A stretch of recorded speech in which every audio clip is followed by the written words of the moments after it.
Snapshot. The M's were swept by the Padres in San Diego, dropping their early season road record to 1-8. They need to stack some wins, and they get a chance here at home tonight. It's the first of a 3-game series against the Rangers, followed by a series against the A's. Logan Gilbert versus Jacob deGrom, first pitch at 6:40, pregame at 5:30, right here on Seattle Sports and the Seattle Sports app.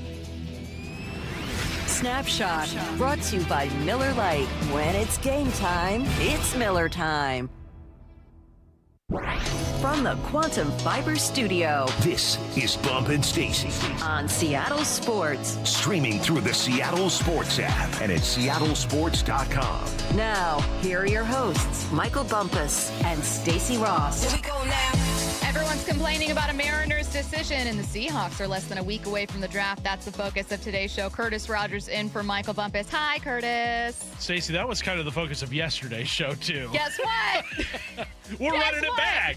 Now we're less than a week away from the draft, and another decision is being questioned. So We're there's even actually, closer. Joke's on you, 2 new news items today. Okay. We'll talk about the Mariners. No, this is not a repeat of yesterday's show, everybody. We're here. We're live in person. It's Friday. If you don't believe me. Friday, April 17th. We're clocking it. I was wearing a different baseball cap and sweatshirt on yesterday's show. As was I. Right. It's not the same. It's not. It's very different. Very different. Very different. We will get to that Mariners decision. Speaking of, coming up in 30 minutes. Right now, let's talk about the latest from John Schneider. Just a slightly brighter way to start the show on a beautiful Friday. Again, less than a week away from the draft. John Schneider was on Wyman and Bob, the John Schneider Show, to explain how the Seahawks ranked their draft board. I love Bob's question. It was a great question from Bob. He goes like, hey, we all talk about, like, getting the absolute best player available. You've said it over and over, like, great philosophy, but, like, what if you're at 32 and the single highest player on your board is, like, a tight end? Like, what are you going to do? I thought he phrased it in a great way. Here's what John said. It usually ends up being like a combination of the two, really. And that's how we grade for our team. We don't grade for the National Football League. So we just say, okay, this is our best player for our team. And so that's kind of, that's where that comes into the fold. Now, are there times where, yeah, we can't pass up a player that has, you know, we think is going to get drafted higher, and here he comes, and we got to take him. You know, I mean, yeah. See, you're just taking the best player, and that's what that comes in. But as we build this thing, we're always building it for our team. Now, I took it as a very delicate way to say we would not be taking a tight end at number 32 overall. But also, that's not just about positional value. It's because we don't need a tight end. We could use a running back if they have Price ranked higher on their board, or maybe if he's the highest ranked player on their board, then they're taking him. I don't know that he will be, though. Yeah, what I gather from that quote is John Schneider saying, like, all the talk that we have leading up to the draft, and we're going to have a guest on it at 12 o'clock, Derrik Klassen from The Athletic, friend of the show, talking draft, and so many conversations around the draft center are like, well, you know, positional value tells you don't take a guy in this spot because of the rest of the NFL. That's what they tell you. But I think Schneider makes a really good point in that, like, well, why would we draft in a way that makes sense to our opponents? Why would we draft in a way that our opponents are like, well, thank you, Seattle, for sticking to the plan. Like, thank you for thinking of us. Thanks for sticking to our board. Like, John Schneider and company over there at the Virginia Mason Athletic Center, they should not take into account anybody else but themselves on draft night.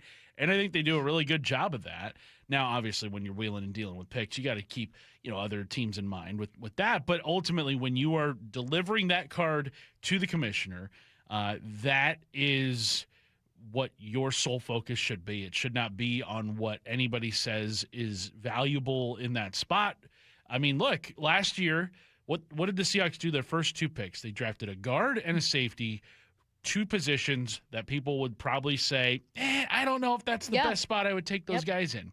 Gray Zabel turned out to be such an important piece on that offensive line last year. And then Nicky Manwari, I mean, you've got a budding superstar on your hands in him. Like, the way the Seahawks handled the 25 draft, going with 2 positions that weren't necessarily the sexy positions in those spots, helped them win a Super Bowl. Right. I don't know if you win a Super Bowl without Nicky Manwari. I don't know if you win a Super Bowl without Gray Zabel anchoring the middle of that offensive line. So the Seahawks have been able to kind of draft for themselves and really put themselves in a position to where it's not just this past year that they were Super Bowl contenders, winning the Super Bowl, but like next year, I think they're going to be right in the thick of it. Maybe, 27, 28. Who knows how long this run's going to go, but it's due in large part to how successful the Seahawks have drafted over the last 4 or 5 years. Also worth looking at some of the traits that those two picks from Seattle, the first two picks they made, share, right? Both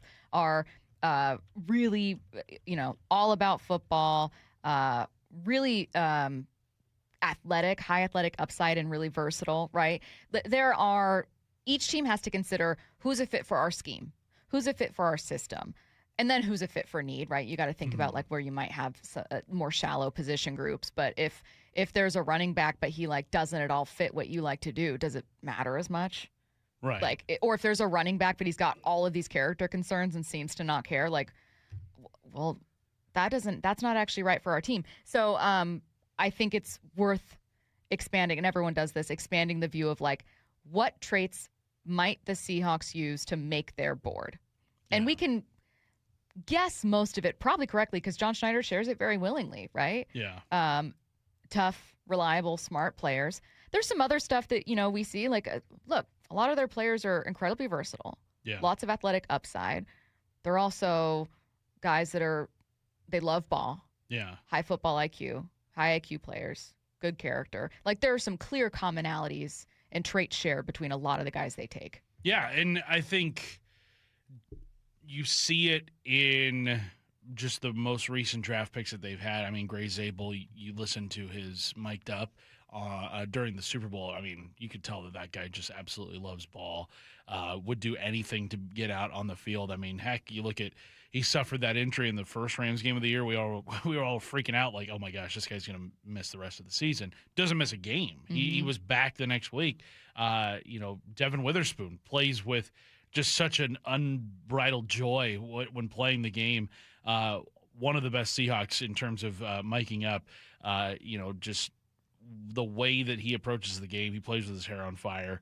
JSN, you can tell, loves the game as well. Like there's a common trait, and it's something too, Stacey, that I've noticed in recent years that the Seahawks have kind of gone away from the risky picks, the Malik McDowells, the Frank Clarks. I mean, Jalen Carter was considered so incredibly talented. They've gone away from that, I think, in recent years.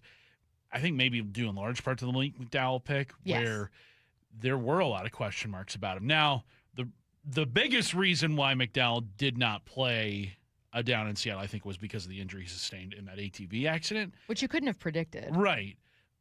But then there was the other stuff after that, which also you couldn't really predict either, but it turned out like that was what's going to keep Malik McDowell from really reaching his potential in the NFL. I feel like they have kind of gone far away from that to where now you mentioned the reliability. Like that's a huge part of just building out a roster and having guys that you can count on be out there week in and week out. Like there have not been character concerns over a Seahawks draft pick in years. Like, I would say that they've had kind of like no one is that blown away by the Seahawks offseason. No one nationally talks a ton about the Seahawks outside of saying they're good, in part because they're kind of boring, right? They have really likable guys here in Seattle, guys that Seahawks fans like. But Curtis, you've pointed to this multiple times where you're like, being a boring team doesn't have to mean being a bad one. Like, It usually means everyone's a solid dude. Yeah, I mean, think about the 25 Seahawks compared to, I'm not saying that the Legion of Boom Seahawks were bad guys or anything like that, but comparing the noise from the Legion of Boom era, like the noise that would come out of the VMAC compared to the noise that would come out of the 2025 Seahawks, such a business-like approach in 2025. Slightly different dynamics, though. Yeah. I totally agree with you in terms of, like, this is a group of, like, really connected guys, and they're boring to a national audience because of that, but I'd much rather be covering this team than talking about whether or not your star receivers should be traded or is fighting with your quarterback every day. Yeah.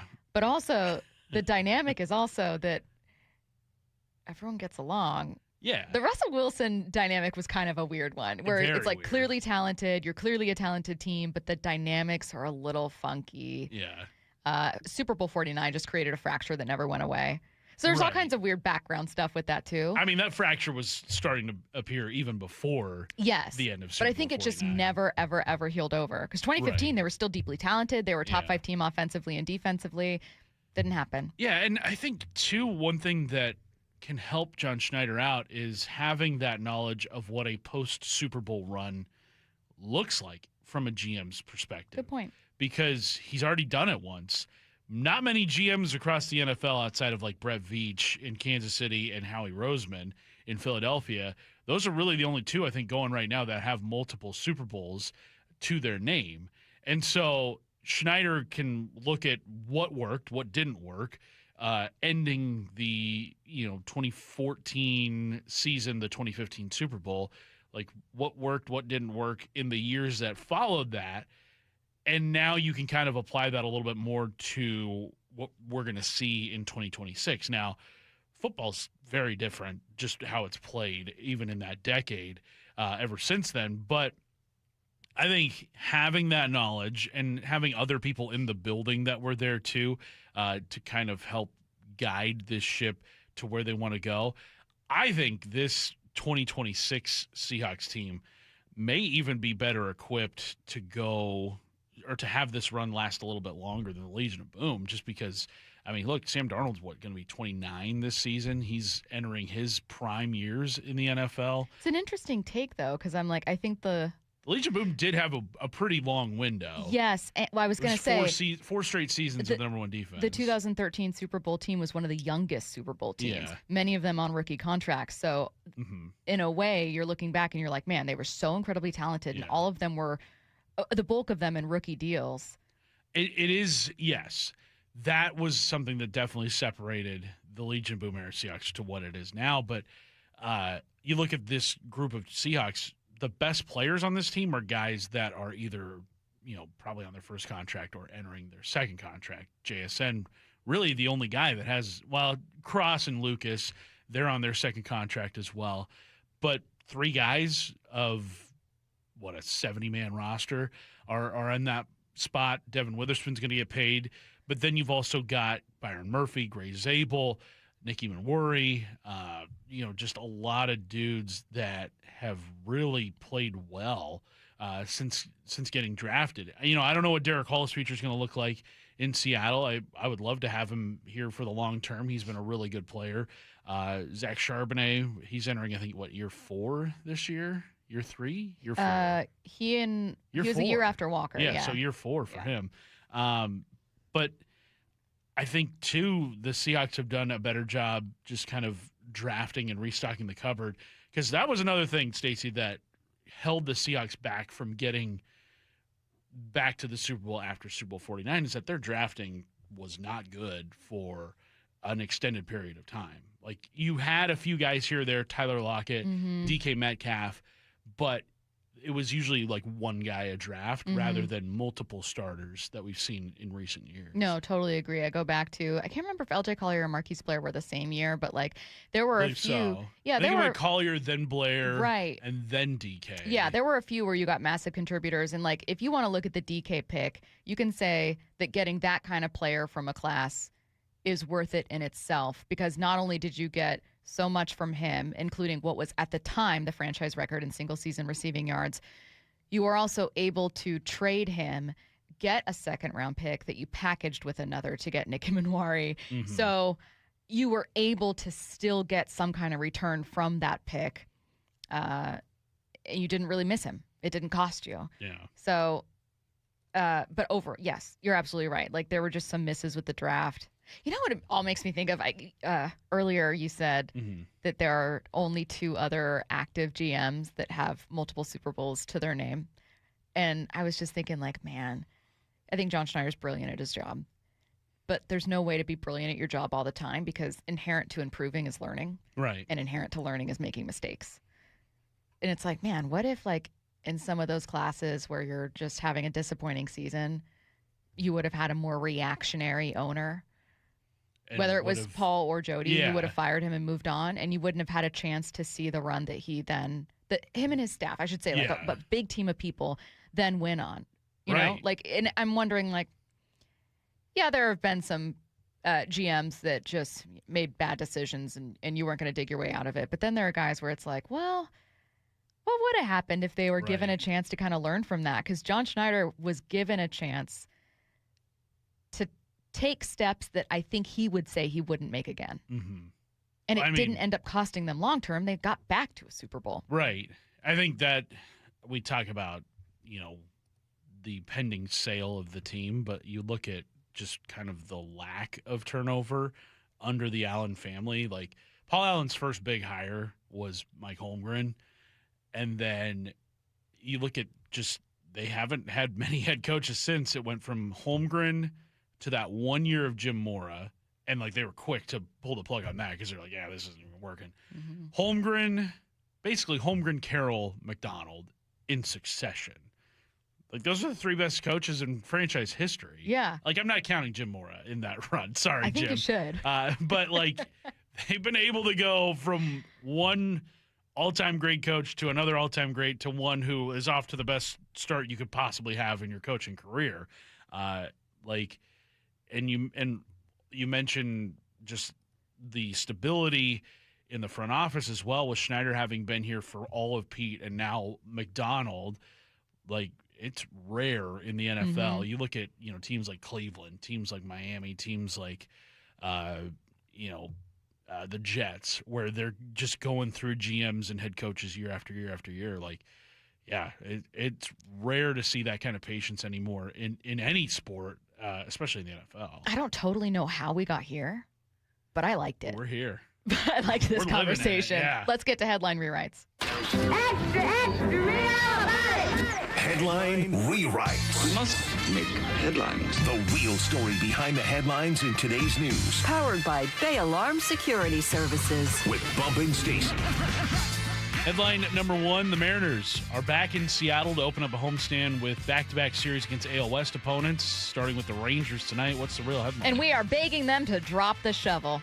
Stop digging that hole. Please. Please stop. Mariners' record against AL West opponents last year, now at year's end, 34-18. So far this year, they're 5-5. It's not the end of the world. I think if you leave a month at minimum at 500, that can still be okay. Mm-hmm. Does anyone feel super great about where the team is right now? No. Mm-hmm. I think that they're too talented to look like this for long. And people get really annoyed when you say it's too early, but I can't not say that in April, so I don't know what you want me to do here. And no one's banged up or hurt. There's not some massive red flag where you're going, this is an issue. You do need to see them make some improvement. Leave April above 500. For the love of God, please do it. Whatever you can. You have had so many early meetings against AL West opponents that you don't want to cost you. Yeah, because the AL West should be the time of the year, the opponents that you play this season, where you are stacking up these wins, because we know Houston's probably not going to be that good. They lost to the Rockies again last night. The Rangers probably aren't going to be a playoff team this year.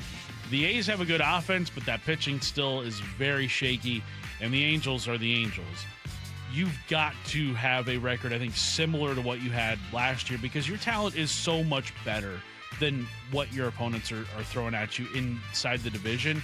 I think the Mariners need another get-right series after they had one last weekend against the Astros. I think progress would be taking 2 of 3 from Texas here. You're facing the same 3 starting pitchers you saw against them back in Arlington last week.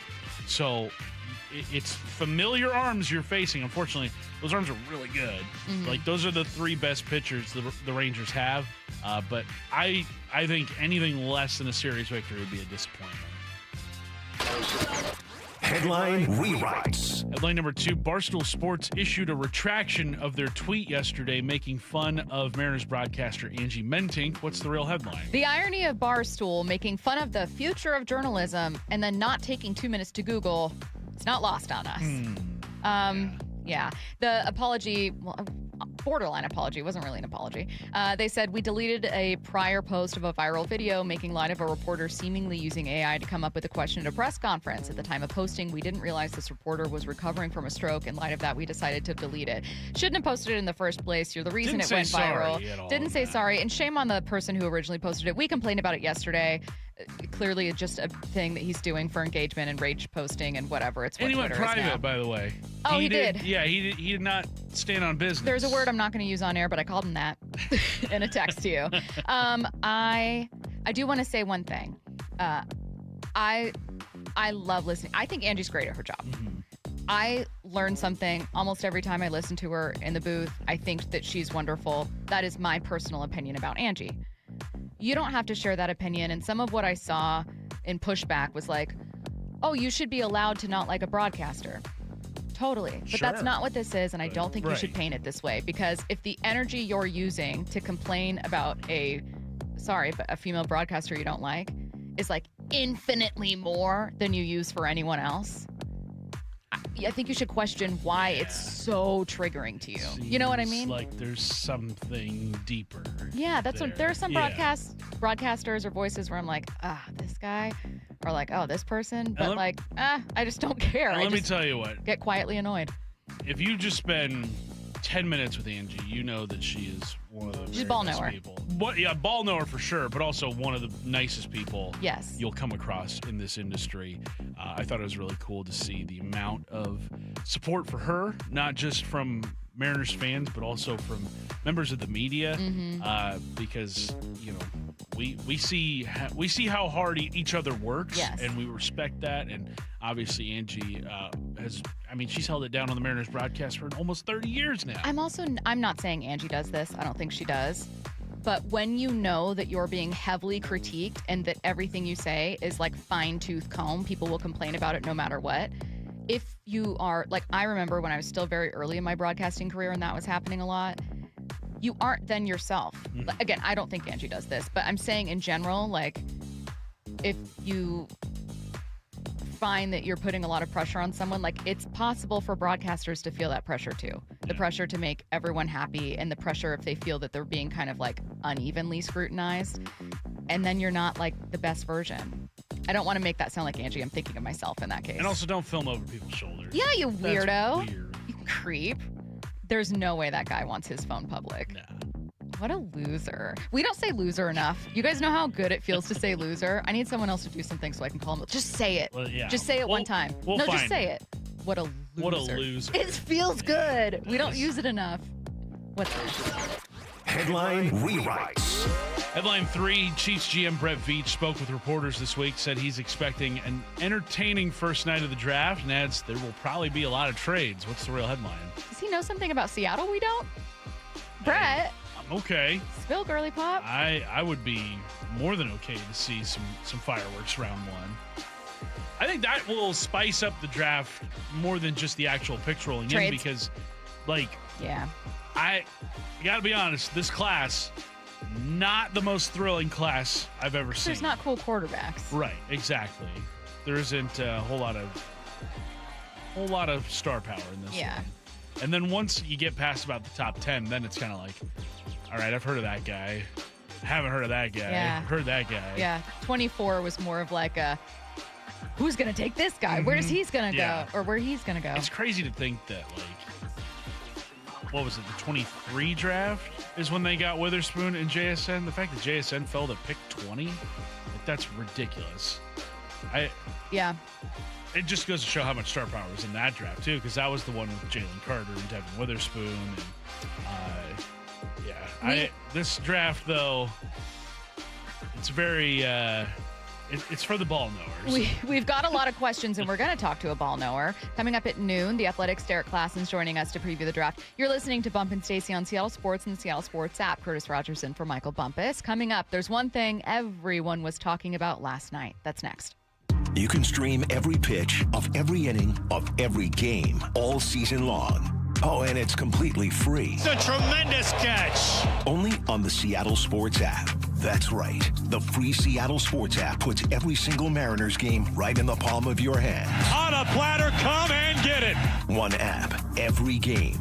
Plus the latest Mariners news, insider access, video, and podcasts. Holy smokes, what a play. Pretty awesome, right? Just like the Mariners. Hi, Andy Klein here. There's something special about a baseball game. The moments and the memories. At Klein Jewelers, that's exactly how we feel about our diamonds. They're a beautiful reminder of life's biggest moments. We're here to help you find the perfect diamond or beautiful piece of jewelry to celebrate your engagement, anniversary, birthday, promotion, or just because. Klein Jewelers by the Fountain in downtown Edmonds. Shine with Klein. I saw her texting, coming up to a stop sign, and so I saw the accident coming, and she T-boned us. In the blink of an eye, Crystal's life changed when she suffered a severe spinal injury. The pain was something I had never experienced before in my neck. I got massage therapy. I saw a chiropractor. I was prescribed muscle relaxers so I could sleep. I got depressed. Nothing was relieving the pain. Drugs, sleepless nights, and depression. Sound familiar? I'm Dr. Mark Shelley, a chiropractic physician and board-certified functional neurologist. At Sound Pain Solutions, our treatments include high-dose laser combined with spinal decompression and other comprehensive therapies to rehabilitate damaged discs. We use treatments that are non-surgical, FDA-cleared, drug and pain-free. I was able to get off my pain medicines, and I was able to sleep through the night, and that was what I was desperate for. To learn if you're a candidate for our treatment, call us. Sound Pain Solutions. 855-996-0025 or click soundpainsolutions.com. Digging in my yard, trying to lay a pipe. I hit a water line and now I have to pay a big fine. I should have called 811. Listen every morning to Brock and Salk for Need to Know, powered by Marquee Data. Marquee IQ brings all your data together into one clear view. Stop running your business on highlights. Get the full picture. Visit datathatwins.com to learn more. Hello, Seattle. Bank of America, in partnership with Visa, invites you to a FIFA World Cup 26 watch party. Open an eligible Bank of America checking account in participating financial centers only for an opportunity to reserve 2 complimentary tickets while supplies last. Experience special musical guests, games, giveaways, food, and more, all at a legendary venue. Learn more at BofA.com/BofA Visa Watch Party. What would you like the power to do? Bank of America, proud to be the official bank of FIFA World Cup 26. Bank of America NA, member FDIC. Terms apply. All rights reserved. If you owe back taxes, listen carefully to rule number 1. Never go up against the IRS alone. They're cracking down, freezing bank accounts, garnishing paychecks, canceling passports. Even your home or business could be at risk. But here's what they don't tell you. The IRS has powerful tax relief programs that could save you thousands if you qualify. That's why smart people call Optima Tax Relief, America's #1 tax resolution firm. Nobody knows these programs like the experts at Optima. Their team of tax attorneys and licensed professionals have resolved over $2 billion in tax debt for people just like you. The IRS is not stopping, so don't wait, and don't take them on alone. For tax help you need, for tax help you can trust, call Optima today for a free consultation. Call 800-343-6460. 800-343-6460. 800-343-6460. Optima Tax Relief. Some restrictions apply. For complete details, please visit OptimaTaxRelief.com. Heading outdoors or on the water this weekend? Check in with Joey and Nelly on the Outdoor Line from 6 to 8 a.m. every Saturday on Seattle Sports and the Seattle Sports app. It's funny how you get used to things in not so ideal condition around the house. It's Dave Wyman here, and for me, it was old windows. After 20 years in our home, virtually every window had a broken seal. We got used to cold drafts, outside noises, and condensation. And if you're in the same boat, use this spring to say goodbye to the old, dreary windows and hello to your new exclusive windows from Harley Exteriors. Right now, they're having a spring cleaning sale to complete your home makeover. If you buy 10 windows, you can choose between 20% off your entire project or get a free door. On top of that, make 0 payments and accumulate 0 interest for up to 12 months for qualified buyers. Harley Exteriors windows are a massive upgrade, manufactured right here in the Pacific Northwest and exclusive to Harley Exteriors. Call 833-HARLEY, that's HARLEY, or go to harleyexteriors.com. Schedule your free consultation today at harleyexteriors.com. Have a troublesome tree in need of removal? P&D Tree Service is up to the task. Local experts in tree removal for residential and commercial. If it's 1 tree or 15 trees, close quarters or land clearing, call P&D Tree. They'll get the job done safely and quickly, turning multi-day jobs into a few hours, saving you time and money. They'll clear trees away from homes to help you save on home insurance. They specialize in large tree removal. Ever see a tree removed by crane? PNDTreeservice.com. you can count on the Seattle Times for local news and information on your teams and your scores. Mariners, Seahawks, Sounders, Kraken, Storm, Huskies, Cougars, Rain. Get inside the game and go beyond the stats. The Seattle Times is always there with game summaries, player interviews, and play-by-play analysis. Don't miss a play. Stay in the game and in the know for what's next. Read our coverage at seattletimes.com/sports. From the Quantum Fiber Studio. This is Bump and Stacy. Weekdays 10 to 2. On Seattle Sports and 97.3 FM HD2. Curtis, there's something everyone is talking about, and they aren't happy about it. Last night, Dan Wilson made a controversial decision. Let's go ahead and dive into it here. So, remind me of the setting. It was 2 outs, 2 on, 2 out? Yes. Okay. Luke Raley is up, but bullpen change. You got a lefty. Wilson doesn't like the lefty-lefty matchup. Goes with Connor Joe. Right. Twitter exploded. Reddit exploded. Comment sections exploded. Did you like the decision? So let me start off by saying I can understand the thinking behind it because Luke Raley in his career has struggled against lefties.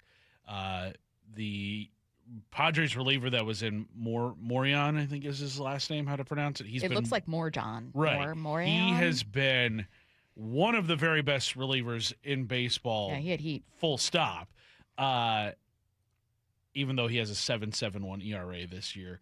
He was really good last year and the year prior to that for the Padres. In fact, as a reliever last year, he had 13 wins. So, he racking up the W's out of the bullpen last year. But you look at what Raley has been for the Mariners offense this year, he's been their best hitter. There's no one else hitting the ball like him. He's coming off of a 4-hit game the night prior. He had a 3-hit game on, Sunday? So yeah. He's racked up a ton of hits this week. Yeah. I think he's OPSing. What? It was close. It was over 1,000 entering yesterday's game. Yeah. I don't know if it's still over 1,000, but he has looked really good to start this year. 2 on in that spot, just 1 out in the inning, actually, because J.P. Crawford then followed Connor Joe by grounding out. I get the decision making in that because of what Raley has historically been against lefties. But at that point, you are taking your best bat out for the remainder of the game, and it was only the 6th inning, which means you're probably going to have another at bat for him before the end of the game. That's the best part of your argument. Yeah. It's not just, oh my God, Raley has been on a heater. He's your best hitter right now. Mm-hmm. It's that the Mariners ran into that situation, that exact situation that you talked about later in the game, also with 2 on. I need to find out if they had bases loaded or 2 on in the first moment. But either way, Curtis, when you said that, I was like, oh, I'm convinced now. Yeah, so they had 2 runners on. Actually, did they have? It looks like they had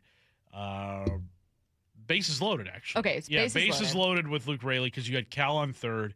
Arozarena walked, which then moved Naylor to second base. So you had runners on the corners. Arozarena walks to load the bases. Connor Joe in for Luke Raley with 1 out in the inning, and then Joe strikes out swinging. Most important moment in the game. Yeah, and look, is Connor Joe maybe the reason why people are so mad at this decision? It's not like the Mariners have a ton of great right-handed hitting off their bench anyway, and I think if Schneider were off the paternity list and were active this series, he would have gotten those at-bats. It's that Connor Joe is the guy most recently up from AAA Tacoma, and that's who you're going to go with in this spot? Yeah. You do have Mitch Garver, which, you burn your backup catcher, and Garver's not going to make a ton of, hard contact, but I think I trust Mitch Garver in a spot like that more than I would Connor Joe. Connor Joe is, I think, importantly, AAA. His numbers mean player. less to me, given that those are against AAA players. Exactly. It's not meant to be disrespectful, but the context is that Raley has now. And you also have Patrick Wisdom on your bench too, and Patrick Wisdom has been an even better AAA hitter this season than Connor Joe had been. Yeah, I don't get it. Wisdom has been hitting the ball like crazy in AAA this year. So why do it?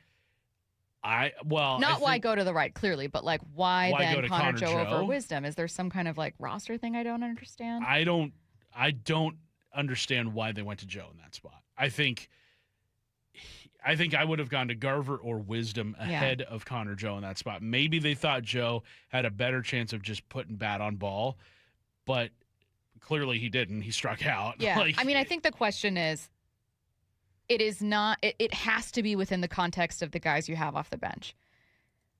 The odds that Rayleigh, who is not good against lefties, gets a hit are already low. You're just in a pickle. You got bases loaded. This is your last out, and you just so happen to have a matchup that isn't favorable to you. Yeah. But what's better? Rayleigh, who is at least on a tear, even if he's awful against lefties, against a lefty in that moment, or a guy right up from AAA in that moment? Like, is that guy objectively better or likelier to get a hit than Rayleigh? I don't think so. At that point, yeah, I think Rayleigh is your absolute best option in that spot. Like, there would have to be a lot of convincing, or I would have to have a lot of convincing right now if I were Dan Wilson to take Luke Rayleigh out. People are trying to convince you. 509 says Rayleigh's a career 132 versus lefties. No way I'm running him out there with 32 career hits versus lefties, which is true if you had anyone except for someone who had. How many ABs did he have, Connor Joe, prior to this one? He played the series finale against the Rangers. 3? Not more than 3. Doesn't have a hit yet this year. He's 0 for 5. So again, there is a very fair baseball reason to do this. Like, I am sure that this is something where, in theory, DePoto and Hollander, because there's a whole team of people that make these kinds of decisions and make sure they have the same philosophy and kind of idea here. I'm sure they all would have been like, yeah, you sub Rayleigh out. He's not great. Like, the numbers support it. But the person you put in, like, I do wonder if there needs to be a little bit of gut feeling there with just thinking, do I think this guy who has just come up, like, is ready for this spot? Well, this was Dan's reasoning for it. This was him on the postgame show last night. With Connor Joe? Yeah, I mean, more home stuff. He's tough, certainly on lefties. And CJ, what we saw from him all spring were solid ABs. What we saw with him against Adam there in the 7th or 8th was another great at-bat. But more home stuff, righties and lefties. I don't like the reasoning for going to Joe in that spot is because he had good at-bats in spring training. A, because it's spring training, and B, the last spring training game you played was March 23rd. It is April 17th, 3.5 weeks since you last really had an extended look at Connor Joe. And look, spring training performance, it does matter a little bit, but ultimately it's not something that's going to directly translate to the regular season. I don't think that is good enough reason to go to Connor Joe in that spot, especially when, Wisdom's got power. Let's not kid ourselves. You don't hit 9 home runs in like 12 games at any level without some pretty good power. And he's hit for power previously at the major league level. I think he had like 2 straight 20-plus home run seasons with the Cubs not that long ago. I think it was like 22 and 23 maybe. So he can run into one. Like, it's not like Wisdom's going up there swinging a pool noodle. He's going up there to, close his eyes and swing from his heels and hopefully he connects. I think he could have done a lot more damage in that spot than Connor Joe could have. You're listening to Bump and Stacy on Seattle Sports and the Seattle Sports app. Curtis Rogers in for Michael Bumpus. Coming up, we talked about Dan's decision because it was the thing everyone was talking about last night, but Curtis thinks there's actually a much bigger problem. That's next. After reaching the NFL's mountaintop, the Seahawks win Super Bowl 60. The work continues for the Seahawks to keep the foundation strong. It's the 2026 NFL Draft. Next Thursday, April 23rd. Only Seattle Sports begins its first-round draft coverage with a reigning NFL Executive of the Year. Who are the real Seahawks? The John Schneider Show at 4 p.m. with Brock Hughes, Michael Bumpix, Steve Wyman, and host Bob Stelton live until 9 p.m. on Seattle Sports. Well, spring is all about getting ready for summer, isn't it? But do you have a room just sitting empty and you've dreamt of making it your own home gym?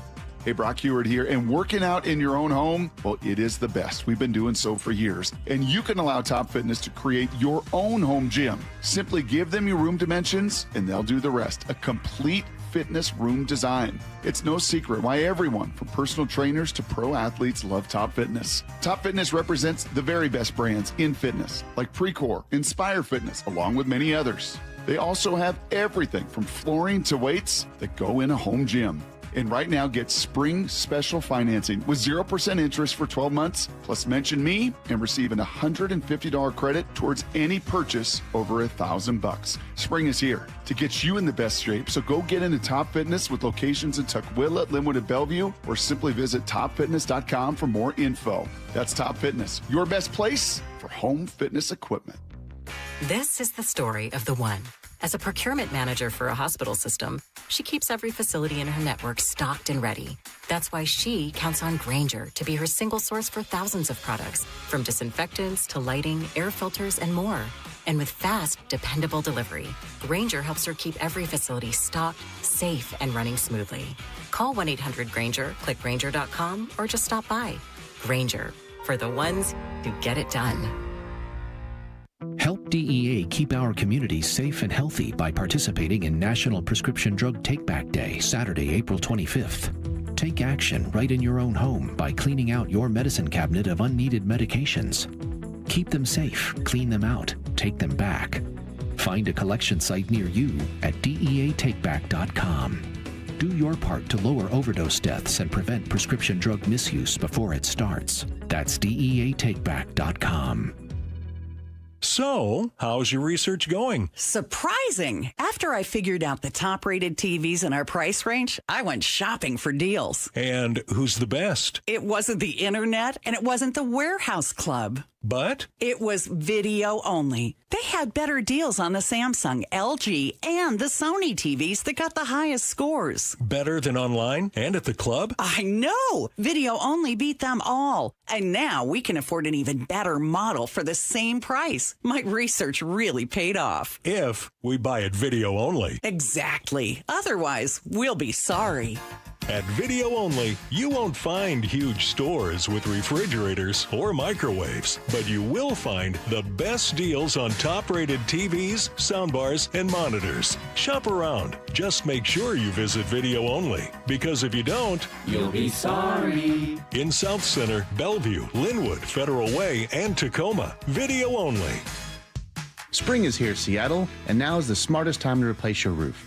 Trust your neighbors at 3 Tree Roofing, a local, family-owned company that knows how to roof in Washington weather year-round. Schedule your free estimate today at 3treeroofing.com to take advantage of spring pricing, shorter wait times, and get $500 off your new roof before the summer rush hits. Our experts come to you, build a clear plan, and give you an estimate that same day. No surprises and no high-pressure sales tactics. 3 Tree Roofing, your Puget Sound roofing experts. Heading outdoors or on the water this weekend? Check in with Joey and Nelly on the Outdoor Line from 6 to 8 a.m. every Saturday on Seattle Sports and the Seattle Sports app. They say teachers don't impact for a year, but for a lifetime. Hi, this is Rick Riz. Join WSECU, your local credit union, as we celebrate those who give so much with the Teacher of the Week program. Nominate a teacher you feel has changed a life in our community. Each week throughout the season, we'll honor one teacher with a $500 grant, courtesy of WSECU. Teachers are the real MVPs. Find out more and nominate a teacher at mynorthwest.com/teacher. Shopping for a new Mazda? Shop the West Coast's largest Mazda dealer, Mazda of Everett. With more new Mazdas in stock than any dealer in the region. Shop over 780 new Mazdas. Click on the Mazda of Everett price. At Mazda of Everett, exceptional customer satisfaction is the standard. Plus, at Mazda of Everett, you negotiate directly with the owner. Locally owned, trusted by thousands. Shop MazdaofEverett.com and see why we're number one. For those diagnosed with anxiety, depression, or PTSD, Northwest Ketamine Clinics wants you to know hope is within reach. Here's Brandon, a recent patient. Going to sleep was challenging. Getting my brain to turn off was challenging. Just kind of getting through every day was a bit challenging. Like everything was a little too hard, a little too much resistance, and that just kind of evaporated. After the first few sessions of ketamine, it was noticeable. People remarked on it pretty quickly. I had done maybe 2 sessions, 3 sessions, and people started going, what are you doing differently? You look awesome. You just look like your skin is healthier and you look happier. To anyone thinking about giving it a try, if you have depression, ADHD, bipolar, any of those things feel like they would vastly benefit from it. So go for it. That's what I say. Welcome to the Pacific Northwest's most experienced ketamine center. Book a free phone or video consult at nwketamineclinics.com. Healing starts here. From the Quantum Fiber Studio. This is Bump Stacy. Weekdays 10 to 2. On Seattle Sports and 97.3 FM HD2.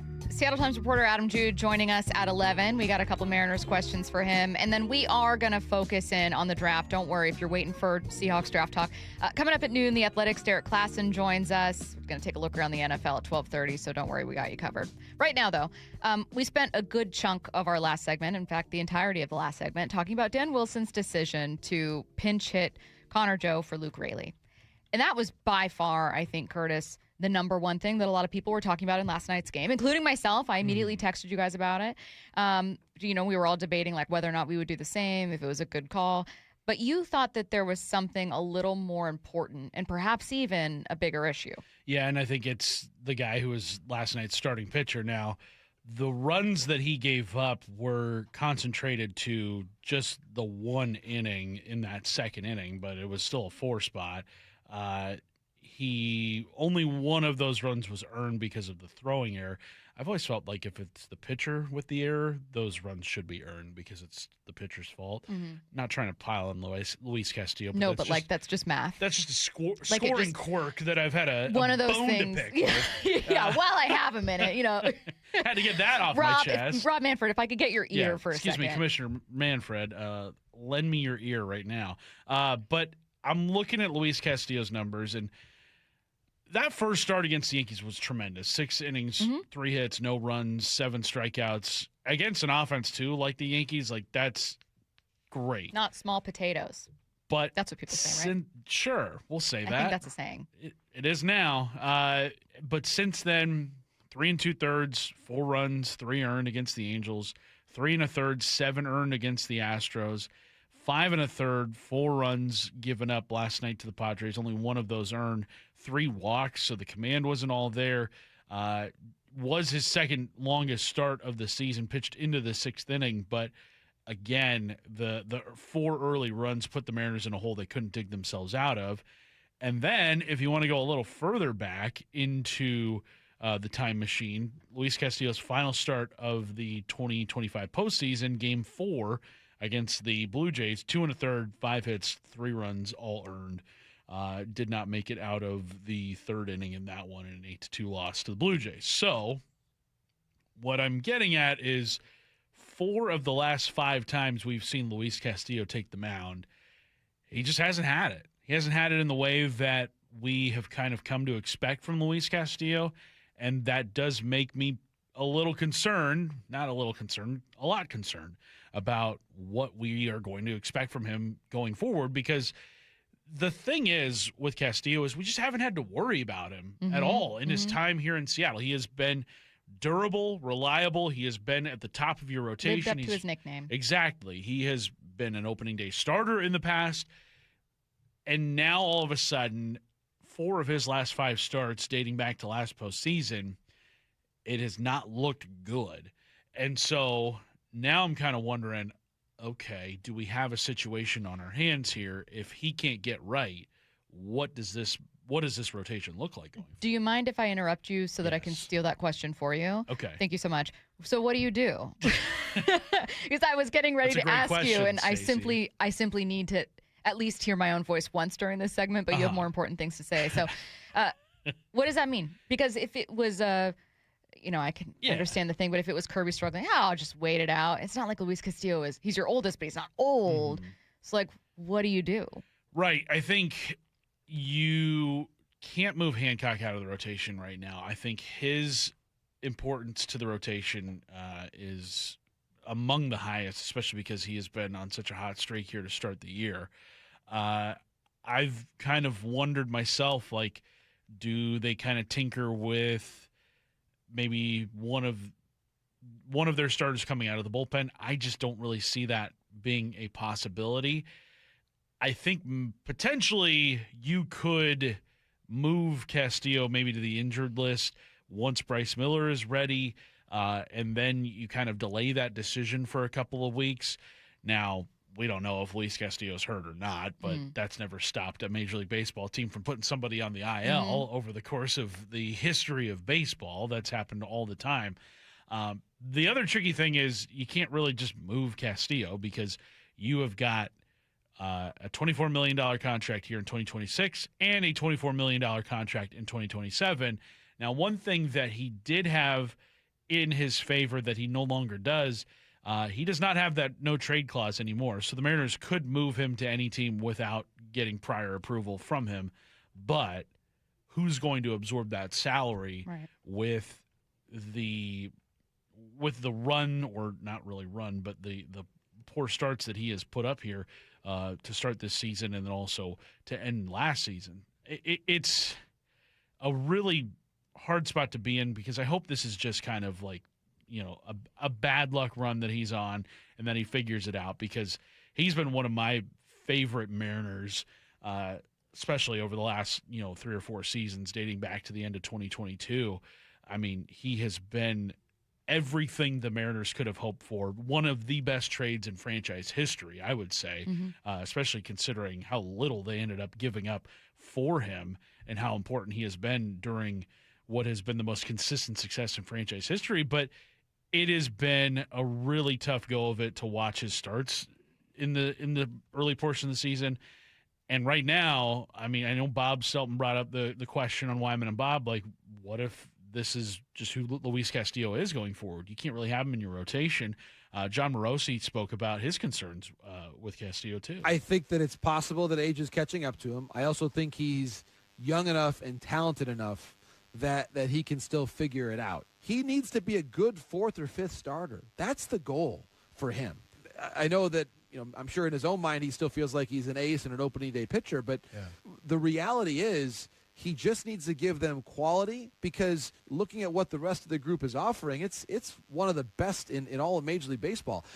I'm not convinced, and this is maybe the sort of a cousin to the point that you've made. If everyone is healthy, do I believe he is making starts in October? I'm not convinced of that. I think that their best 4 starters are probably, especially if Hancock keeps pitching like this, it's probably 4 other guys at the moment. Castillo kind of reminds me, Stacy, in this age 33 season, a guy who lived off of the velocity and just was, had just nasty stuff for the majority of his career. But it was around this same age that Felix Hernandez kind of reached a fork in the road of, like, am I going to try and gut it out and still continue to be the pitcher that I am, or that I've been my entire career, or am I going to adapt and maybe further my career more and more and more? Morosi brings it up there. Like, I think Castillo is kind of at a point in his career where, like, he kind of needs to maybe say, I am a number 4 starter. I am a number 5 starter. I'm not the ace that I used to be. And that's okay. Like, that's a valuable thing to be in baseball. I think for the Mariners, like, that might need to be a realization he comes to pretty quickly. You're listening to Bump and Stacy on Seattle Sports and the Seattle Sports app. Coming up next, we've got a few Mariners questions, and Adam Jude has answers.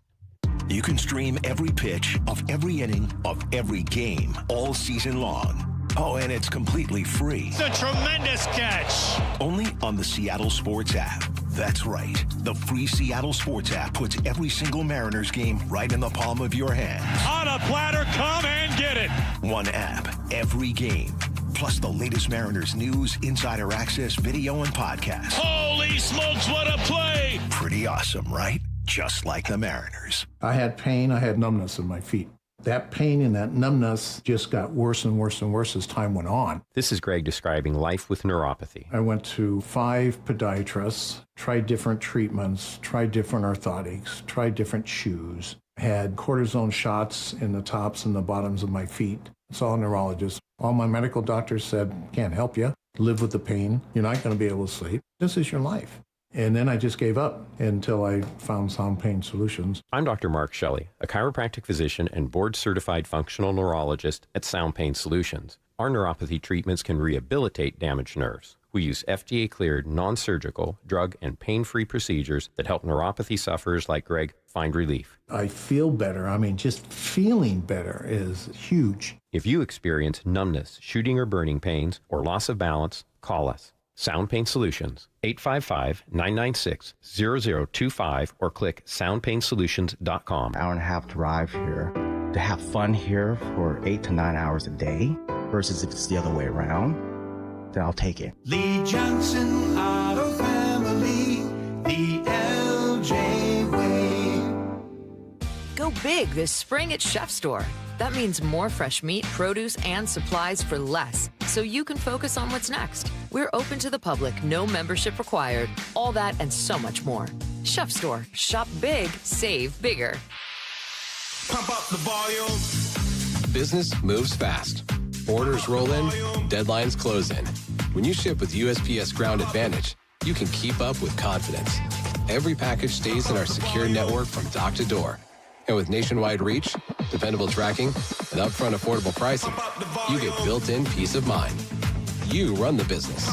We run the routes. Visit USPS.com/Ground Advantage to learn more.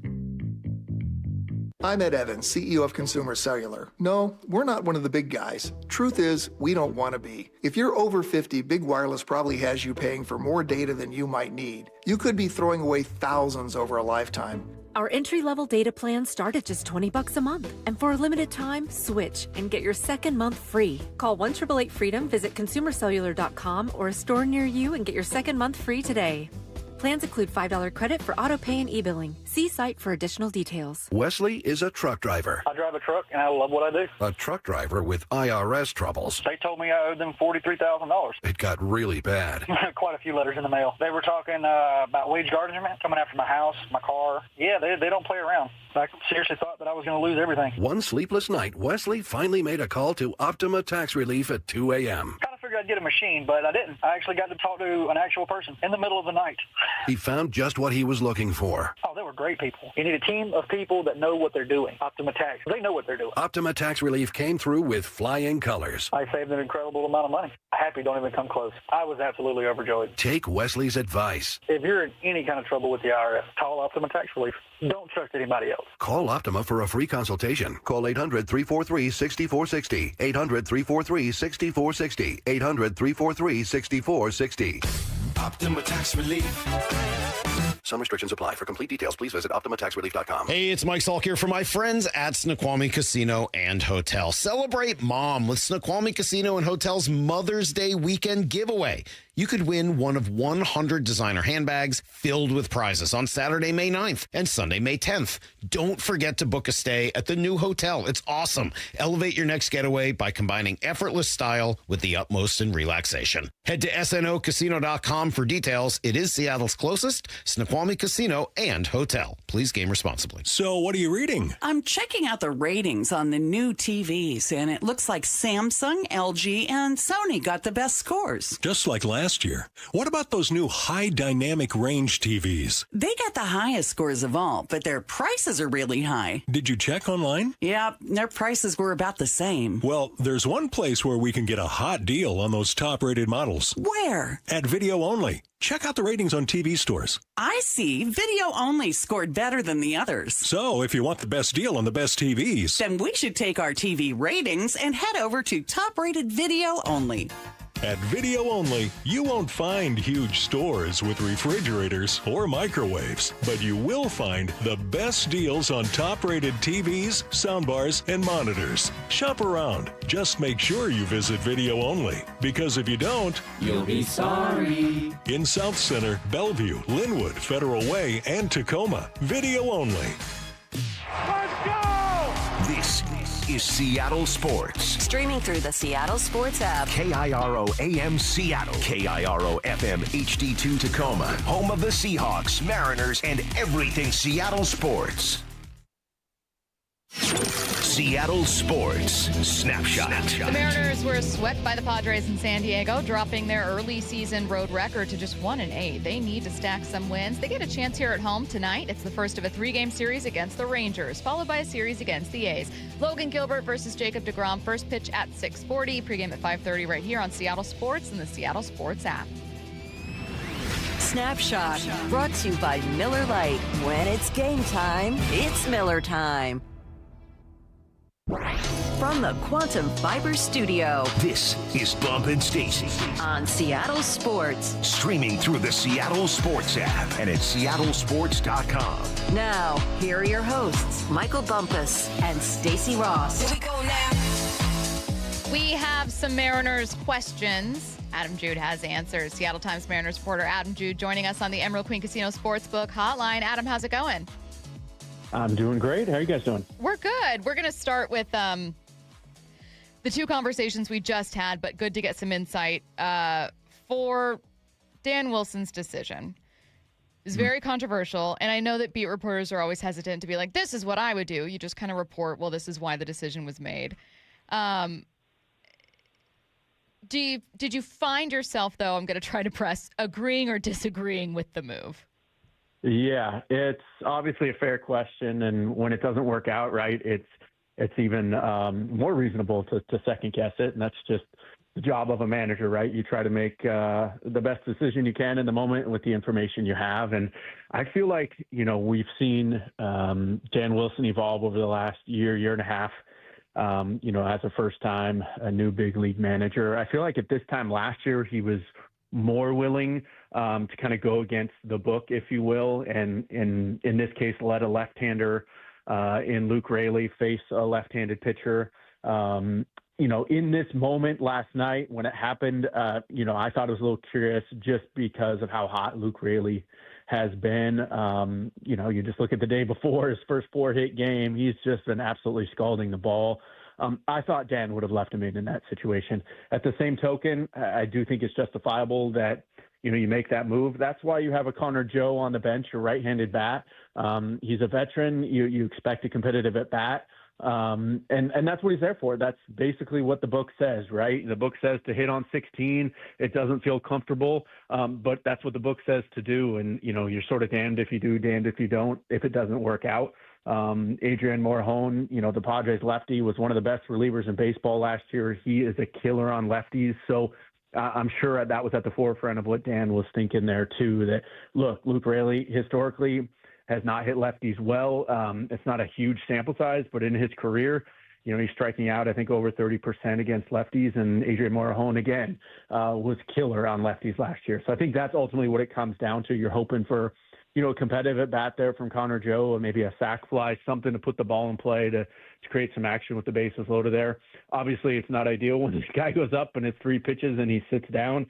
And again, it leaves everyone open for second guessing. But again, my initial thought was like, I would have expected him to leave Luke Raley in here just because of, sort of the recency and just how well Luke Raley has been swinging it. Adam, the other big question in last night's game is the performance of Luis Castillo. 3 of his 4 starts to start the season just have not been crisp for him. What's your concern level right now with Luis going forward?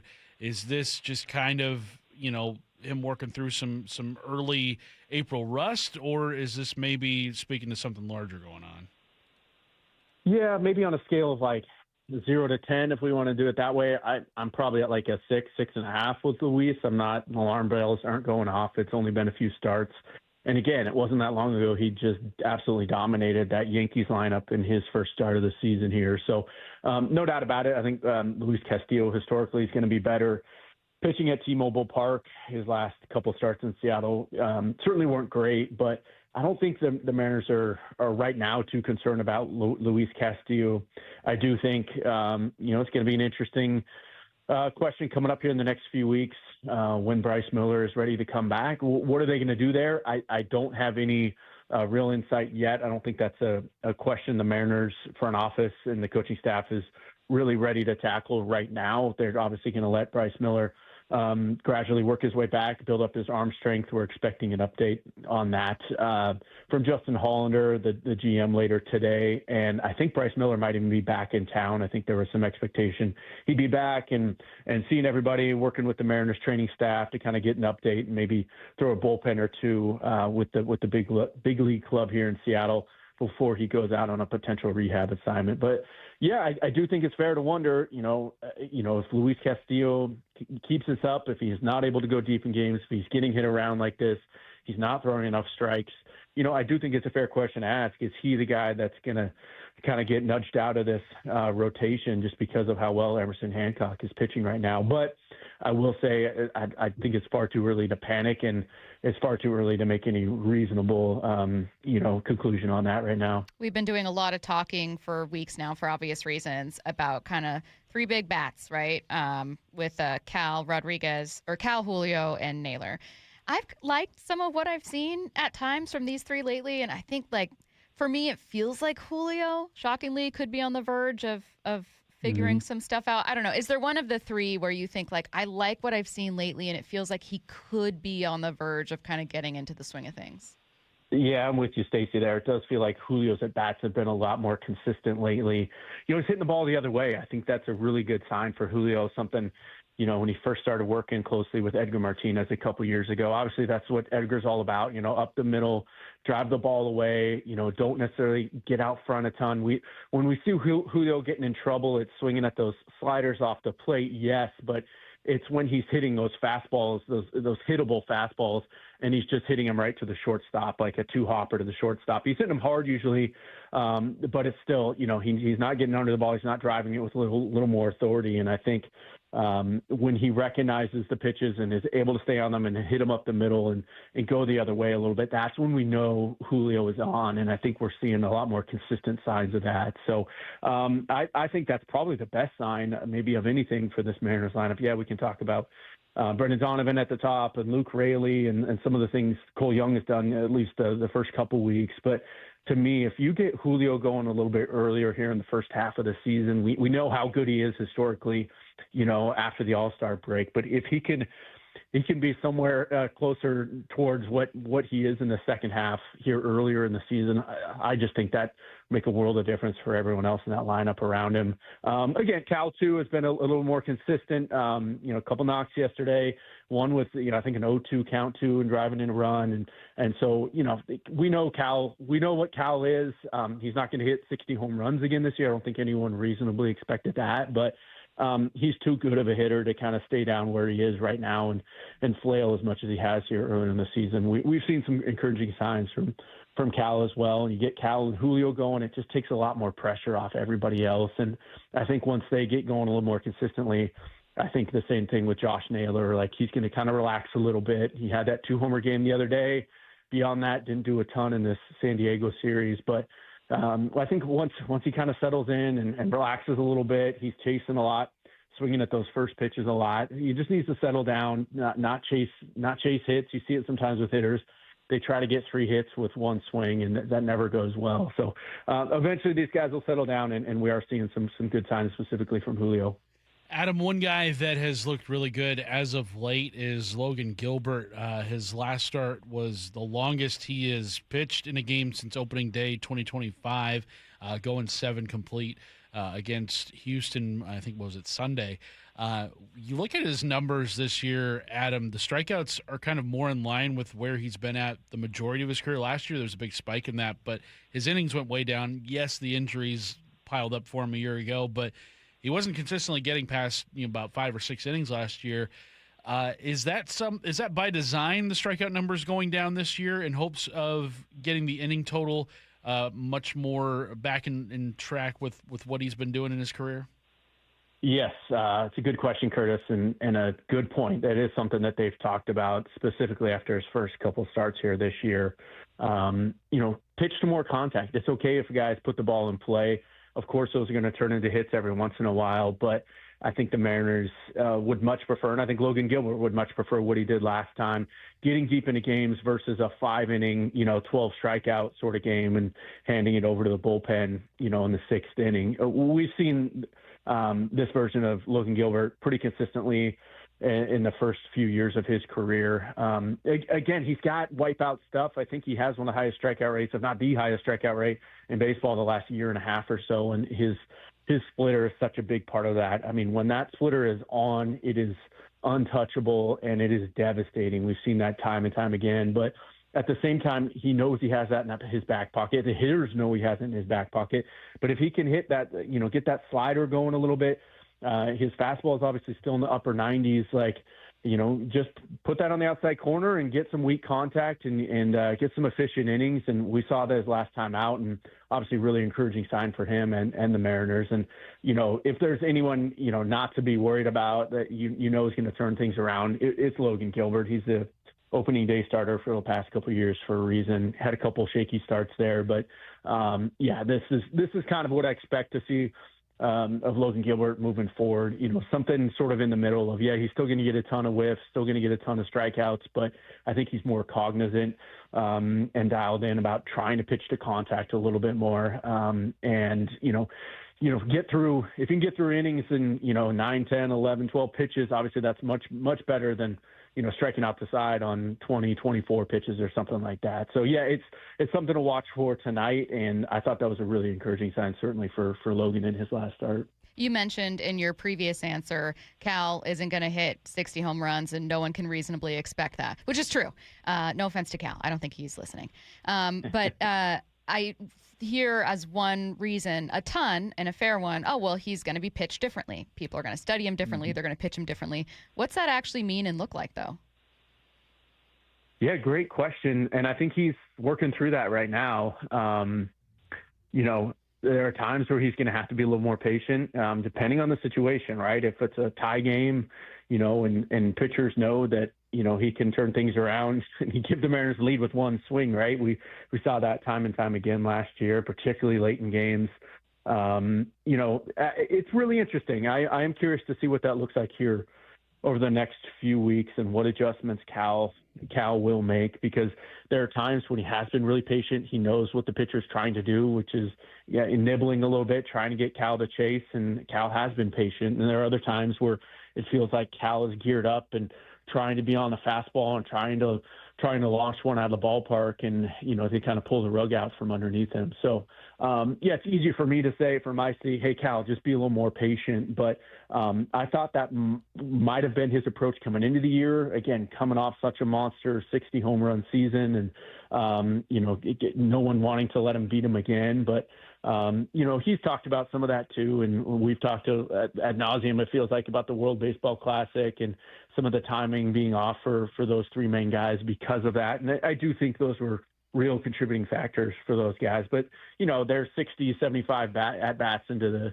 the regular season now. I think that's all behind them. And now I think you can start to see them, they would hope to settle in a little bit and get more into their approach and kind of get a better feel for how teams are approaching them. And today, I think this series will be a perfect example of that, because, again, they just saw all these guys last week, starting with DeGrom tonight.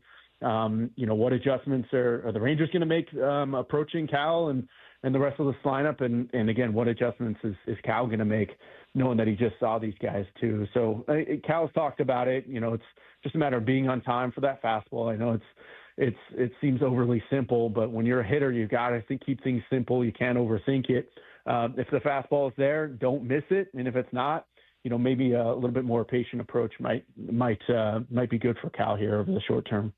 Adam, Andres Munoz had some pregame comments yesterday following his blown save in game 2 of the series, saying he needs to find himself again. He's feeling a little uncomfortable out there.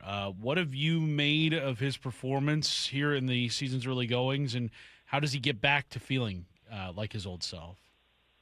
Yeah, it was pretty honest and pretty insightful from Munoz yesterday, and it didn't surprise me just knowing how much he cares and how thoughtful Munoz is. Obviously, this is wearing on him and probably wears on him than maybe most guys. You know, when you think about a closer, I kind of think about, you know, in football, a defensive back, a cornerback, right? They're going to get beat every once in a while.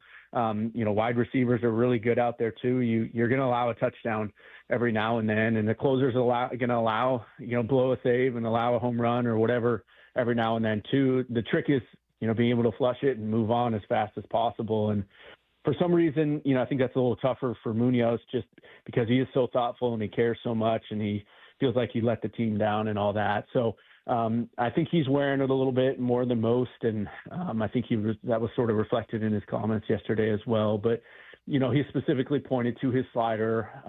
That's something even going back to last year. He would talked about not feeling like he had that the ideal grip or the best feel on it like he had a couple years ago. And there's maybe some truth in that if he's vocalizing it and if he's actually feeling that way. At the same time, you know, I think the coaches are trying to show him, and that, you know, the publicly available data too shows that, man, that slider was as good as ever last year. You know, you don't overthink it. Going back to that thought, like, just grip it and rip it. You know, don't be too concerned with making it too perfect, right?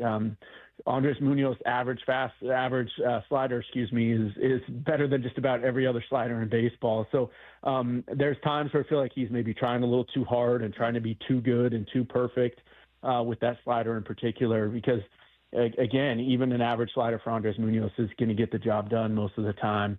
To me, it just comes back to his confidence and being able to kind of get back to who he is. He seems like he's nibbling a lot and not finding the zone enough. You know, get ahead. That's what the Mariners talk about, right? Get to 0-1 and you're in control. And I think Munoz has kind of struggled to get to that spot. But he was so good last year for them, and he's been so good, you know, his entire career. I don't think it should take too long to get him back on track, but certainly these last few outings have been cause for concern. And, you know, his next couple outings here, obviously you're going to be under a spotlight, and we're all going to be watching and seeing if you can turn things around here. I feel like we all learned some things from this interview, and no surprise here. Seattle Times Mariners reporter Adam Jude, he knows a ton, kind enough to join us on the Emerald Queen Casino Sportsbook Hotline. Make sure you're reading his work, seattletimes.com, the Seattle Times app. Thanks, Adam. Thanks, Adam. Thanks, guys. Appreciate it. See ya. Don't forget to download the Seattle Sports app. Every game, one app, completely free. You can take the game with you on the go when you're out running errands, at Little League practice, on a hike, wherever. Enjoy every pitch of Rick Rizz's final season all in one place at no cost. It's the easiest way to enjoy Seattle Mariners baseball. By the way, pregame show tonight at 5:30 p.m., 6:40 p.m. first pitch. Great pitching matchup. By the way, Curtis. All weekend long we've got great. It's just a repeat of the last pitching matchup. So Logan Gilbert against Jacob deGrom tonight. Again, 6:40 p.m. first pitch. Let's get to 4 down territory. This is 4 down territory, going inside the game. What former Seahawks and Coug wide receiver Michael Bumpus. First down to you, Stacy. How much should we read into veteran pass rusher Dante Fowler visiting the Seahawks yesterday? I think at least a little bit. Right? Okay. I mean, I think this is much like it's list season, it's also visit season, which is where we talk at length about any visit, a third hometown visit, a 30 visit, a veteran coming in for a workout. Like, no matter what it is, it's just a relatively quiet time in the NFL calendar until it kind of ramps up and becomes chaotic at the end of next week. But there is a history here, a real history of the Seahawks having a willingness to add those guys. They find real value sometimes in those older veterans, especially on defense. They had real interest in Von Miller last year. He ended up signing somewhere else. Obviously, talked about regretting it. No, literally, he did, not me. He talked about regretting it. They added DeMarcus Lawrence, clearly, who I think people were just way too low on. It's not like this washed-up veteran. It was like, why isn't anyone adding him? But still, a really great ad. Then you go back to Baltimore, Mike McDonald's time as defensive coordinator. Jadeveon Clowney kind of has a resurgence, late. It was something like year, what? Or, I mean, the 6th or 7th different team or something like that. Ended up having a fantastic season. So I think that not just John Schneider and the Seahawks, but clearly Mike McDonald seems to find some real value in not only a really knowledgeable veteran, but kind of in someone who can still add as part of a rotation. So yeah, I'm keeping my eye on it. Second down. Stacey, what two Seahawks draft truths deserve a little bit of context? So we all keep saying the last time John Schneider had picked number 32, he traded back. Therefore, he's going to trade back this year. And that doesn't really give credit to the fact that John has had a small class and also drafted very late in the first round before. He's done both of those things before. So he had a 3-player class in 2021, the smallest in franchise history. And while he didn't use the number 32 overall pick in 2014, in 2016, he did use pick 31 on Jermaine Ifedi, which is like basically the same thing. But I think even then, both things need a little bit of context. It's why I keep saying I think they're going to trade back. That 2021 class was a COVID class. They'd sent 2 draft picks to the Jets for Adams, a first and I think a third in that class. And then in 2016, with taking Ifedi at 31, it was after trading back from 26. So like, I do think John Schneider tends to value having a few more picks. It's I think every GM, it's not a John Schneider thing. It's like any GM wants that. And even if he drafted at 31 once, still trading back, they still have a history of being willing to trade back in the bottom half of the first round. So for anyone kind of pointing to those two things, they're both true. I just wanted to add a little context around them. Third down. So you scanned over a few new mock drafts. I did. And something is catching your eye. What is it? I should say 2 things because it's 2 names that we've talked about a ton. Bump is a big fan of Chris Johnson, corner as a San Diego State, as a fit for Seattle. I know that Brady talked about him yesterday. Brock has talked about him. He's kind of like a sexy, cool kind of pick. A lot of people like the idea of adding corners, and they just really like him. And then we've talked at length about Jadarian Price. If I had $1 for every time we talked about Jadarian Price on this station, I'd probably have $50 minimum, at least 100, maybe more. And I think that what I've always assumed is, okay, if they don't pick these guys at around 32 or like maybe no later than 40, that's what Daniel Jeremiah said, they're going to be gone. That's it. That's your chance. But Dane Brugler and Mel Kiper Jr., both also great draft analysts, have these guys much lower than I'd seen before. So Dane has Jadarian Price at like 50-something, which is way lower than I'd typically been seeing him. Like I had seen it, I think 32 is higher than some people expect, but he just is a fit for Seattle for a lot of people, so they put him there. Mostly I've seen him like late 30s, early 40s. In the 50s, that's crazy. I mean, if the Seahawks could trade back twice, add more picks, and still get Price, that's a fun kind of draft start. And then Mel Kiper, likewise, I had seen Chris Johnson taken, maybe at 30. Maybe he goes a little earlier and the Seahawks don't get a chance anyways. He has him at 37, which is kind of like the same approach of like, what if they trade back and still get a corner and add to that room? It doesn't have to be Johnson, but it feels like there are some names we've been talking about endlessly that are popping up a little later than I expected, and there's a world where the Seahawks trade back and still get those guys. Fourth down. I should say one of those guys. Get them all. You're simply not going to get both. Bring them all here. Draft all the guys we've talked about. I think that's a great start. I do. Why don't the Seahawks listen to us?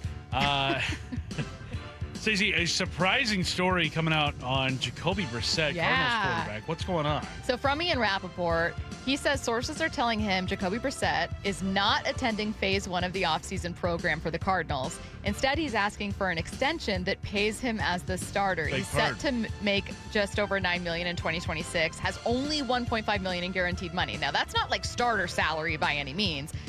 Jacoby Brissett, I don't know how many people see him as a starter. I know that you might hear this and you might think, Jacoby, who are you? Yeah, you are you're the long-term option. Career backup. You're not the long-term guy. Why are you trying to ask for this money? To which I would say, he's their starter this year. Like I don't know that I'd pay him. Starter I don't think I for would. Now, but the Arizona Cardinals have put themselves in a position where they do not have a real answer at quarterback. And he and his agent are probably just recognizing the leverage they have as like, oh, you want me to be the starter? Better pay me like it. You know what Brissett's record last year for the Cardinals was after taking over Kyler Murray's job? Tell me how many games he played total. Started 12 games. 3 wins. 2. 1. 1 win. Wow. 1-11. I mean, that's not his fault. His numbers weren't awful. I don't believe in quarterback wins. Threw for 3,300 yards, had a 65% completion Not percentage. a real stat. Not a real stat. 23 touchdowns, 8 interceptions, but it's Jacoby Brissett. Like, he's no one's long-term option. I wouldn't do this, but I think it's almost like calling the Cardinals' bluff to tank. Right. You know, in a weird way where, like, what are you going to do? Cut me? All right, go for it.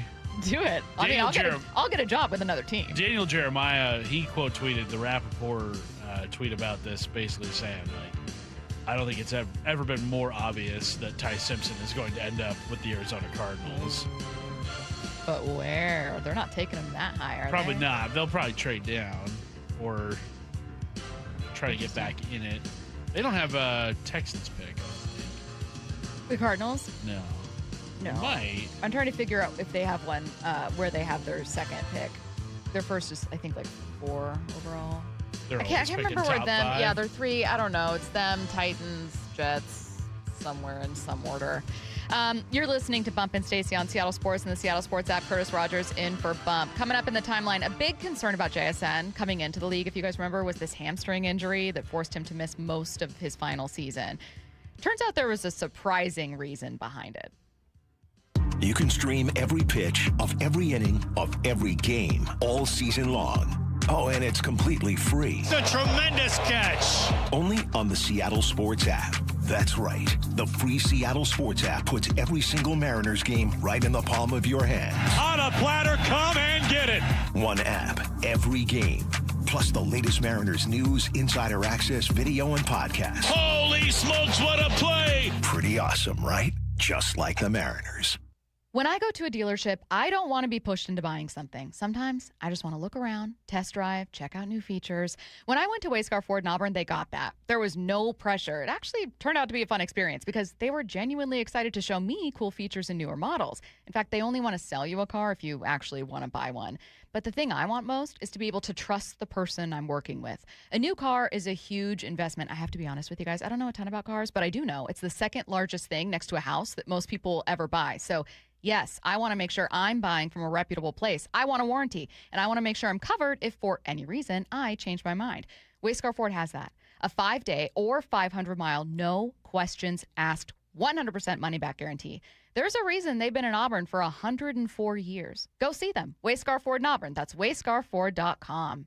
D.R. Horton's National Red Tag Sales Event is going on right now through May 3rd. Stop by any of its participating communities and find select Red Tag homes at incredible pricing. Visit drhorton.com. D.R. Horton, America's builder, an equal housing opportunity builder. It's comedy's most fearless voice. Jim Jeffries comes to the Emerald Queen Casino June 18th. It's sure to be a night of unforgettable comedy with the Australian stand-up powerhouse. Tickets at emeraldqueen.com. Emerald Queen Casino, the entertainment capital of the Northwest. For those diagnosed with anxiety, depression, or PTSD, Northwest Ketamine Clinics wants you to know hope is within reach. Here's Brandon, a recent patient. Going to sleep was challenging.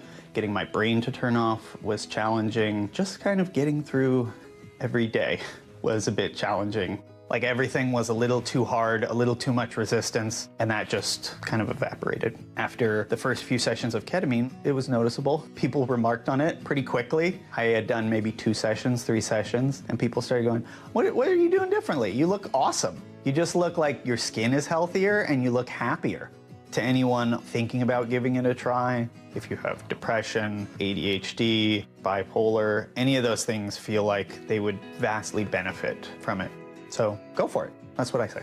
Welcome to the Pacific Northwest's most experienced ketamine center. Book a free phone or video consult at nwketamineclinics.com. Healing starts here. This is a special alert to all Americans who own a vehicle with less than 200,000 miles with an auto warranty about to expire or with no warranty coverage at all. Due to a decline in the economy, CarShield is announcing a low-cost month-to-month vehicle protection plan that is now available to the public to save any driver out-of-pocket expenses on future auto repairs. Call now to find out how you can pay almost nothing for covered auto repairs. Yes, you heard that correctly. Pay almost nothing for covered auto repairs. An open phone line has been established for all drivers to call for a free quick quote. Call 800-292-4541 now. Drivers who are covered will not have to pay for covered repairs again. This protection plan is at an all-time low. Additionally, Drivers who activate this vehicle protection today will also receive free roadside assistance, free towing, and car rental options at no additional cost. Call us for your free quick quote today. 800-292-4541. That's 800-292-4541. What do you have to lose? Call 800-292-4541. Again, 800-292-4541. Heading outdoors or on the water this weekend? Check in with Joey and Nelly on the Outdoor Line from 6 to 8 a.m. every Saturday on Seattle Sports and the Seattle Sports app. Shopping for a new Mazda? Shop the West Coast's largest Mazda dealer, Mazda of Everett. With more new Mazdas in stock than any dealer in the region. Shop over 780 new Mazdas. Click on the Mazda of Everett price. At Mazda of Everett, exceptional customer satisfaction is the standard. Plus, at Mazda of Everett, you negotiate directly with the owner. Locally owned, trusted by thousands. Shop MazdaofEverett.com and see why we're number one. You can count on the Seattle Times for local news and information on your teams and your scores. Mariners, Seahawks, Sounders, Kraken, Storm, Huskies, Cougars, Rain. Get inside the game and go beyond the stats. The Seattle Times is always there with game summaries, player interviews, and play-by-play analysis. Don't miss a play. Stay in the game and in the know for what's next. Read our coverage at seattletimes.com/sports. Snapshot from Progressive wasn't created for just anybody. Oh no, we made it for you. Smooth accelerators. When that light turns green, you're off. Like a warm knife through firm butter. Going from 0 to the speed limit in an appropriate amount of time. Sure, your car has horsepower, but your horses prance around as silky smooth as your right foot. Fancy Prancerton.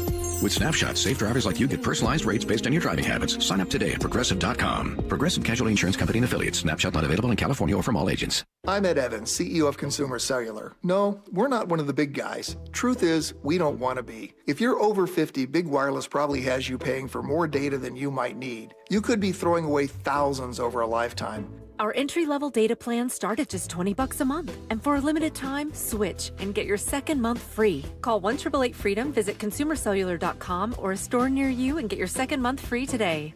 Plans include $5 credit for auto pay and e-billing. See site for additional details. Around the Diamond is sponsored by Klein Jewelers. This is The Timeline. With Bump and Stacy. Brought to you by 1-800-DUI-AWAY.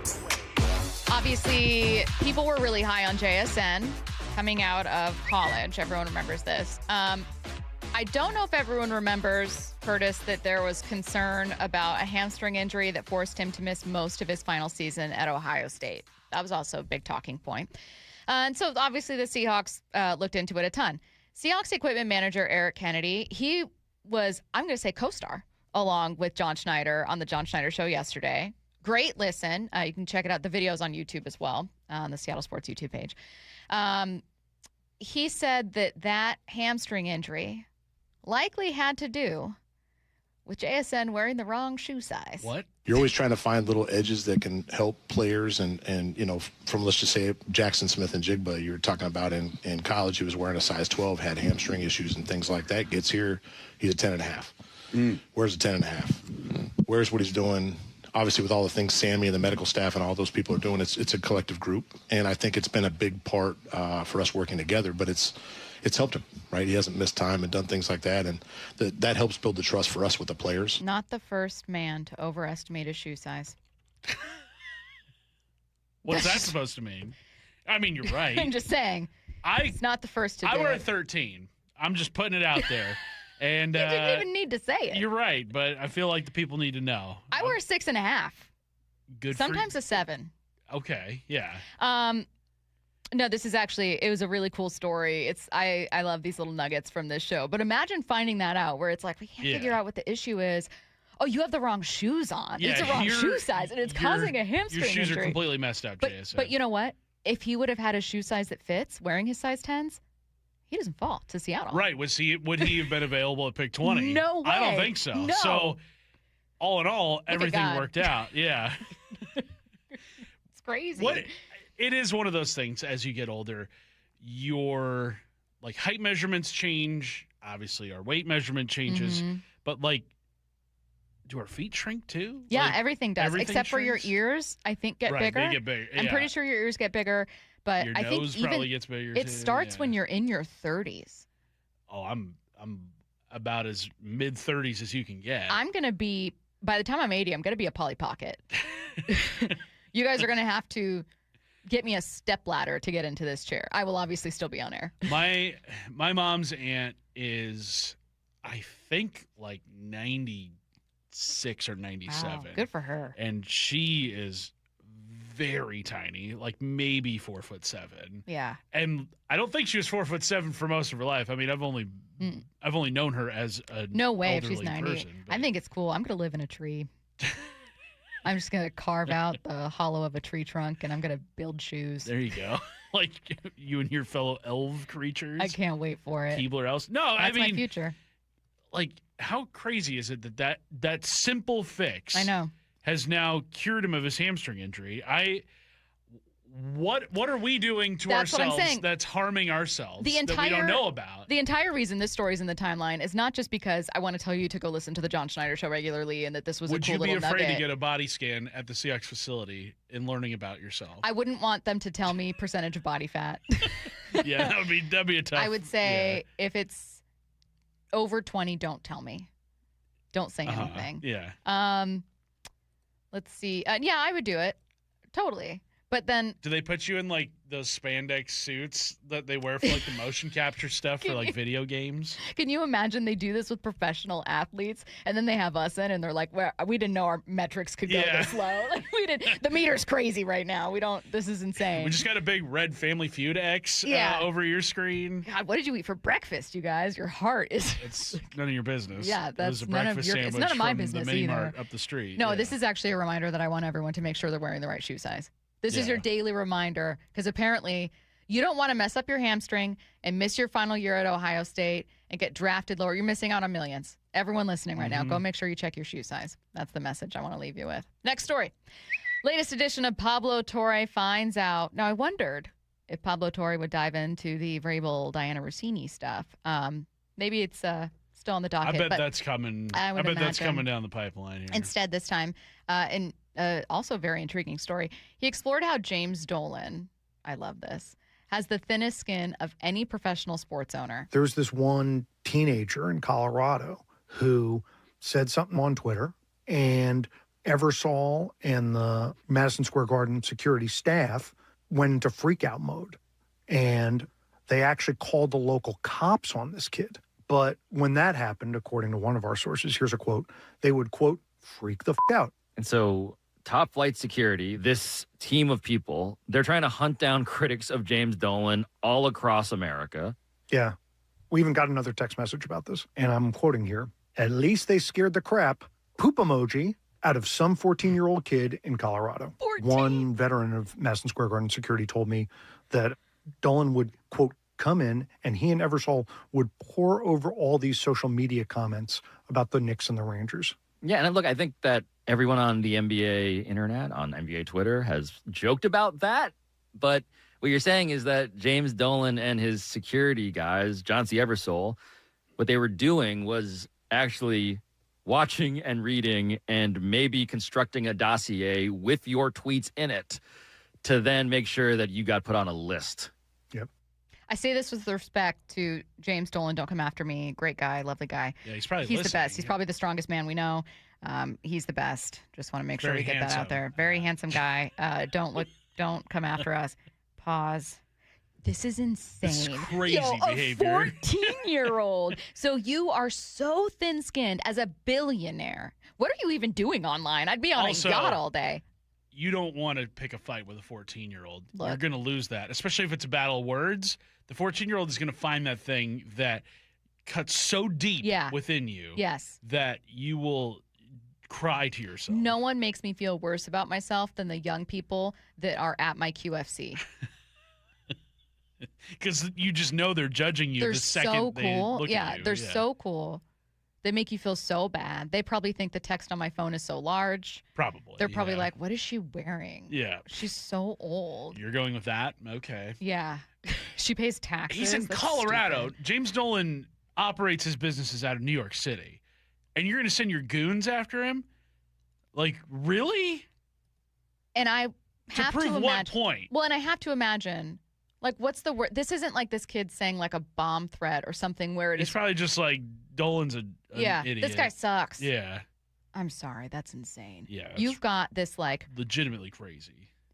You know, which Batman is it? Matt, this is a perfect question for you. Which of the Dark Knight trilogy is the one where Alfred becomes very concerned that Bruce Wayne is crossing ethical lines by using surveillance on people? Oh, that one's the Dark Knight, where he's facing the Joker. Thank you so much.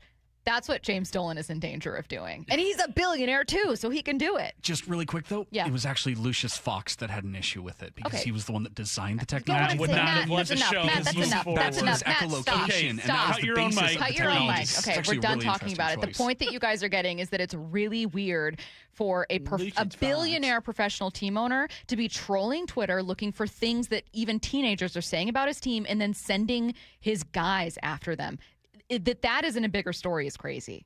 Yeah, that's insane. I know Madison Square Garden also uses like tons of facial recognition software.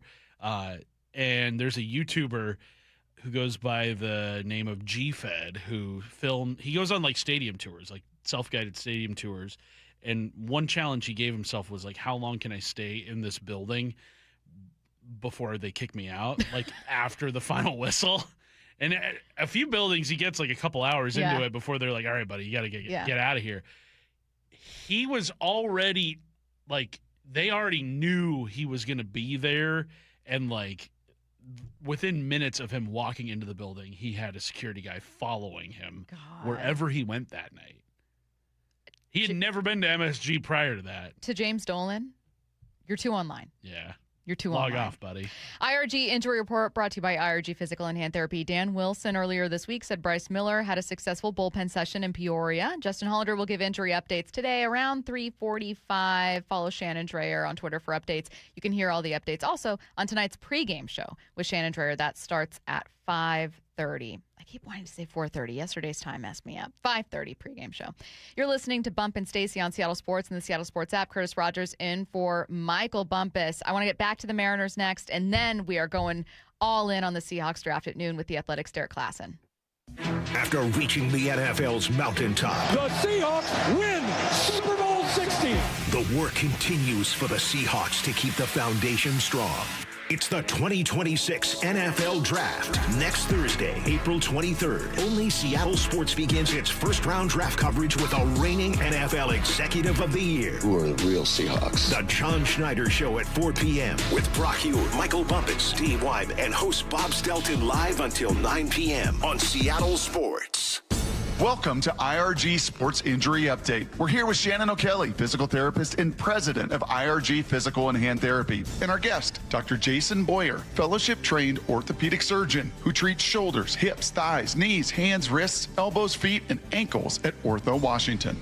Dr. Boyer, thanks for joining us. Let's talk about AC joint separation. What is it? Yeah, my pleasure, Shannon. So the AC joint is the joint the end of your collarbone makes with a big hook that comes off of your shoulder blade. And it's often injured when you fall or land on your shoulder or on the point of your shoulder because it's in that vicinity, and it's very apt to injury if you land in that position. How do you treat this, and how do you diagnose it? You diagnose it with a combination of physical exam and x-ray. You can actually see in the more severe sprains, you can see the collarbone sitting up higher. You can actually look at the patient and see a big bump under their skin where the collarbone is sticking up. And treatment really comes down to how severe the sprain is. For grade 1, 2, and sometimes 3 tears, it can be time, it can be physical therapy, and the shoulder can be as good as new, although it does take a while. In the higher level sprains, where a bunch of ligaments have been disrupted and the collarbone is really nowhere in the zip code it's supposed to be, that's going to be a surgical fix. And return to play, generally pretty good? Return to play is good if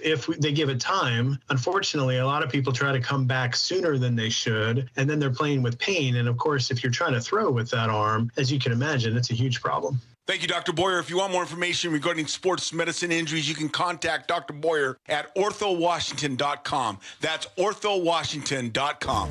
With over 40 neighborhood clinics around Washington, IRG has you covered. Let IRG be your family's physical therapist. Find the location nearest you at irgpt.com. That's irgpt.com. Trust is everything.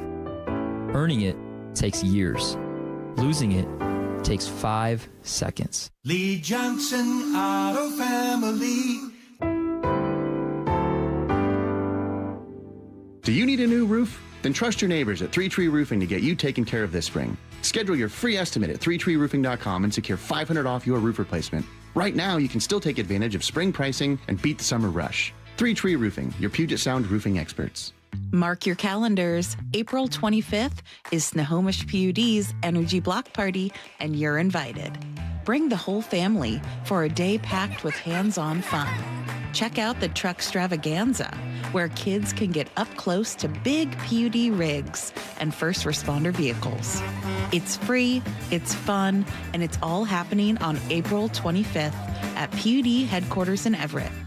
Visit snowpud.com/energy block party. It's a brave face we put on. We never want to be any trouble. But you know, getting older isn't all smiles and birthday parties. Sometimes it's facing the fact that we are aging. And you know what? That can be pretty hard. If you need a little support or just want to talk to someone, 988 is here for you. It's free and it's confidential. Call 988 anywhere, anytime. A message from the Washington State Department of Health. Compassion, communication, results. That's Pendergast Law Personal Injury Lawyers. Go to pendergastlaw.com. That's pendergastlaw.com. This is the story of the one.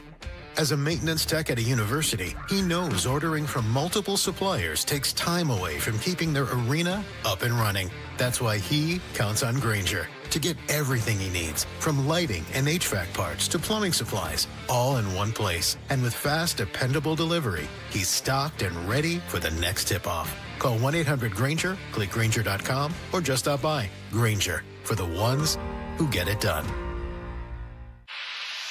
Pump up the volume. Business moves fast. Orders roll in, deadlines close in. When you ship with USPS Ground Advantage, you can keep up with confidence. Every package stays in our secure network from dock to door.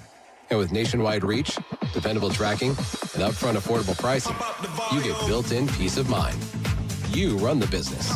We run the routes. Visit USPS.com/Ground Advantage to learn more.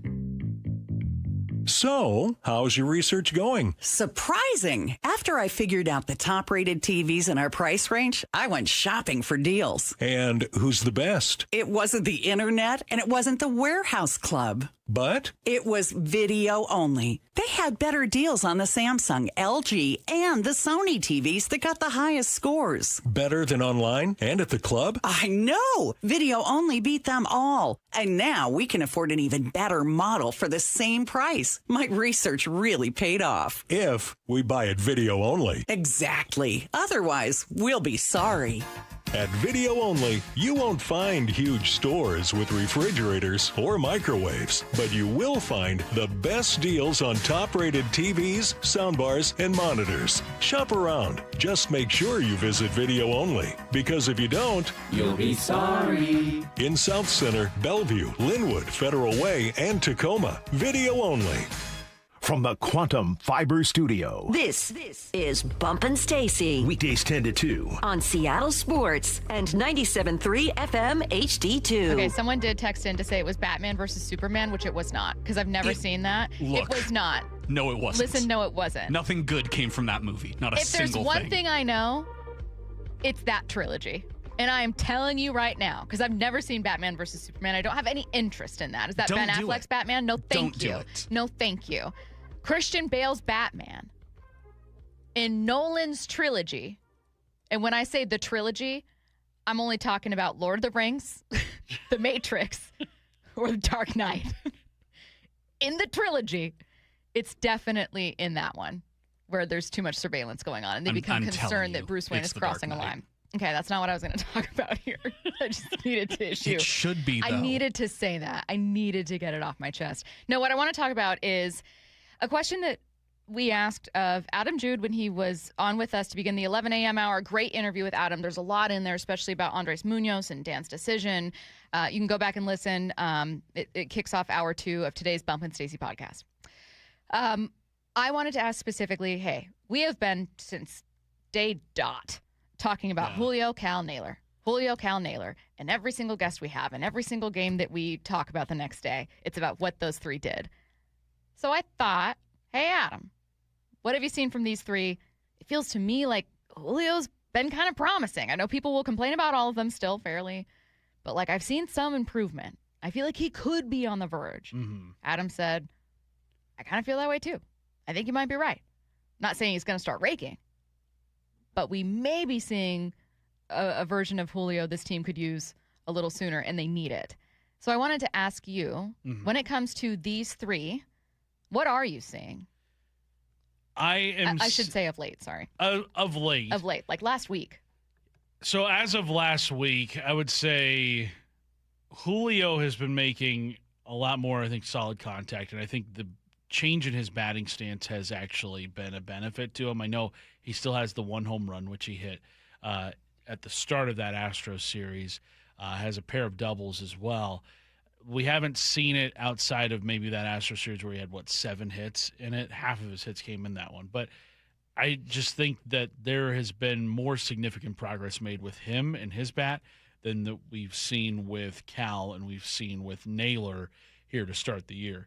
I think for Naylor, the thing with him is that he's not striking out any more than he normally does. He's not really walking more than he normally does. It's just that the contact that he is making, it looks like he's kind of hitting a medicine ball in a way. It just feels like everything is dying yesterday, super early. Like that, yeah, exactly. It does not look like he is stinging the ball. Now, Naylor did make a slight swing adjustment and had some really positive early results from that. He had a more exaggerated toe tap, which was at the insistence of Edgar, and he changed it up right before that 2-home run game that he had in the series finale against the Astros. We haven't seen really much production outside of that one game against the Astros from Naylor this year. Only hitting 118, an combined OPS of 390 right now. That's tough. But the good thing with Naylor is that he's still making contact at his regular clip. It's just not falling in. So maybe there's some bad luck, but just got to get better contact. As for Cal, it just feels like he's kind of still figuring out his timing. Like it has been thrown off majorly to start the year. What did you make of what Adam had to say about kind of that approach to the plate? And like it feels like Cal sometimes has a plan to do one thing, but then maybe there's pressure to do something else. Like when it comes to an approach to the plate, what should it look like, or what do you expect it to look like? I think you got to have a plan most times you're going up there, because it has got to be – you can't be caught guessing, because then you're just going to be striking out time after time after time. It kind of reminds me a little bit of like Kyle Seager's final couple of seasons here in Seattle, where he struck out a ton. The batting average wasn't really there. The power numbers were there, but it was not something that you could consistently rely upon in that lineup. 29 strikeouts for Cal, which is the most on the team. He also has the most at-bats on the team with 77. If your guy who's going to get you the most at-bats is also going to produce like this, it's just not really tenable. A guy hitting 169 with a 539 OPS to start the season. I think Cal is the most important of the three, but I think of the three, Julio seems to be the one closest to getting back to an acceptable level of play, at least for this point of the season. I think I'm most encouraged by what I've seen from Julio.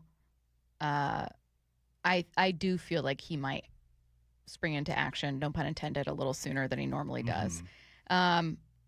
What's concerning, I've seen some things from Cal. It's just uneven. It's like one AB, you'll be like, oh, great take, drew a walk, good approach, 2 singles yesterday. But you're obviously looking for slug.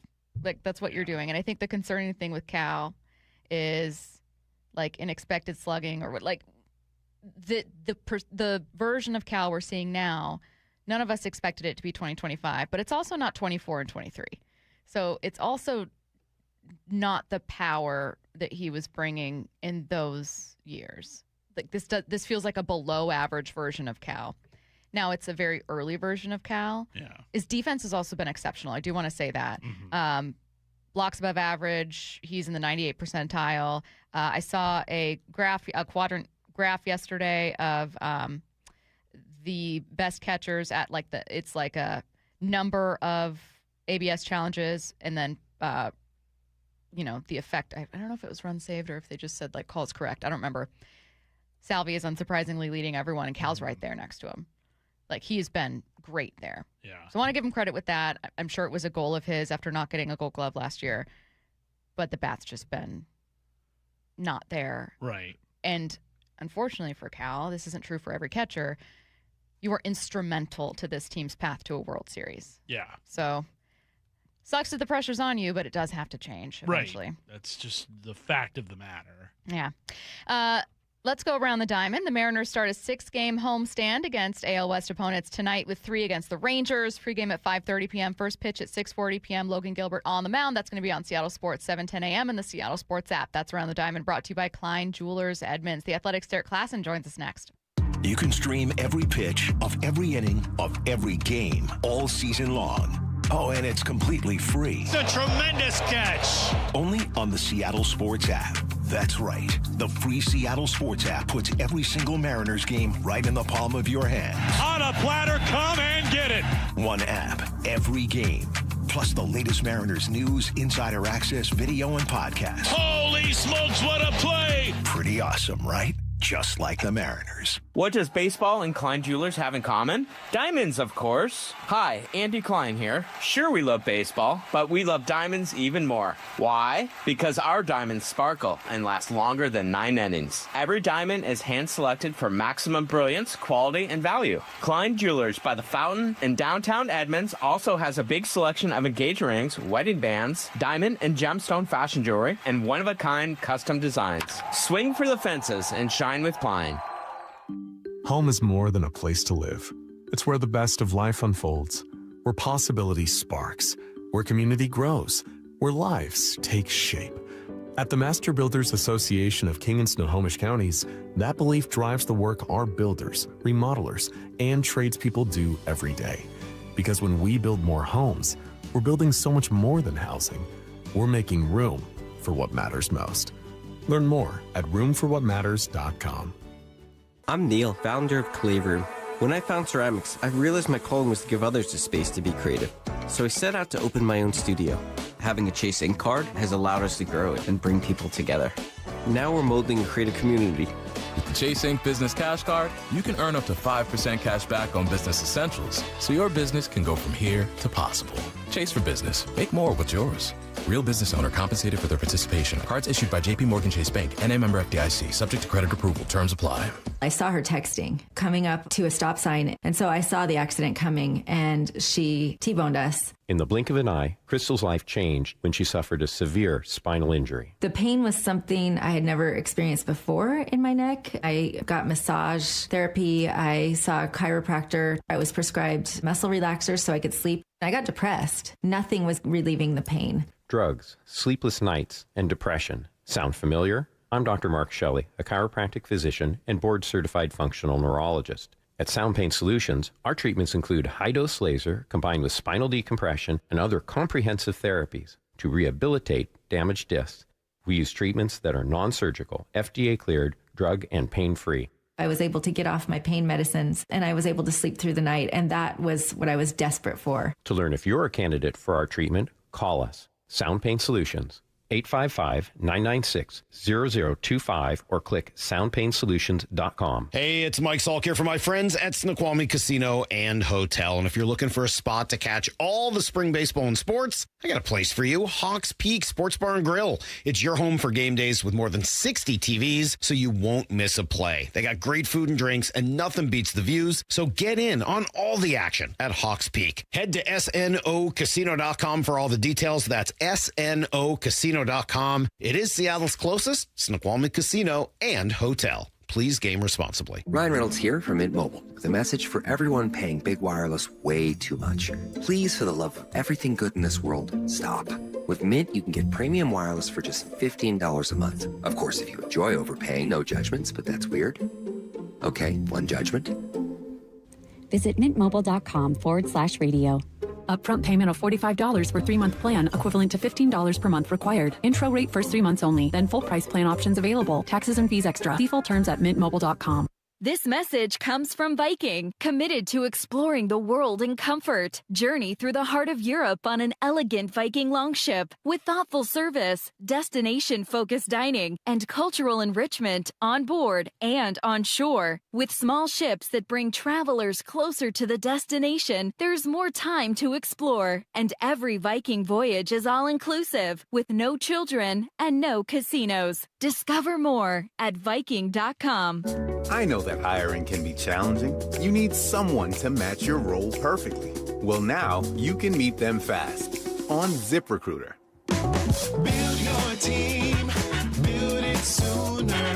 Meet your match on ZipRecruiter. Just head to ZipRecruiter.com/free right now to try it for free. That's ZipRecruiter.com/free. Meet your match on ZipRecruiter. Try it free. Help DEA keep our communities safe and healthy by participating in National Prescription Drug Take-Back Day, Saturday, April 25th. Take action right in your own home by cleaning out your medicine cabinet of unneeded medications. Keep them safe, clean them out, take them back. Find a collection site near you at DEATakeback.com.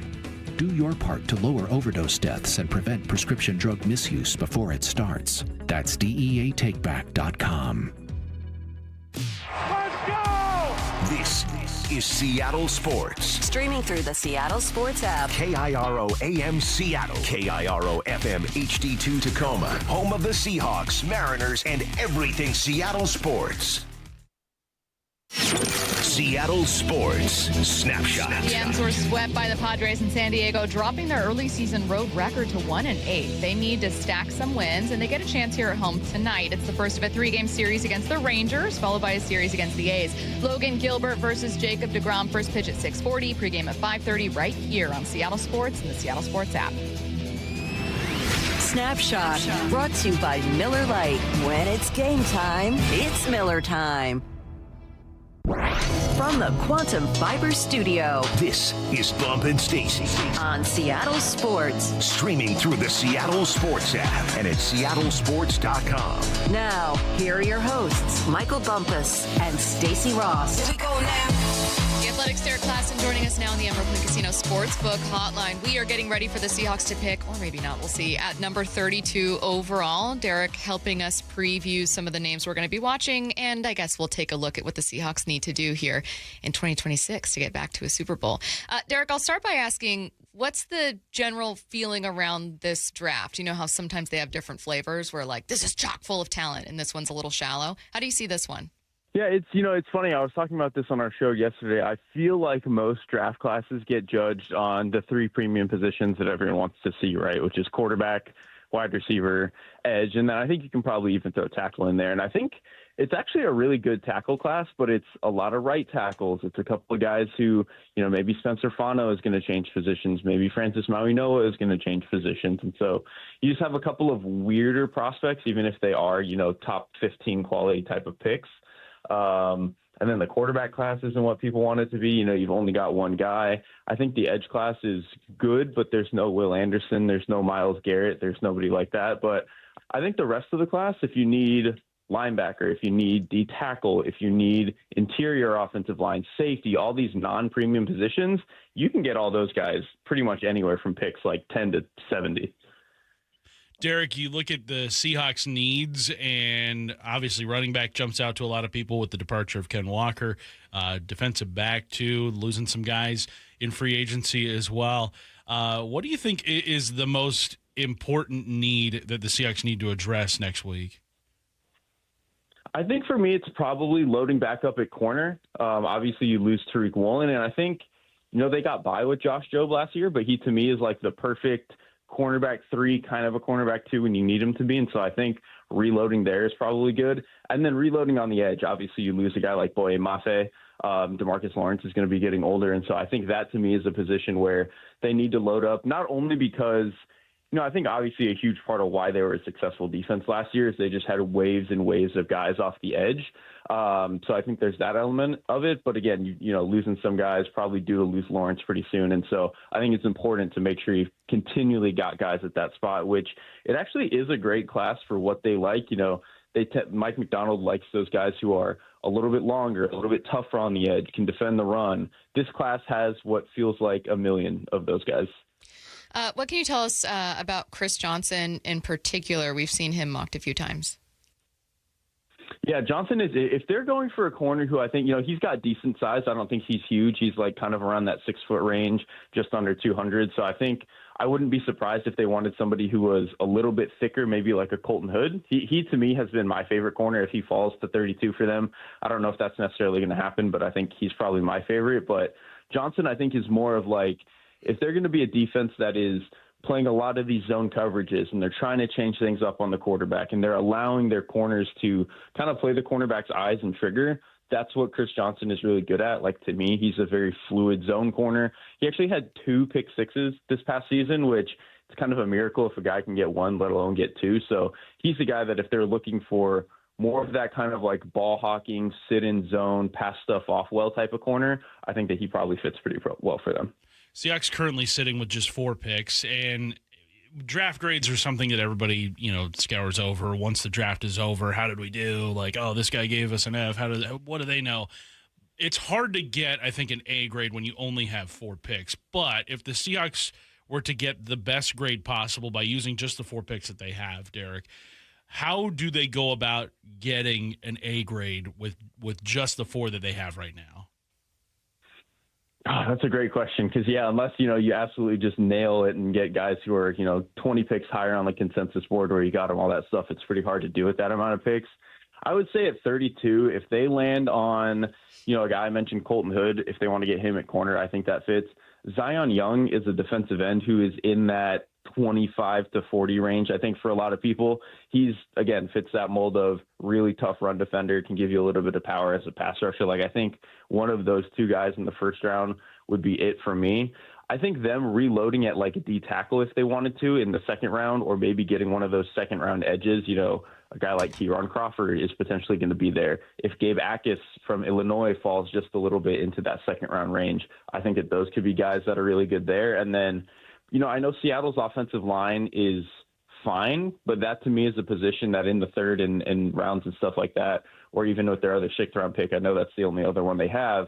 I think always resupplying there is probably a good idea. So kind of building out through the trenches, and then if they can get a corner somewhere along the line, that to me is kind of the best case scenario. Hey, Derrik, I wanted to ask you kind of your thoughts on the running back class. And for context, as you know, Ken Walker obviously departs in free agency. We all expected and talked about for weeks that the Seahawks, maybe they go after Rico Dowdle, maybe it's Tyler Algier, and then they don't end up signing a free agent. And as much as they talk about liking the group they have, I think everyone has now just assumed not only that they will get another running back in this draft, but that there's for 40 days and 40 nights, we've been talking about Jadarian Price.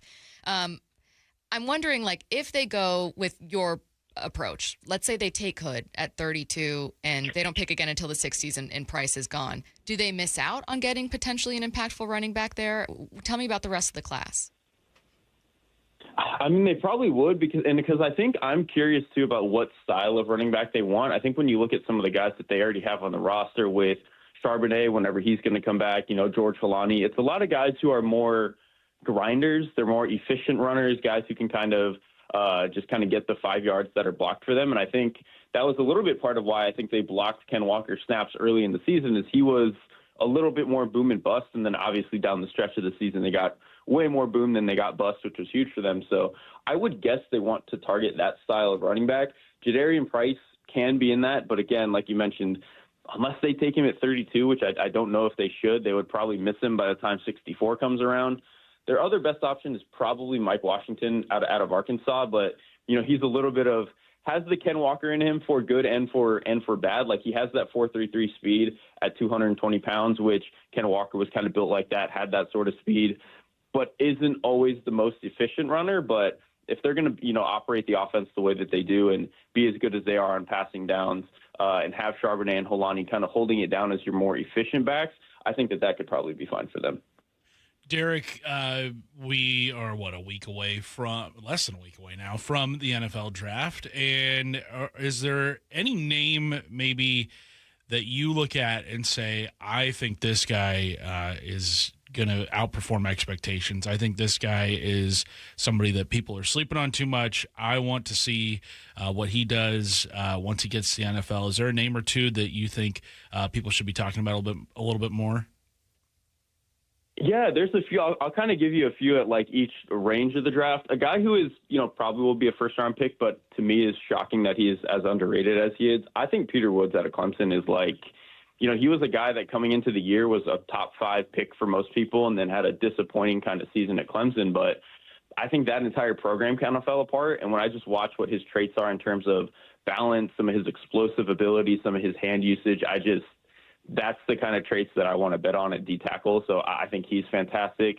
I think if you go a little bit further down the board, a guy that I really like at linebacker is CJ Allen. He's probably in that like around pick 30 to 40 range, but 3-year starter at Georgia, who is a pretty good athlete, and already hits people incredibly well. Like, he's just, I don't know if he has like superstar Roquan Smith, Fred Warner potential, but whatever is in that next tier, I think that he can get to that. And then the last guy I'll throw out, going down a little bit more to like the day 3 range, Reggie Virgil, the wide receiver out of Texas Tech. He, to me, is kind of like we have Carnell Tate at home. He's about that like 6'1", 6'2", 190 pounds, but just a really clean route runner. I think the way that he plucks the ball is fantastic. Like, he just, to me, feels like a guy who goes 4th, 5th round and is a really good wide receiver 3 for a long time in the NFL. Taking a step back to look at the Seahawks just as a team right now, I don't know that their offseason impressed a lot of people. Understandably, it was just re-signing JSN and every other move was kind of losing someone. But they are obviously intent on getting back to Super Bowl, still a really stacked roster, especially defensively. But I wouldn't be surprised if there are a lot of people with questions. Derrik, when you look at this team, what are some of your questions? Kind of like I was mentioning with edge depth, like I think a huge part of why they were successful is that when they dipped into their 3rd rotation, they were still a really good pass rushing unit. And so you wonder if losing Mafe, maybe Lawrence, gets a little bit older and loses a step, all that sort of stuff. Maybe that you take a step back there and you go from the 2nd or 3rd best pass rush in the NFL to like the 8th. And that doesn't always sound like the biggest jump, but that can be the difference from being a historic defense versus just pretty good. And I don't think pretty good wins the Super Bowl last year. And so that to me is a big concern. And then losing Tariq Woolen, I think is, he's a frustrating player. I get it. Some of his bad moments where he just gets cooked on a double move are very frustrating, but on a down-to-down basis, I think he was a lot better than people had given him credit for, and I think he's going to be really good for the Eagles, and so I think losing him is probably going to hurt. So my biggest concern is, I would say those 2 things, and then losing Clint Kubiak on the offense, and so I think you just lose potentially a little bit of whatever your magic was in terms of piecing the offense together, and then personnel-wise on defense, I think you go from special, absolutely elite unit to more of like top 10. I'm really glad you mentioned Kubiak because I wanted to follow up by asking you about Brian Fleury. Like, is that a hire where you were like, okay? Were you excited to see it? Tell me maybe your first impression, and if there wasn't one, I also think that's kind of telling. I mean, that's kind of where I'm at. I think he's just a guy where we just don't know a whole lot about what he wants to do and how he's going to do, at least like with a guy like Kubiak. He had been calling plays, obviously, for New Orleans for a little bit, which looked incredible for 2 weeks, and then every single person on that Saints team got hurt. He had some experience previously in Minnesota, whereas I think there's just a little bit more unknown with where the Seahawks are going now. But I know Mike McDonald is now 1 for 2 on offensive hires, and the first one didn't go so well. But I think just with as good as he is, generally as sharp as he is, I'm kind of trusting that wherever he's taking this thing is going to work. And then, I also think that they've settled into a better spot with the offensive line than I thought. Like, that to me was a big concern going into last year, is I just did not think the offensive line would be good enough. but I think you see the tackles play healthy. Gray Zabel, when he was healthy, was really good. Like, I think they've found a nice spot there. And so I think the offense will probably take a step back, but I think what they have as a core is pretty good. Derrik, the Seahawks were able to re-sign Rashid Shaheed. He did test the free agency waters a little bit, but ultimately decided to come back to Seattle. They've extended JSN. That big contract doesn't kick in until a couple of years from now. They've got Cooper Kupp here under contract. He's getting paid pretty handsomely. Are you surprised they've sunk as many resources into the wide receiver room as they have when they, especially last offseason, made a really big point about how they want to be a run-first team? I mean, I think it's telling that, like, the types of receivers that they want. Obviously, them kind of deploying JSN and changing his deployment to make him more of a vertical receiver, going and trading for Rashid Shaheed and then making sure that you keep him around. Again, a guy who's more of a vertical explosive receiver. And I think part of what sometimes teams miss when they want to be this run-heavy, ground and pound sort of team is that the value in doing that is that you can then rip off explosive passes down the field. Or if you're so good at explosive passes down the field, then teams kind of open up a little bit of air for you. I think the other team that I would look to for this and where it can kind of go wrong a little bit is the Carolina Panthers.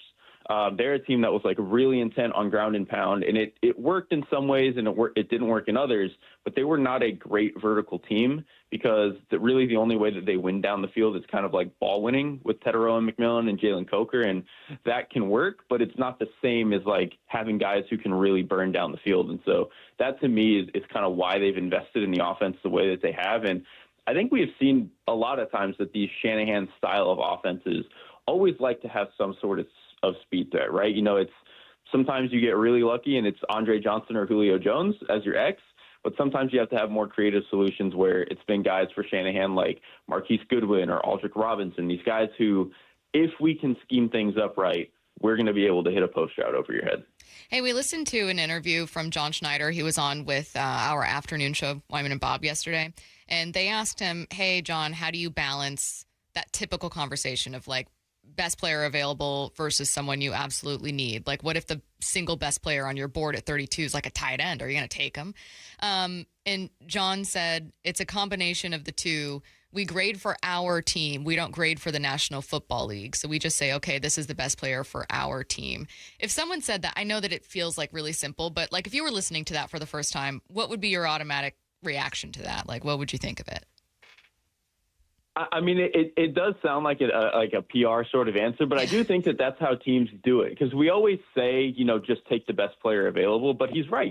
Teams do kind of scale whatever their grades are to what the team needs. And that can either be just in terms of where the holes actually are on the roster or in terms of particular scheme fits. There might be some player who's 15 spots higher on the consensus board, but if it's a 245-pound pass rusher, that's just not really what the Seahawks want. They're going to take the guy who's probably 260 pounds and stuff like that. And so I think that just take the best player available is one of those things that when we're seeing it from the media where we are grading it for all 32 teams, it's easy to do that. But teams really are like shifting their board based purely on what they need and like what they are looking for. Derrik, before we let you go, tell listeners, especially leading up to a very exciting draft, where they can find more from you. Yeah, you can find me, obviously 3, 4, 5 days a week over at the Athletic Football Show podcast feed. We've got some YouTube videos every now and then that we're throwing up. I've actually got a couple coming down the pike here in the next couple of weeks. And then we at the Athletic Football Show will be doing a live draft show for Thursday night, Friday night, and at some point on Saturday. I think we're going to start at the 7th round, and we'll kind of see where it goes from there. Very busy week for you. Looking forward to it. Derrik, thanks so much. Thanks, Derrik. Thanks so much. See you guys. Have a good one. Don't forget, you can download the Seattle Sports app to listen to every Mariners game on one app, and it's completely free. You can take the game with you on the go when you're out running errands, at Little League practice, on a hike, on the boat, wherever the Seattle Sports app travels with you. You can enjoy every pitch of Rick Riz's final season all in one place at no cost. Did I mention it's free? It's the easiest way to enjoy Seattle Mariners baseball. Let's get to headline rewrites. Extra, extra, real Headline rewrites. We must make headlines. The real story behind the headlines in today's news. Powered by Bay Alarm Security Services. With Bump and Stacy. Now, before you even read this, That was Curtis, great you know Seattle that I'm Sports app gonna, read, you know Stacey. that I'm gonna say this. There is a read that I have for the Seattle Sports app, which I use and have, and I think it's cool that it's completely free. So when I say the read, I said every game, one app, completely free. Every game, one app, completely free. That's so rude. You guys, I wish you guys could see how much these two mock me all the time. It's constant. It never ends. It's even worse when Bump is here, too. Yeah, because then all three of you just go, oh my God, Seattle Sports. I don't sound like that. It's Stacy. I do not sound like that. If my eyes were closed, I would not be able to tell who's talking. Just do the dumb headline. Okay, headline one, the Mariners are back in Seattle to open up a homestand with back-to-back series against AL West opponents starting tonight against the Rangers. What's the real headline? And we're begging them to drop the shovel, meaning stop digging a hole, please. Don't bury yourself. Don't do it. They're 5-5 against AL West opponents so far this year. It is early in the season. I don't care if you hate me saying that. It's context that I have to give when I say this next stat. Last year, they were, 34-18, excuse me, against AL West opponents. You have time to get that record. Sure. But you need to, even if it's early, start now. Because these series could end up costing you. I don't think they will. I genuinely don't. I think Seattle is the deepest and most talented team in the AL West. I think so, too. But you don't want a random April series to be something that you're just pulling your hair out Just over like, later. Oh, man. Remember that series? You know what I don't want to say? I don't want to, in September, go, remember that Padres game? Oh. You're up I 6-2 in the ninth? Why would you remind me of that, Stacey? I definitely don't want to have to say, that's September. And the Rangers have a tiebreaker over you. That's something else I don't want to say right now. The last series, you were swept. First time since 23 for the Rangers. Don't let it happen again. Do your best Bachman-Turner Overdrive impression this weekend. It's 70s weekend at the ballpark. And take care of business. I don't get it. Headline rewrites. Take care of business. Oh, okay. Yeah. Headline two. I don't do a lot of music references. Yeah. But that one felt good. Yeah. I think the text line's No, you looked back like me up. really proud of yourself Thank after. you. Headline two, Barstool Sports issued a retraction of their tweet making fun of Mariners broadcaster Angie Mentink. What's the real headline? And the irony of Barstool making fun of the future of journalism by not taking 2 minutes to Google is not lost on us. Yeah. Do an ounce of research. Literally. Before piling on. A minute, even. But it's look, we spent so much of talking about this yesterday and earlier today, talking about how great Angie is at her job and all this other stuff. And it's like, I don't necessarily want to re-explore that because I don't want to bring more attention to it. What I will say is, which we haven't talked about as much, this is what I hate about how especially Twitter works right now. It feels like 90% of Twitter is rage bait, purely for engagement farming. And like, even if you don't click on it and engage with it, it's starting to become the number one priority, even for media outlets. I'm not saying Barstool's full of journalists, but even for media outlets, where it's like the entire goal is to appeal to the lowest common denominator. Yeah. The goal isn't to talk about journalism ethics. The goal is to get people, even if you don't feel this way, the goal is to get people who do resent women being in sports to leave a ton of comments about how they hate it so that you can get money from it. Yeah, and it's just lame. It was completely lame. It was just a low blow by them to go after Angie, who, if you know Angie's story, especially recently, she's been through a lot. She's recovering from a stroke suffered in the offseason, and it's just even a medical miracle that she is out there broadcasting just a few months removed from that. I mean, she's an incredible person to work with. Have nothing but good things to say about her, and be better, Barstool Sports. Be better, the majority of the internet. Yeah. It was not cool to watch people pile on, and then it was through learning the full story of it. It's kind of like, I hope some of you feel bad for what you've had to say. Look, Angie has not only knows more, but has played more than a lot of those losers. And has broadcasted for a long time. Ugh, what losers. I won't stop saying it. It feels good. It just feels good. I'm going to bring the word loser back. What's next? Headline rewrites. Headline 3, Chiefs GM Brett Veach spoke with reporters this week, said he's expecting a lot of trades on the first night, and it's going to be an entertaining one. What's the real headline? Does Brett know something we don't? He sounds pretty confident. What does he know about Seattle trading back? Well, he's got 2 picks in the first round, so I imagine he's getting a lot of phone calls. Can't imagine John Schneider's getting as many phone calls as Brett Veach. It feels like Schneider's probably doing more of the calling since he only has the 4 picks. Now, that could change depending on who's available at 32. A team sees a guy that they're like, I don't think he's going to be available if we let him fall to the second round. Then they, call up Seattle and be like, hey, here's 3 or 4 picks. If you give us pick 32. Do with them what you will. Sure, yeah. then you become the most popular guy in the room. I hope it's a crazy first round. I remember, what was it, a couple of years ago, and we'll actually talk about one of these guys coming up because he signed a huge extension, but like when Houston traded up again in the top 5 to get Will Anderson. Thriller. Yeah, they got Will Anderson and CJ Stroud. Was it back-to-back picks or like? Yes. Yeah. Yes. Fun 2 and 3. Fun draft overall because there was also Carter falling a little bit. Devin Witherspoon was a surprise pick. Not he was expected to be a first rounder certainly, but wasn't mocked as often to Seattle. I think that was the last time in the draft where I was just like, what? Yeah, that was cool. You're listening to Bump and Stacy on Seattle Sports and the Seattle Sports app. Curtis Rogers in for Michael Bumpus. Coming up, Micah Parsons was the highest paid non-quarterback in the NFL, but someone else just took the crown. After reaching the NFL's mountaintop, The Seahawks win Super Bowl 60. the work continues for the Seahawks to keep the foundation strong.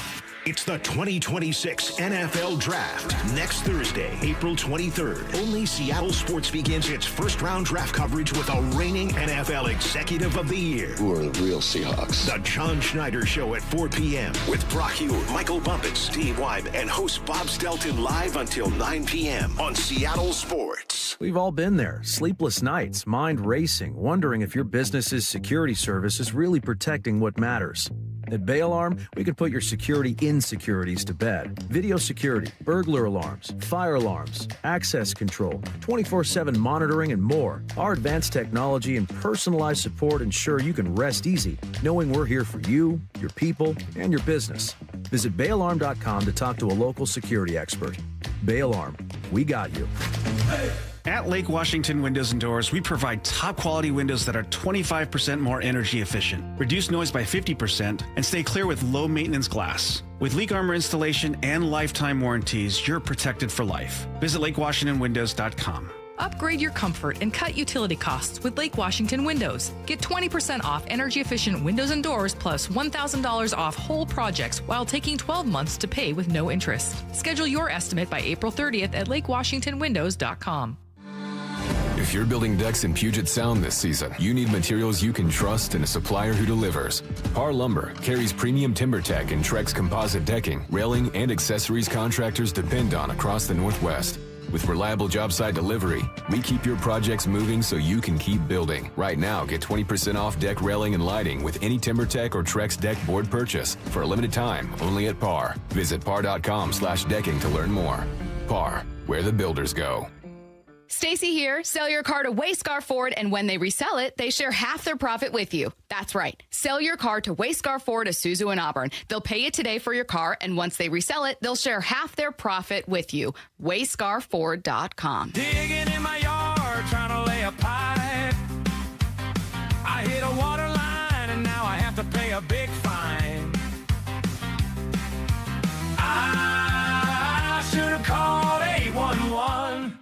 Hi, Chef John Howie here. At Sea Star Restaurant and Raw Bar in Bellevue, we've been serving the East Side for more than 24 years. We love serving our guests and creating wonderful memories. We also love serving the community, from local schools to amazing organizations like HopeLink, the American Cancer Society, Bellevue LifeSpring, and so many more.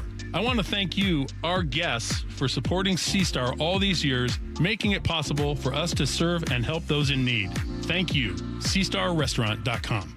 Harry Douglas here to tell you about Confetti Craze 5-Hour Energy. It tastes just like the best birthday cake ever. Vanilla, buttery, frosting vibes. It's basically a party in a bottle. And here's the best part. All cake, no sugar. And you know I love my cake. So I get that big birthday energy without any sugar guilt. The bottle's small, easy to toss in my bag, and perfect when I need a quick, tasty caffeine boost to cakeify my day. The Funfetti flavor is back on 5hourenergy.com or Amazon. Crack open a Confetti Craze 5-Hour Energy shot today.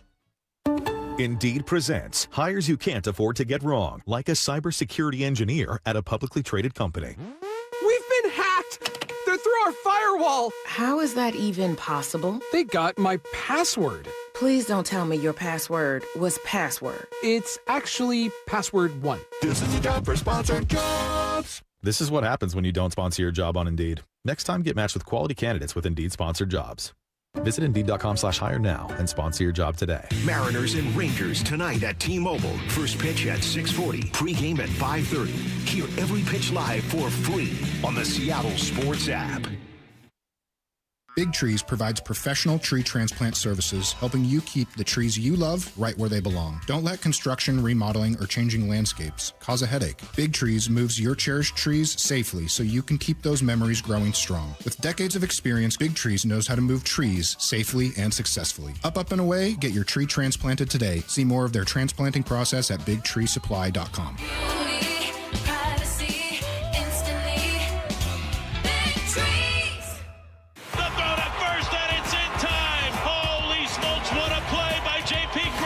At T-Mobile Park, you've always got the best seat in the house. But if you're looking for a truly golden view, look no further than the seats on the first baseline, a.k.a. Trident Town. Post up behind the Mariners dugout, and you get a great view of Logan Gilbert, Brian Wu, and our entire rotation at work. Swing and a miss! Fastball upstairs, blew it by him, strike 3. Not to mention the best view of the best home run celebration in baseball. When the Trident goes up, you know a party's going down. It is gone! Julio! Mariners baseball. Trident's up. The Mariners are back in town today for a 6-game homestand. Don't miss tonight's King Dome Fanny Pack Hat Night at 6:40 versus the Rangers. Thanks to Global Credit Union and 3 straight Mariners value games against the A's. Monday through Wednesday with tickets starting under $12. Lock in your seats at mariners.com. We live in one of the most beautiful places on earth, and owning your own deck is a great way to enjoy it. But finding the right decking solution can be overwhelming. That's why all 9 of our Puget Sound locations offer decking showrooms so you can get your hands and toes on the more than 60 decking options we carry. So if you have any questions about building, maintaining, or repairing your deck, contact me personally. Mike Dunn at DunnLumber.com. Fiber on decking is now available at Dunn Lumber, your deck headquarters. From the Quantum Fiber Studio.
Yeah. Congratulations, Will Anderson, I guess.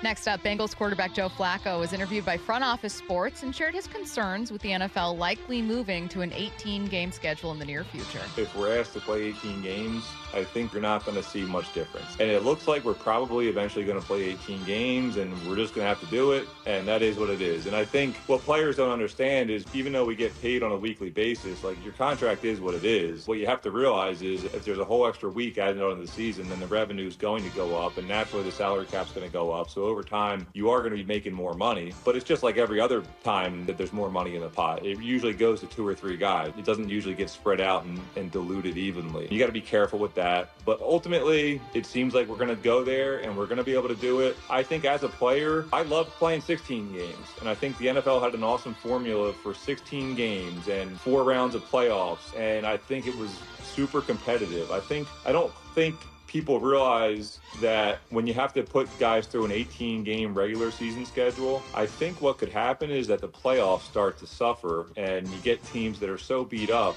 by that point in the year that they're not really at their best. I was most compelled by that final argument from Flacco. It's not that the risk of injuries isn't real. Like Flacco said in his own argument, sometimes the idea of an extra paycheck can kind of make that very palatable to a lot of players. We go, yeah, it's one more game, but it's one more check. But it is worth wondering, even if you knock out a preseason game, so it's a 2-18 and then the playoffs format, and even if you throw in an extra bye, that's still an extra game before the playoffs. Even though it's just one, it's also football, where one game can drastically shape a team depending on who gets hurt and what happens. I'll also say this. He says, an 18-game season could happen. It is inevitable. It became very clear when they moved to a 17-game schedule. An 18-game schedule is an inevitability. Well,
Yeah. Hey, I ain't gonna lie. Right. While my ankle hurt today, but Week 17s, we doing one-on-ones. Everybody out there, you tired. You still going. Physically, your body, like, how you manage that though? You know what I'm saying? Like, that's why low key. That's why we had a lot of like injuries. Yeah. Now, there's been a lot of talk about this since, Curtis. For one, I do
You can stream every pitch of every inning of every game all season long. Oh, and it's completely free. It's a tremendous catch. Only on the Seattle Sports app. That's right. The free Seattle Sports app puts every single Mariners game right in the palm of your hand. On a platter, come and get it.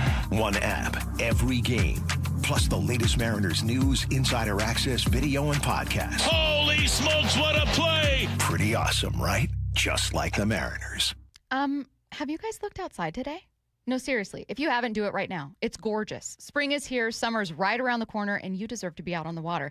And that's exactly what I did this week on the Arc Sport. You can do it too. The Arc Sport is a fully electric wake boat from Arc, and you can book a demo to go for a ride. Why wouldn't you? If you're someone who already loves taking your boat out, or if you're in the market for one, I am warning you right now. You're going to fall in love with the Arc Sport. It's sleek, easy to operate, with practically no maintenance because it's electric, so there's no winterization, no oil changes. That means next time you see a sunny day like this, you can be on the water right away. Charging up is easy. The software actually improves with time, too, and how often can you say that about anything you purchase? You really have to see and experience this boat for yourself, though, so do it. Book a demo. It's easy. They'll pick you up on Lake Washington, Lake Union, or Lake Sammamish if you can't come to them in Kirkland. Go to arcboats.com/demo. Fill out the form, and you'll be out on the water. Arc, you have to see it to believe it. Hey, Brock Hewitt here with my buddy Shannon O'Kelly from IRG Physical and Hand Therapy. So much more than just physical and hand therapy, though, Shannon. You guys, holy smokes, do you have a lot of specialty care? Yeah, Brock, we do. You know, obviously our nuts and bolts is good old musculoskeletal, but we have a lot of therapists that do advanced certifications in specialty care. And that's important because we can treat the whole population. We can treat your neighborhood. We can treat your family. And those specialty services range from neurovestibular care to dry needling, sports medicine, hand therapy, pelvic floor, vestibular rehab, lymphedema, you name it, we have that service. Again, we're about taking care of the whole family and the whole family's needs. And remember, IRG, they're in your neighborhood. I'm talking over 40 locations and new additions in Wallingford and the WAC as well, that Washington Athletic Club. You can find them in person. You can find it online at irgpt.com. That is irgpt.com. The Hulu original series Love Overboard is now streaming on Hulu and Hulu on Disney+.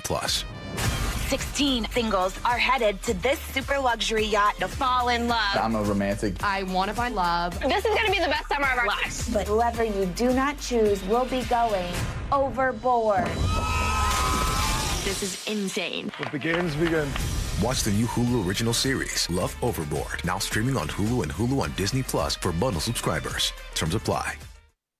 My name is Whitney Allen, and I'm a widow. My husband, Ryan, died. We never thought we'd ever have to use life insurance, but the unexpected happened. With Ethos, signing up was fast and 100% online. You can get a quote in seconds, apply in minutes, and get same-day coverage. No medical exams, and you can get up to $3 million worth of coverage. I am grateful we were prepared. Get your free quote at ethos.com/play. That's ethos.com/play. Paid spokesperson. Time spent on application may vary. Online health questions required.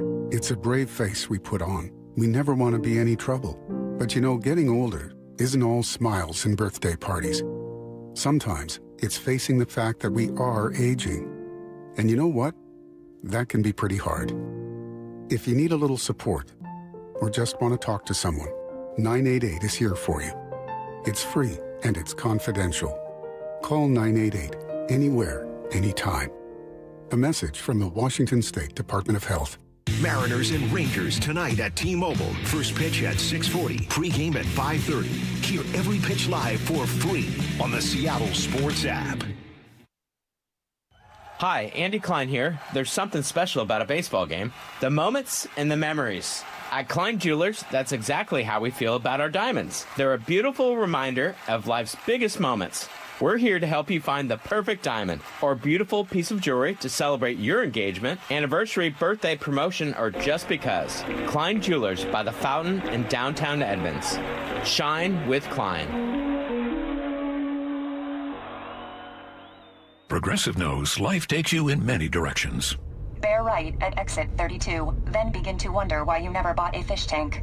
In 1.3 miles, you'll realize you've been mispronouncing epitome your whole life. At the roundabout, you will remember you said something at dinner you wish you hadn't and will think about it for decades. You have arrived at your destination, but it turns out there really is no destination and life just keeps going. Wherever life takes you, protect your home and auto with a bundle from Progressive. Progressive Casualty Insurance Company, affiliates, and other insurers. Not available in all states or situations. Get in the zone, AutoZone. Annie's first oil change wasn't as hard as she thought because she went to AutoZone, where a friendly AutoZoner helped her find the right oil and save on an oil filter. He explained the job and showed her free how-tos on AutoZone.com. When she was done, AutoZone recycled her old oil for free. No hassles, just help. Everything you need, nothing you don't. Get in the zone, AutoZone. Restrictions apply. Home is more than a place to live. It's where the best of life unfolds, where possibility sparks, where community grows, where lives take shape. At the Master Builders Association of King and Snohomish Counties, that belief drives the work our builders, remodelers, and tradespeople do every day. Because when we build more homes, we're building so much more than housing. We're making room for what matters most. Learn more at roomforwhatmatters.com. From the Quantum Fiber Studio, you're listening to Bump and Stacy. Weekdays 10 to 2. On Seattle Sports and 97.3 FM HD2. We were joined by the Athletics' Derrik Klassen earlier in the show. If you want to check out the full interview, it's going to be kicking off hour 3 of the Bump and Stacy podcast. Usually posts around 3 p.m.-ish today. Great listen for the full interview, but Curtis and I wanted to highlight one specific part. Curtis, we had on our show, I don't remember whose take. It might have been you, and then maybe Bump and I were talking about it. But someone's take was, hey, for a team that heading into last season talked a lot about wanting to focus on the run, and we knew exactly who they wanted to be, they haven't done it nearly as much this offseason. So who do they want to be? And it was a fun conversation. Yeah. But one thing that became clear is like, no, they have not talked nearly as much about running the ball. It's clearly, though, a priority for them. The offensive coordinator that they just hired was a run game coordinator this past season. Like, it's clearly something they value. But something else pointed at was like, well, in addition to not bringing in a ton of running backs, they made JSN their highest paid player. Their highest paid kind of free agent that they returned was another receiver, Rashid Shaheed. Are the Seahawks kind of talking out of both sides of their mouth if they're saying they value the run but then paying a ton of wide receivers? Derrik had a great response. I think it's telling that like the types of receivers that they want. Obviously them kind of deploying JSN and changing his deployment to make him more of a vertical receiver, going and trading for Rashid Shaheed and then making sure that you keep him around. Again, a guy who's more of a vertical explosive receiver. And I think part of what sometimes teams miss when they want to be this run heavy, ground and pound sort of team is that the value in doing that is that you can then rip off explosive passes down the field. Or if you're so good at explosive passes down the field, then teams kind of open up a little bit of air for you. I think the other team that I would look to for this and where it can kind of go wrong a little bit is the Carolina Panthers. They're a team that was like really intent on ground and pound, and it worked in some ways and it didn't work in others, but they were not a great vertical team because really the only way that they win down the field is kind of like ball winning with Teteroa McMillan and Jalen Coker, and that can work, but it's not the same as like having guys who can really burn down the field. And so that to me is kind of why they've invested in the offense the way that they have. And I think we have seen a lot of times that these Shanahan style of offenses always like to have some sort of speed threat, right? It's sometimes you get really lucky and it's Andre Johnson or Julio Jones as your X, but sometimes you have to have more creative solutions where it's been guys for Shanahan like Marquise Goodwin or Aldrick Robinson, these guys who, if we can scheme things up right, we're going to be able to hit a post route over your head. Loved the question and loved this answer from Derrik, who said, we all know that like running the football isn't that simple, like that there's a point to running the ball, then you target downfield, right? Why do we act like team building has to reflect that simple approach? Like, of course they want these receivers. Of course they want to have a vertical game. That's kind of the point of running the football. What are you talking about? And it's the type of receivers they're getting. I thought it was a nuanced answer to something like we all know to be true, but then we overcomplicate it by going, well, they're paying receivers. Exactly. You have to have receivers in today's NFL. I mean, heck, Sam Darnold, even in this offense that ran it as much as they did this year, still threw for over 4,000 yards. He still had a completion percentage of 67%, still threw for 25 touchdown passes. And JSN was the leading receiver in the NFL, the offensive player of the year. Those two things were instrumental in the Seahawks winning the Super Bowl. If you don't get the performances out of Darnold and JSN the way that they did this year, the Seahawks are not hoisting the Lombardi Trophy. So even with the run game, as important as it is here in Seattle, you had two running backs over 700 yards. Charbonnet and Walker ran for nearly combined 2,000 yards. In fact, if you tally up all the rushing yards the Seahawks had this year, it was over 2,000. But this team and the passing game and what it evolved into at the end of the season, that was vitally important to what the Seahawks wanted to do. I mean, do they win the NFC Championship game without the passing performance of Sam Darnold? They don't get there without. Yeah, exactly. But no, they don't. And now the run game was very important in their win over San Francisco. Ken Walker had the 3 touchdowns over 100 yards. And then in the Super Bowl, obviously, Walker being named the game MVP. He finished with, I think, 130 yards on the ground, if I'm not mistaken, something like that. But, yes, the run game was very, very, very, very, very important in your playoff run. But don't ignore the passing game. And I think you look at the talent of the Seahawks wide receiver room right now in 2026 compared to what we were talking about it last year heading into the season, where you had JSN coming off of a breakout season where he had over 1,000 yards and established himself as the number one target here in Seattle. But you traded away DK Metcalf. You traded away Tyler Lockett, two very proven guys in your system. And you replaced them kind of with in-house options and then went out and signed Cooper Kupp in free agency, and Cooper Kupp coming off of an injury-plagued 2024 season. So you didn't really know what you had with your wide receivers, and now here we are entering the draft, and what would you have said if somebody told you, hey, Stacy, you know how you were so concerned about the wide receivers heading into the 2025 season? You're probably not even going to consider them in the draft coming up here. Fantastic. Yeah, it's like, wow, what happened? That was one of my freezing cold takes to start the season. Yeah, and so the Seahawks are in a very enviable spot, and I think they're going to make the money work over the course of these contracts that they've handed out. JSN, obviously, with the staggering $42 million average annual value. Like, that's a huge number that we've never seen a wide receiver make ever. But over the course of that contract, that number is not going to be the top-ranked dollar amount amongst wide receivers. It's going to come down. I don't think I have a hard time seeing Cooper Kupp playing out the length of his deal here in Seattle. Yeah. I think the money you could save after the 2026 season is going to be very important to the Seahawks. But he's going to be important to the Seahawks here in 2026.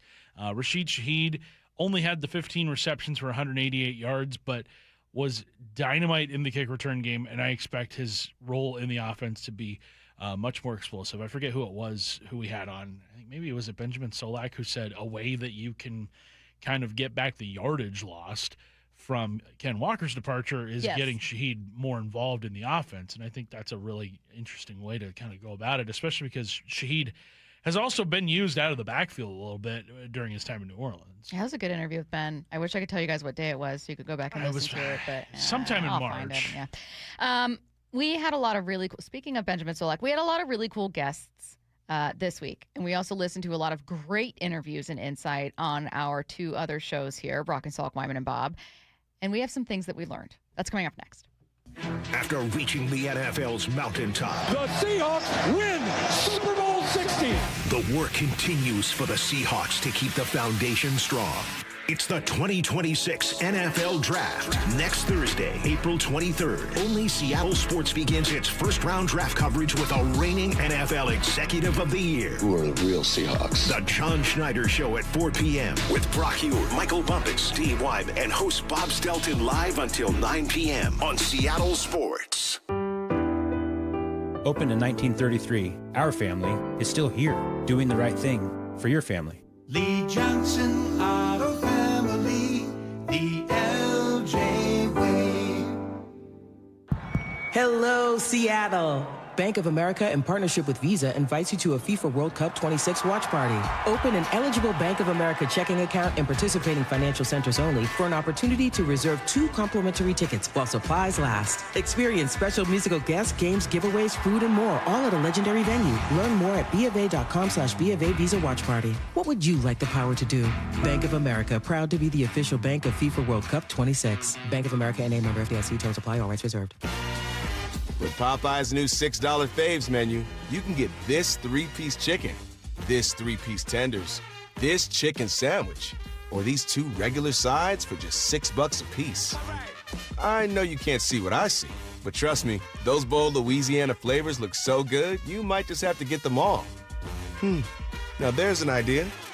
Love that chicken from Popeyes. Limited time at participating U.S. restaurants. Price may vary. Terms apply. Finding great candidates to hire can be like, well, trying to find a needle in a haystack, but not with ZipRecruiter. Its powerful technology actively finds and invites qualified candidates to apply to your job. So while other companies might deliver a lot of hay, ZipRecruiter finds you the needle in the haystack. See why 4 out of 5 employers who post a job on ZipRecruiter get a quality candidate within the first day. Try ZipRecruiter for free at ZipRecruiter.com/free. That's ZipRecruiter.com/free. ZipRecruiter. Breaking news for your home. Wayday. Wayfair's big sale is almost here, and you can score the best deals in home.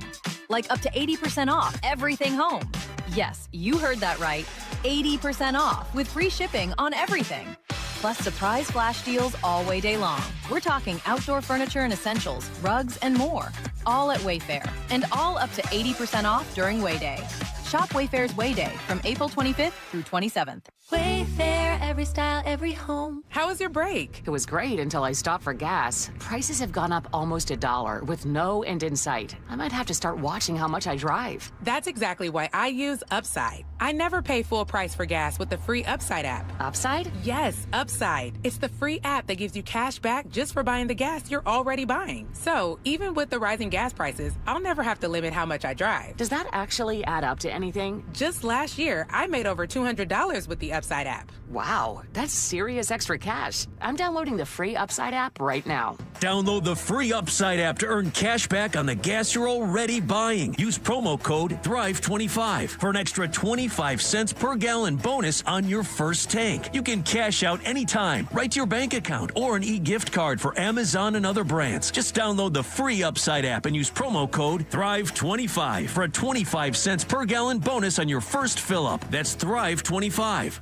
Offers vary by user and location. Go to upside.com for terms and conditions. You can count on the Seattle Times for local news and information on your teams and your scores. Get inside the game and go beyond the stats with game summaries, player interviews, and play-by-play analysis every day. Read our coverage at seattletimes.com/sports. So what are you reading? I'm checking out the ratings on the new TVs, and it looks like Samsung, LG, and Sony got the best scores. Just like last year. What about those new high dynamic range TVs? They got the highest scores of all, but their prices are really high. Did you check online? Yeah, their prices were about the same. Well, there's one place where we can get a hot deal on those top-rated models. Where? At Video Only. Check out the ratings on TV stores. I see. Video Only scored better than the others. So, if you want the best deal on the best TVs, then we should take our TV ratings and head over to top-rated Video Only.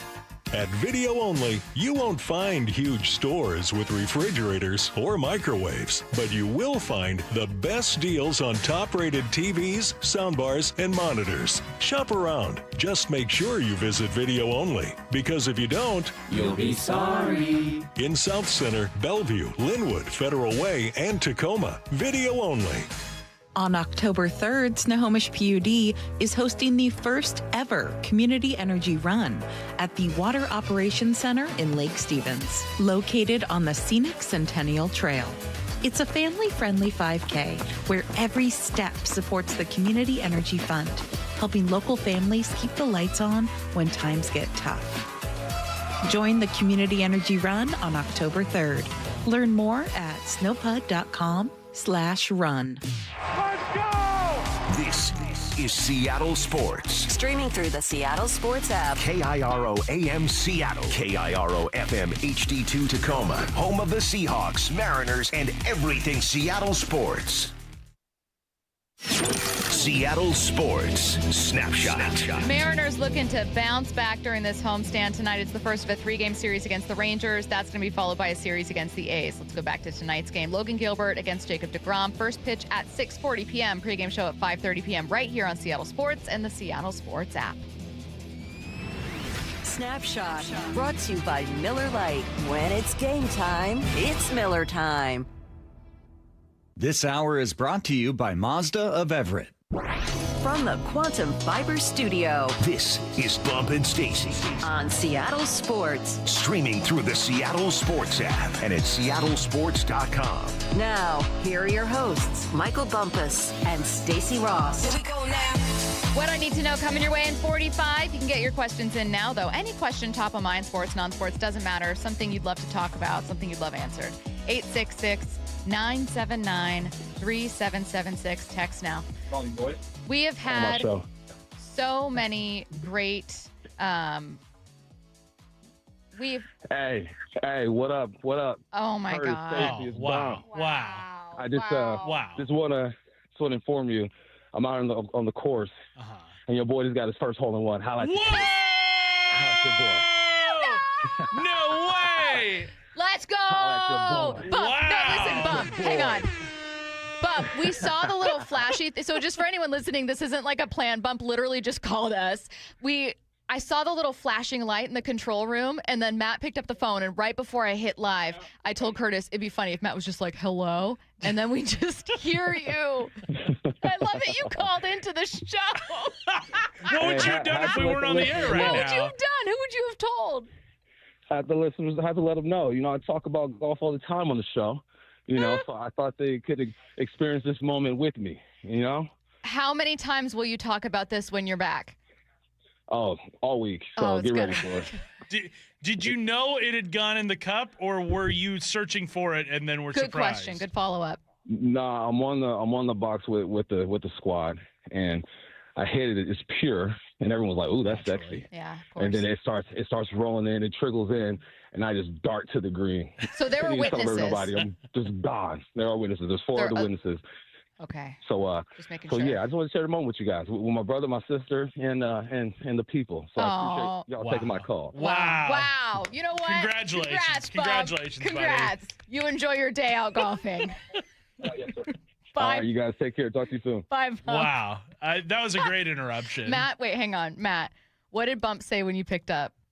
I got a text from Bump saying, do you guys have a guest on at 1? I texted back, no. And then he just calls in, and I'm like, well, I mean, it's the Bump and Stacy Show, and he's the Bump. He is the Bump of the Bump and Stacy Show. So Bump texted you. I guarantee you, we know Bump. I guarantee you, he celebrated for 2 seconds and then immediately wanted to tell us and texted back. I bet, did that text come in right before 1? Oh, like seconds before he actually called in. I was wondering what that was. Like, he texted me after I gave you guys the 30 back and called at the start of the segment. This was instant. That's incredible. Really proud and happy for Bump. Yeah, he had a this rough is week big. last week. When we had Brady on, he apologized to Brady for how he played when they were playing golf. Right. So I love this for him. Oh my God, remember when so Bump's taking a vacation. He's golfing. He's golfing. If you couldn't tell. Enjoying some of the spring weather. Before he has a very busy draft weekend. And so I told him, remember, I said, I have so much faith in you. I think you're going to get a 77. Right. I think, honestly, he would trade all the 77s in the world for this one moment. This is something he's been chasing for his entire golf career. I think he would trade us for this moment. Absolutely. We all just witnessed... It's like calling us after a firstborn. We all just witnessed a man's truly purest joy. We all just experienced that together. Oh man, the text line blowing up right now. Just congratulating you guys him. should go tweet at Bump. Do you think that's Bump's greatest athletic achievement? Like, would he consider that to be his greatest he has an NFL touchdown. I know, that's true, but... I think he would, though. Bump, you guys don't understand. Bump is obsessed He's a golf with golf. Sicko. He's a football sicko, yeah, because he's probably watching UFL when he gets home tonight. But he is the biggest golf sicko. If he's not watching his Instagram reels of God knows what, he is He's watching golf. Hole-in-one is pretty sick. That's pretty awesome. That's phenomenal. I've never done one. Congratulations to Bump. We're happy you could share that moment with us. That was incredible. Love you. Yeah. Have fun on the course. Can't wait to hear the whole story, see the picture on Monday. Yeah. It's going to be. What do we say to bid someone like, oh, you go play those greens some more? Yeah. I don't know what to say. Let's get to these cuts. A lot of great interviews this week.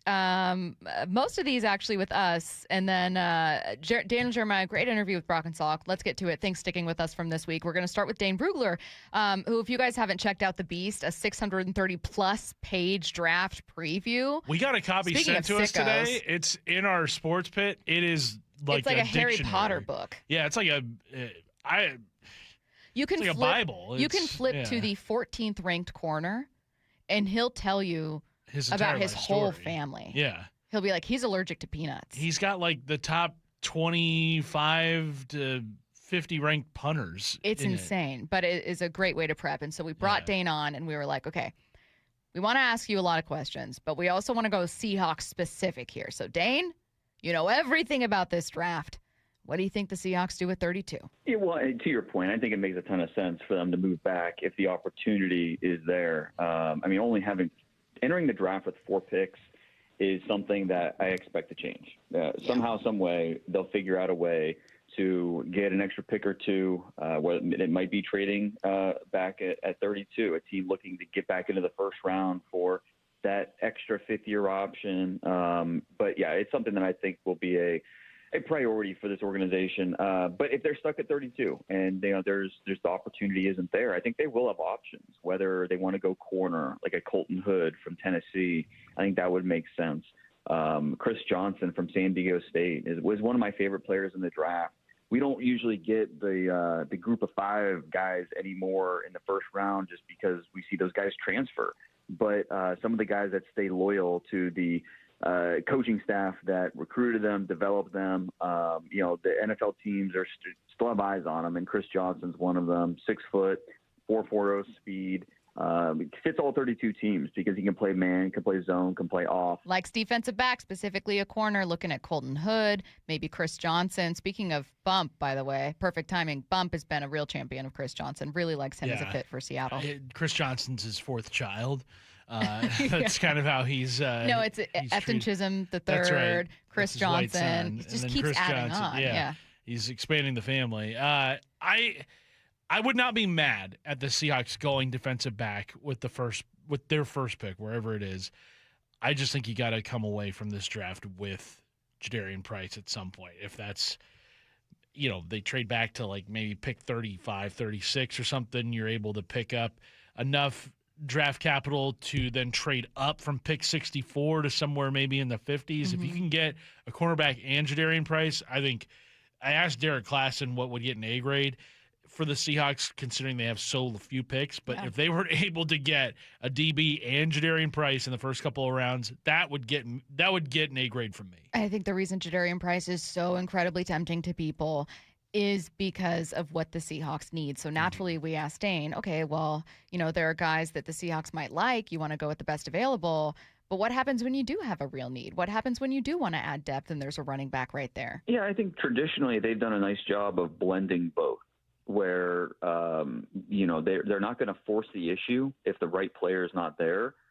But at the same time, they're focused on, all right, what makes us better, not only in 2026 or, the next season, but the next few seasons. And I think when you look at this year's class and, just looking where they're slated to pick currently right now, they're going to look at every opportunity to move around. But if they're stuck at those spots, and it's also one of the tough parts about picking so late in the round is you just don't know how those first 31 picks are going to come off the board. And what is your board? What your board looks like before the draft starts. But then when after 31 picks, is it a bloodbath and all your options are just kind of wiped out? What is that going to look like? So again, I think that's for all we know, Jadarian Price is the top player or would be the top player for Seattle right there. But if he's not, I think it is this really interesting philosophical debate that John Schneider said a very similar thing when he was talking to Wyman and Bob Curtis. We played that cut earlier of him being like, you kind of have to blend all of it. Yeah. Like if you absolutely love a tight end, like we're probably not, going to take one there. He didn't say it like that. Yeah.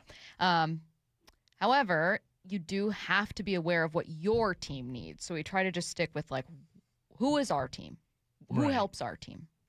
Yeah, who's going to make our team the very best, and not necessarily which pick is going to get the approval of all the draft experts out there, because that's not who you're drafting for. That's the last person you should be thinking about when making a selection like this.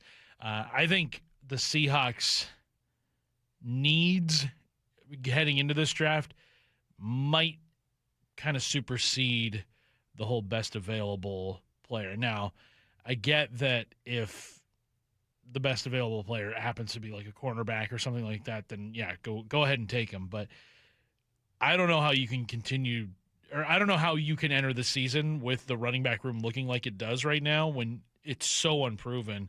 I mean, Emmanuel Wilson is your most, veteran-laden running back that you've got. Outside of him, I mean, Holani has barely played in the regular season. Did play some in the postseason last year. McIntosh didn't play at all. Exactly, and has been hurt too at times in his career. So it just looks like that spot, if you can get just another body in there, then I think things would be a little more rosier heading into this offseason. Can I dig into 4 downs a little bit? Yeah. I just have so many cuts I want to get to here. Okay, there's lots of good takes. Okay, sticking with the draft here before we get to some really good Mariners stuff. This is Daniel Jeremiah, who's on with Brock and Salk, and the Seahawks have a decision to make. Obviously, if do you want to add a running back, where do you want to do it? But also, it's about where those cliffs are in that drop-off in talent. Daniel Jeremiah is talking about the gap between the best running back available at 2 different spots, first and second round, versus the best defensive end. I'd much rather look at the defensive ends and corners at 64 than I would the running backs. And that's crazy to say because 9 out of 10 drafts, that's the opposite. You'd be like, look, we're going to find a running back in the 4th, 5th round. Like every year you can find one of those guys. It's just one of those weird years where they just aren't there. This, to me, makes the price conversation the most fascinating one that we're having, because John Schneider has said frequently he doesn't like making a reach, especially when it's not a fit. And he's never said it out loud about a player because probably just too respectful, but we've all assumed like an LJ Collier is kind of an example of that. Jadarian Price at 32, or maybe you trade back early second. If you don't get him, sure, maybe a Mike Washington out of Arkansas late ends up being such a surprise for you. Chris Carson was one of the final picks of the 7th round, nearly undrafted. However, at least for right now, draft analysts see a pretty massive gap between the second best running back and everyone else. Yeah, and I think that is why I'm so concerned about coming away with Price early on in the draft, because I just don't want to tempt fate, whereas Price seems like not necessarily a sure thing, but of the 2 top running backs, there's only one that you realistically have a shot at getting. Whereas when Ken Walker was drafted, I don't think any running back had been taken prior to Breece Hall. I think Hall went first that year in the 2nd round to the Jets, and then Walker was a few picks later for the Seahawks. So there was still an opportunity for the Seahawks to maybe get the best running back available in that draft class. It just didn't happen because the Jets were just a few picks in front of them. This year you don't have that opportunity, and Price might be your only chance at getting someone who could make a very big immediate impact. I don't know if Mike Washington is that guy right now. I don't know if Jonah Coleman is that guy right now. I don't know if, a number of other guys who we've talked about heading into this draft are that guy right now. But from what we have heard about Price from multiple people connected to that Notre Dame program, Pete Sampson, their OC was on with Brock and Salk yesterday. Like, they speak very, very highly of him and his character and his ability, his big play ability. Rob Staten talks about that a lot, and that was something that Ken Walker had as a running back, which it's really hard to replace that. So Price, to me, if you're just looking to kind of recreate the formula of what made 2026 work, I think that's the guy who can get you closest to that. Now, that's what's sticking with us when it comes to the Seahawks. We also learned a lot about the Mariners this week from some important guests. Let's start with this one from Trevor May. We asked him specifically about some stuff Cal might want to work on defensively. I said, is he like working on throwing out runners? Where are all these places that he wants to improve? And Trevor May said, hold your horses.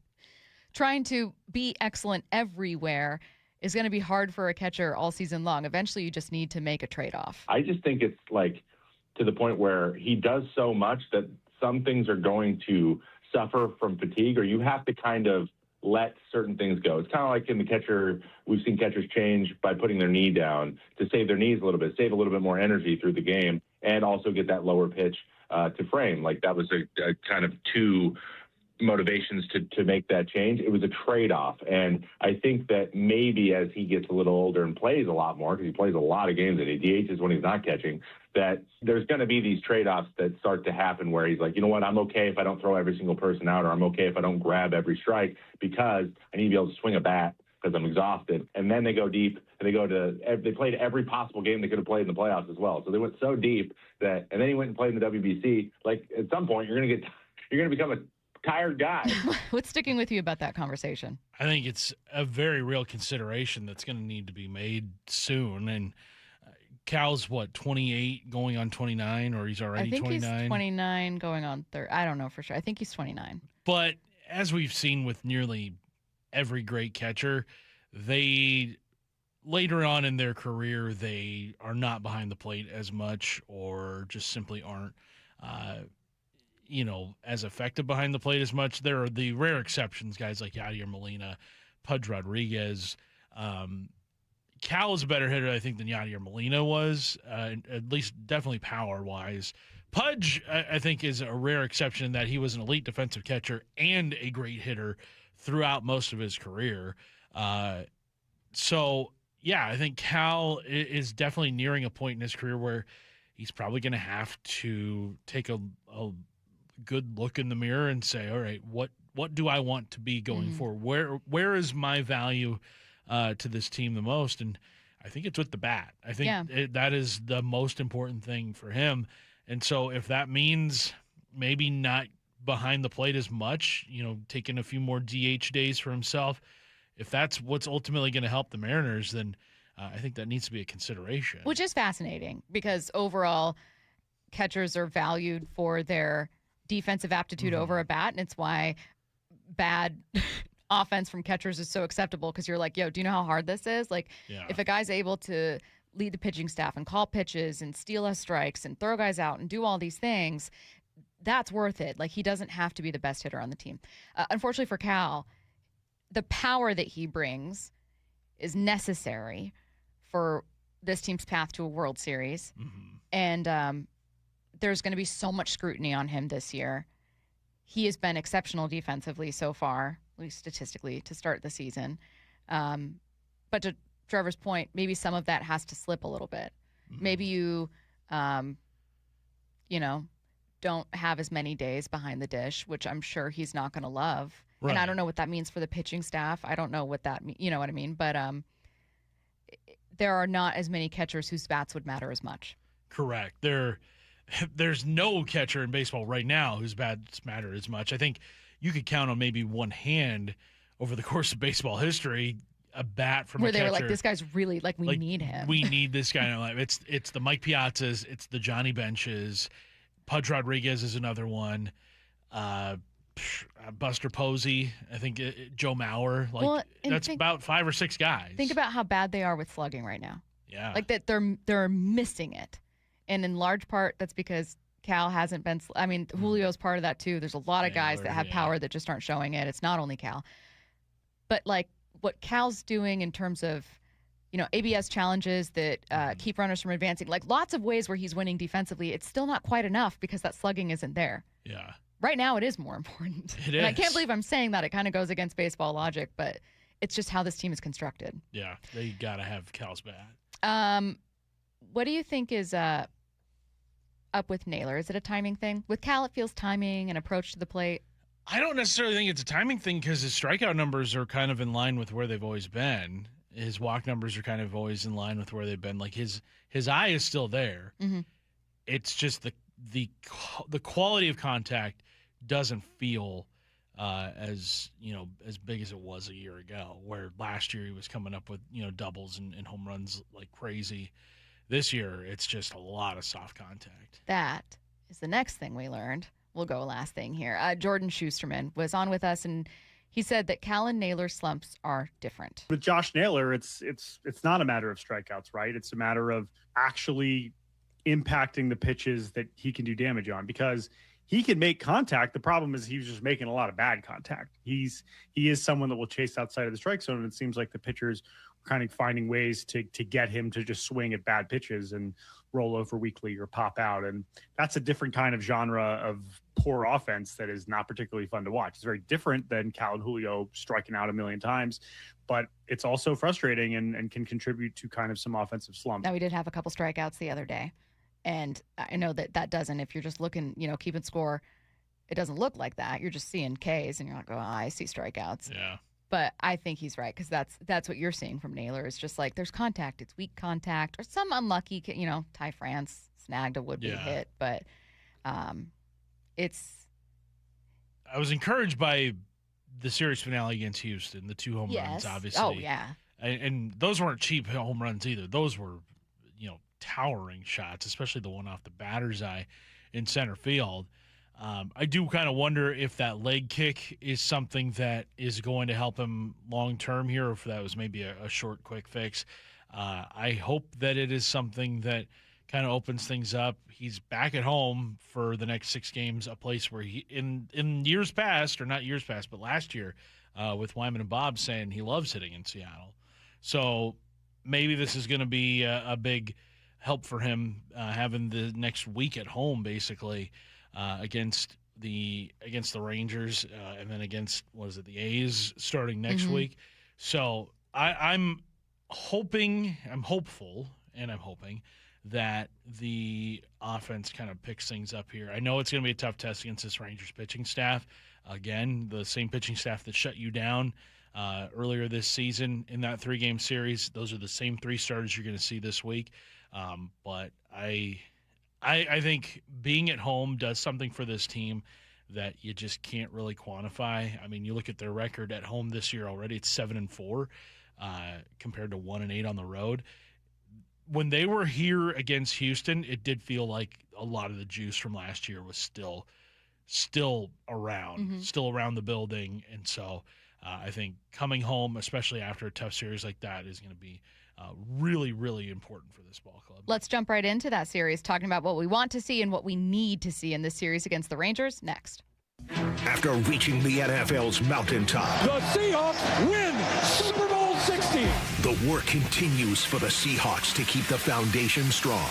It's the 2026 NFL Draft. Next Thursday, April 23rd. Only Seattle Sports begins its first-round draft coverage with a reigning NFL Executive of the Year. Who are the real Seahawks? The John Schneider Show at 4 p.m. with Brock Hughes, Michael Bumpus, Steve Wyman, and host Bob Stelton live until 9 p.m. on Seattle Sports. Stacy here. Sell your car to Wayscar Ford, and when they resell it, they share half their profit with you. That's right. Sell your car to Wayscar Ford, Isuzu, and Auburn. They'll pay you today for your car, and once they resell it, they'll share half their profit with you. WayscarFord.com. Spring is a season homeowners start improving their homes. Hi, Justin Shirley, CEO of State Roofing and Exteriors. If your home needs roofing, siding, new windows, gutters, or decking, our team can take care of it all. For a limited time, save up to $3,000 on a new roof, siding, deck, or windows project. Planning multiple upgrades? Combine your projects and save even more. Or with 0 down, 0 payments, and 0 interest up to 24 months. You can start your project now and pay later. Call 866-ROOF-ROOF or visit stateroofing.com. Can you imagine a world where you leave the house and you take your home Wi-Fi speeds with you? Well, thanks to Xfinity Mobile, it's not just a fantasy. Just picture it. You're at your kid's soccer practice. You're streaming the other game in 4K just like that. Or how about in the airport? You can download a cozy family comedy in a snap with Wi-Fi Power Boost. What if the places you had to be felt more like everywhere you wanted to be? Well, that's the magic of Xfinity Mobile. Reliable Wi-Fi and 5G when you need it. Xfinity, imagine that. Cut your mobile bill in half with 2 lines of unlimited. Visit XfinityMobile.com to learn more. Some restrictions apply. Xfinity Internet required. Savings based on promotional rate for 2 lines of Xfinity Mobile Unlimited versus regular rates for 2 lines of T-Mobile. Experience more. Verizon Unlimited Plus and AT&T Starter as of 2/10/26. Taxes and fees extra. After promo, the regular rates apply, but go check it all right now. Put it right in your fingertips with XfinityMobile.com. If you actually are the person that will take care of them after the fact, if you actually will be there for them, if you will pick up your phone, then they come back to you. Lee Johnson Auto Family, the LJ way.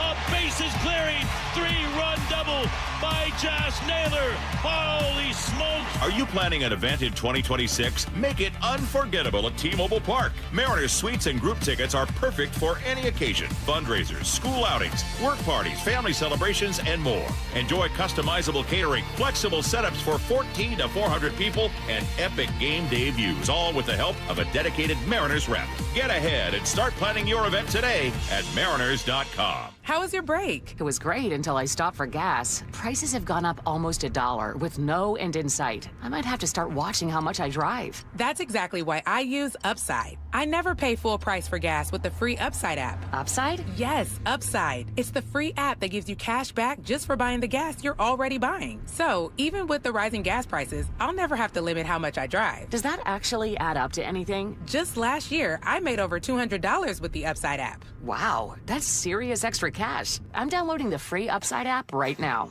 Download the free Upside app to earn cash back on the gas you're already buying. Use promo code THRIVE25 for an extra 25 cents per gallon bonus on your first tank. You can cash out anytime, right to your bank account, or an e-gift card for Amazon and other brands. Just download the free Upside app and use promo code THRIVE25 for a 25 cents per gallon bonus on your first fill-up. That's THRIVE25. Offers vary by user and location. Go to upside.com for terms and conditions. Mariners and Rangers tonight at T-Mobile. First pitch at 6:40. Pre-game at 5:30. Hear every pitch live for free on the Seattle Sports app. DQ presents the Blizzard Double Flip Deal. For a limited time, when you buy one Blizzard treat, you get a second for just 99 cents. That's 2 Blizzards, 2 spoons, 2 flavors, and 2 flips. So don't miss out on the Blizzard Double Flip Deal, available only for a limited time and happening now at DQ. Because the only thing better than a Blizzard treat is a second Blizzard treat for just 99 cents. It's a deal to flip for. The Blizzard Double Flip Deal. Get it in the app. Participation may vary.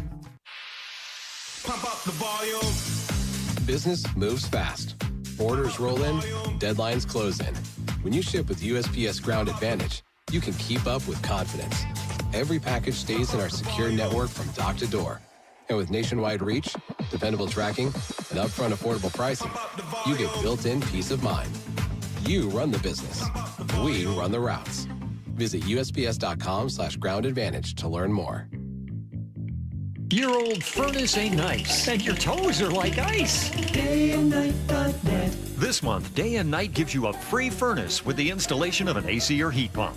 If you're not sure your furnace will make it through another winter, call us to install a proper, long-lasting, efficient heating system backed by our lifetime workmanship guarantee, so you won't be left out in the cold. Install an AC or heat pump and get a free furnace from Day and Night Plumbing, Heating, Cooling, and Electric.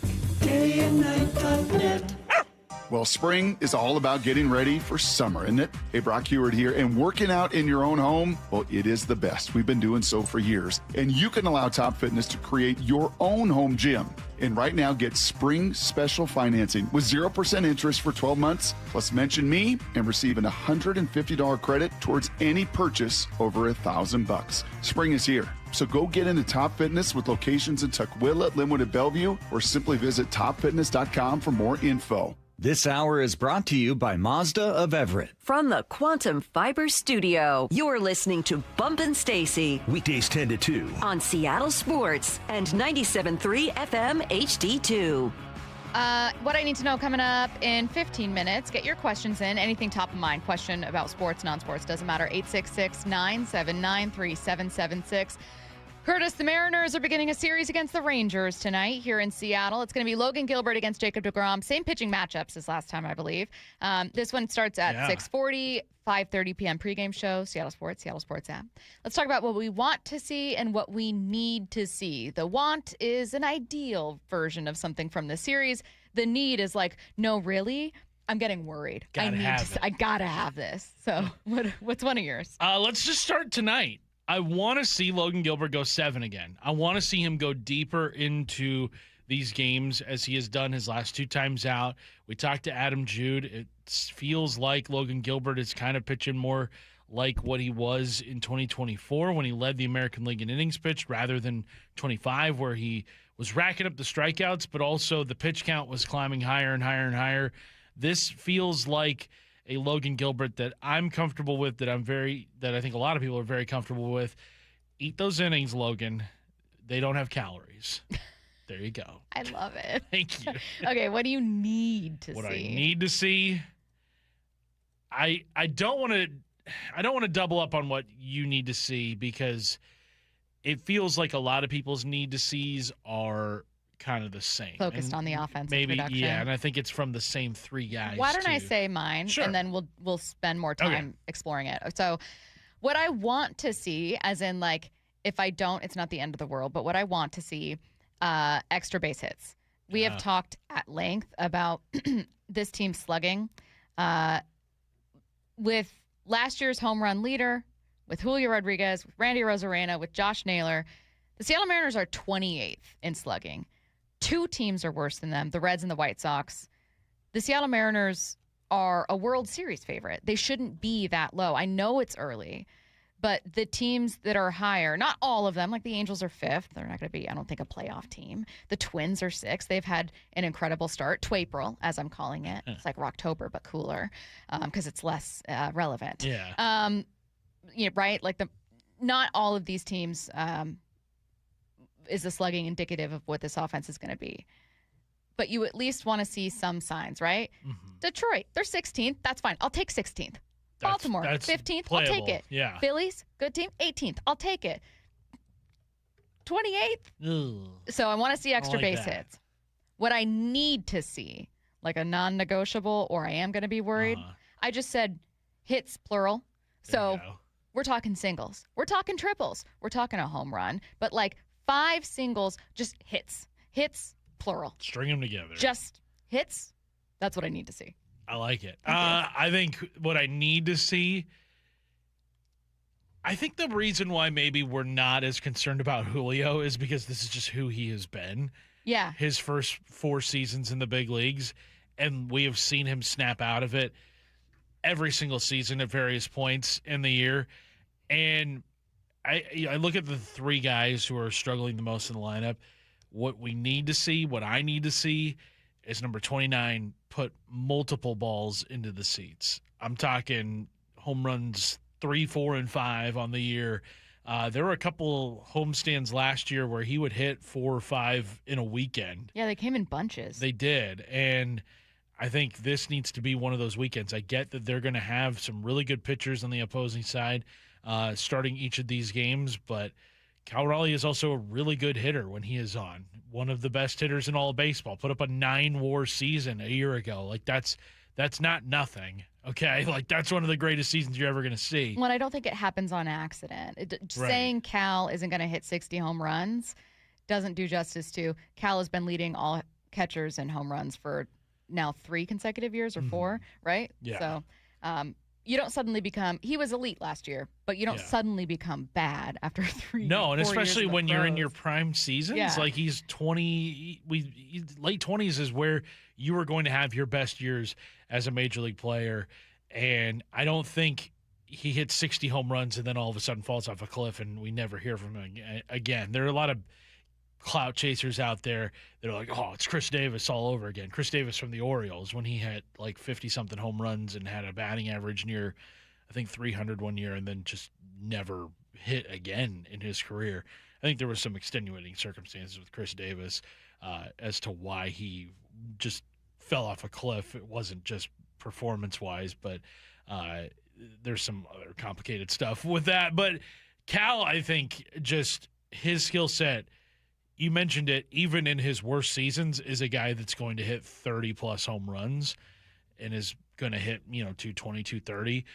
Last year hitting upper 240s with 60-plus home runs. I mean, that's not – the home runs are not repeatable. The batting average, I think, can be repeatable. Mm-hmm. I think that's not out of the realm of possibility. But, yeah, I think Cal, I need to see from him home runs in bunches in order to kind of put everyone at ease. Because there's like a nervousness, I think, right now in watching him from a lot of people where you don't want to have a season that falls short, I think, of even like a reasonable expectation for him. And I think the reasonable expectation for him is like 35 to 40 home runs. But if it falls short of that, then like not only is that going to reflect in the Mariners win-loss record, but then all of a sudden now all this defense that we had of Cal and the MVP race over the offseason and whatnot, now it gives all the haters and the detractors and the people who were like, oh, this is a flash in the pan. This is not going to happen ever again. It gives them more ammo, and I hate that. I don't want to lose an online argument. I know. I don't like that. That's the worst. I hate the Yankees, and I hate their fans more. Exactly. I don't want to engage in this. And they're all going to feel like they're right, even though it's so much more complicated. It sucks. This is what sports hate is about. You want to be right. No, I totally agree. Frankly, it's like our last conversation when we played that cut from Trevor May talking about what we learned and like Cal having to give up some stuff. It eventually got to a conversation about Cal, unlike many other catchers, like his bat might even matter more. That defense is so hugely important and hugely underrated, right? Not that baseball fans don't know that catchers are important. Everyone knows that. But he's been really, really good. He's been knocking it out of the park with ABS challenges, both at the plate and behind it. But it's not enough. And I don't know how many teams would factor their catcher's offense as heavily into what they want to do as the Mariners have. Rightfully so, but it means when it's not there, you're really feeling it. Yeah. That's a huge portion of the slugging you're looking to get back. It absolutely is. Other things that I want to see this weekend, I want to see Andres Munoz bounce back. I want to see him have a 1-2-3 inning. I want to see him just, the entrance hits, because you know what? When you're pitching like this, the flames don't feel the same. They don't. The dimmed lights just doesn't hit the same. It does not. Not as cool. No. I want there to be an intimidation factor when Andres Munoz comes in. He's vitally important to what this 2026 Mariners team wants to be. So, want to see him have a good outing or two this weekend and really just kind of put the worries about him in the rear view. I'll keep it with the simplest one, and I'm sorry for the cop-out of being simple with this, but it is true. I want to see a sweep, even up that series against the Rangers on the season. I need to see a series win. Yes. You have won this season. One. And you have been swept twice. I mean, yeah, you put it like that. That's not good. If you're going to say, oh, they're 1-8 on the road, but they're better at home, that starts to change when you're not better at home. What are they, 7-4 right now? 7-4 at home. So, I mean, but prior to that Astros series, they were 3-4. If you're swept, you're 500 at home and you're 1-8 on the road. Change that. 11-5 or 11-4 at home. Let's see it. And then 1-8 on the road becomes easier, because then all of a sudden, come Monday, we're going, how are they better on the road? Yeah. What's the issue with the road? Yeah. Why is it so much different? Don't forget to download the Seattle Sports app to listen to these games. Every game, one app, completely free. You can take it with you on the go. It travels with you. Enjoy every pitch of Rick Rizz's final season all in one place at no cost. It's the easiest way to enjoy Seattle Mariners baseball. Get your questions in for What I Need to Know right now. 866-979-3776. You can stream every pitch of every inning of every game all season long. Oh, and it's completely free. It's a tremendous catch. Only on the Seattle Sports app. That's right. The free Seattle Sports app puts every single Mariners game right in the palm of your hand. On a platter, come and get it. One app, every game. Plus the latest Mariners news, insider access, video, and podcast. Holy smokes, what a play. Pretty awesome, right? just like the Mariners. It's funny how you get used to things in not so ideal condition around the house. It's Dave Wyman here, and for me, it was old windows. After 20 years in our home, virtually every window had a broken seal. We got used to cold drafts, outside noises, and condensation. And if you're in the same boat, use this spring to say goodbye to the old, dreary windows and hello to your new exclusive windows from Harley Exteriors. Right now, they're having a spring cleaning sale to complete your home makeover. If you buy 10 windows, you can choose between 20% off your entire project or get a free door. On top of that, make 0 payments and accumulate 0 interest for up to 12 months for qualified buyers. Harley Exteriors windows are a massive upgrade, manufactured right here in the Pacific Northwest and exclusive to Harley Exteriors. Call 833-HARLEY, that's HARLEY, or go to harleyexteriors.com. Schedule your free consultation today at harleyexteriors.com. Hi, Flo here to say that Progressive knows that life can change quickly, so it's good to have flexible coverage. Oh, like when I have to take my ex off my policy. Oh, sorry. But yes, we can do that. And can you send them a message and tell them that they have trust issues that they need to work on? We don't really get in the middle of these conflicts. Also, can you let him know that I was faking interest in his band and it's probably time to grow up? I'm not going to do it. Just know that with Progressive, you can easily make changes to your auto insurance because we know life changes. Also, I'm staying in touch with his mom because she's absolutely lovely. Bad idea. Progressive Casualty Insurance Company and Affiliates. Tired of hearing scary radio ads about the IRS? Tax Relief Advocates is different. TRA is here to tell you that if you owe money to the IRS, whether it's $5,000 or $500,000, we have a solution. TRA can eliminate or reduce what you owe to the IRS with 0 risk to you. We have over 1,000 5-star reviews on Google and an A+ with a BBB. End your tax nightmare today by visiting TRA.com or call 800-583-6681. That's 800-583-6681. Did you know in Washington State, you can see a physical therapist without a referral from your doctor? That's right. Thanks to Direct Access, you can skip the wait and get the care you need right away. Shannon O'Kelly, how has Direct Access changed the game? Direct Access for us, Brock, is a game changer. Why? Is because there is so much research and data out there that says if you get in early when you have a musculoskeletal problem or an injury, the earlier you get in and we can start care, the better outcomes and the decreased downstream cost, okay? So it's so important. Our providers are all doctors of physical therapy. They're all trained to identify situations and problems. They've got the skill, they've got the talent, they've got the knowledge. If you get in and start therapy early, we're going to get you back to activity, pain-free, and moving and having fun. Fast, easy, effective. Direct Access is your path to better movement, starting with a single step. Visit irgpt.com to schedule your appointment today. irgpt.com. Ooh, that face. Quantum fiber internet loves that face. That's Jamila. Hey, Jamila. She's thinking outside the box from inside the box. Quantum fiber Wi-Fi keeps her meeting game strong. From the back door to the front lawn. Rushing all of her video calls. Back to back to back video calls. Quantum fiber internet blowing the socksies up all those people in all those boxes. Yay to you. Switch today at quantumfiber.com. Additional pods may be needed to achieve Wi-Fi coverage in some locations. Limited availability. Service in select locations only. Mariners and Rangers tonight at T-Mobile. First pitch at 6:40. Pre-game at 5:30. Hear every pitch live for free on the Seattle Sports app. Hey, it's Mike Salk here for my friends at Snoqualmie Casino and Hotel. Celebrate Mom with Snoqualmie Casino and Hotel's Mother's Day weekend giveaway. You could win one of 100 designer handbags filled with prizes on Saturday, May 9th and Sunday, May 10th. Don't forget to book a stay at the new hotel. It's awesome. Elevate your next getaway by combining effortless style with the utmost in relaxation. Head to snocasino.com for details. It is Seattle's closest Snoqualmie Casino and Hotel. Please game responsibly. Spring is a perfect time to make improvements that protect and add value to your home. Hi, Justin Shirley, CEO of State Roofing and Exteriors. For decades, homeowners across the Pacific Northwest have trusted our team for roofing, siding, windows, and custom decking. This spring, save up to $3,000, or qualified homeowners can take advantage of 0 down, 0 payments, and 0 interest up to 24 months. Call 866-ROOF-ROOF or visit stateroofing.com today to schedule your free estimate. Running a small business means juggling a lot. Your network has to handle it all. That's where a fiber-only provider falls short. You need a partner who gives you a greater advantage. Introducing the Total Solutions Advantage only from Comcast Business.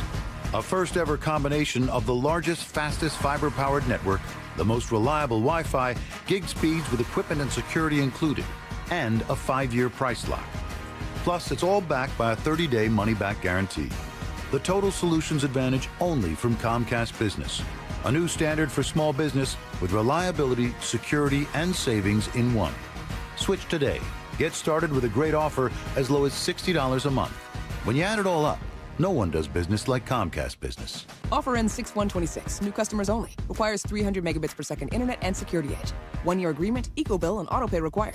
Equipment, taxes, and fees extra. Most reliable Wi-Fi based on Open Signal Awards USA Fixed Broadband Experience Report, May 2025. From the Quantum Fiber Studio. This is Bump and Stacy. Weekdays 10 to 2. On Seattle Sports and 97.3 FM HD2. Get your questions in for What I Need to Know. Text now, 866-979-3776. Any question. Curtis, I know you're dying to say out loud a headline that you've just clicked on. So all week we have talked about Diana Rossini and Mike Vrabel.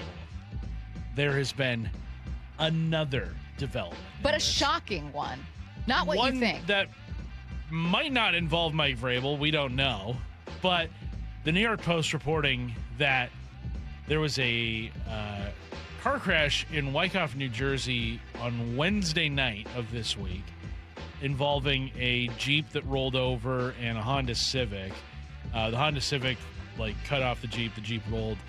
Inside the Jeep was a 73-year-old man and his dog who helped pull them to safety out of the sunroof of the Jeep. Stop it. Diana Rossini. Diana Rossini, according to the New York Post, helped pull an elderly man and his dog to safety out of a rolled over Jeep. Do you believe that this happened? Okay, so here's the thing.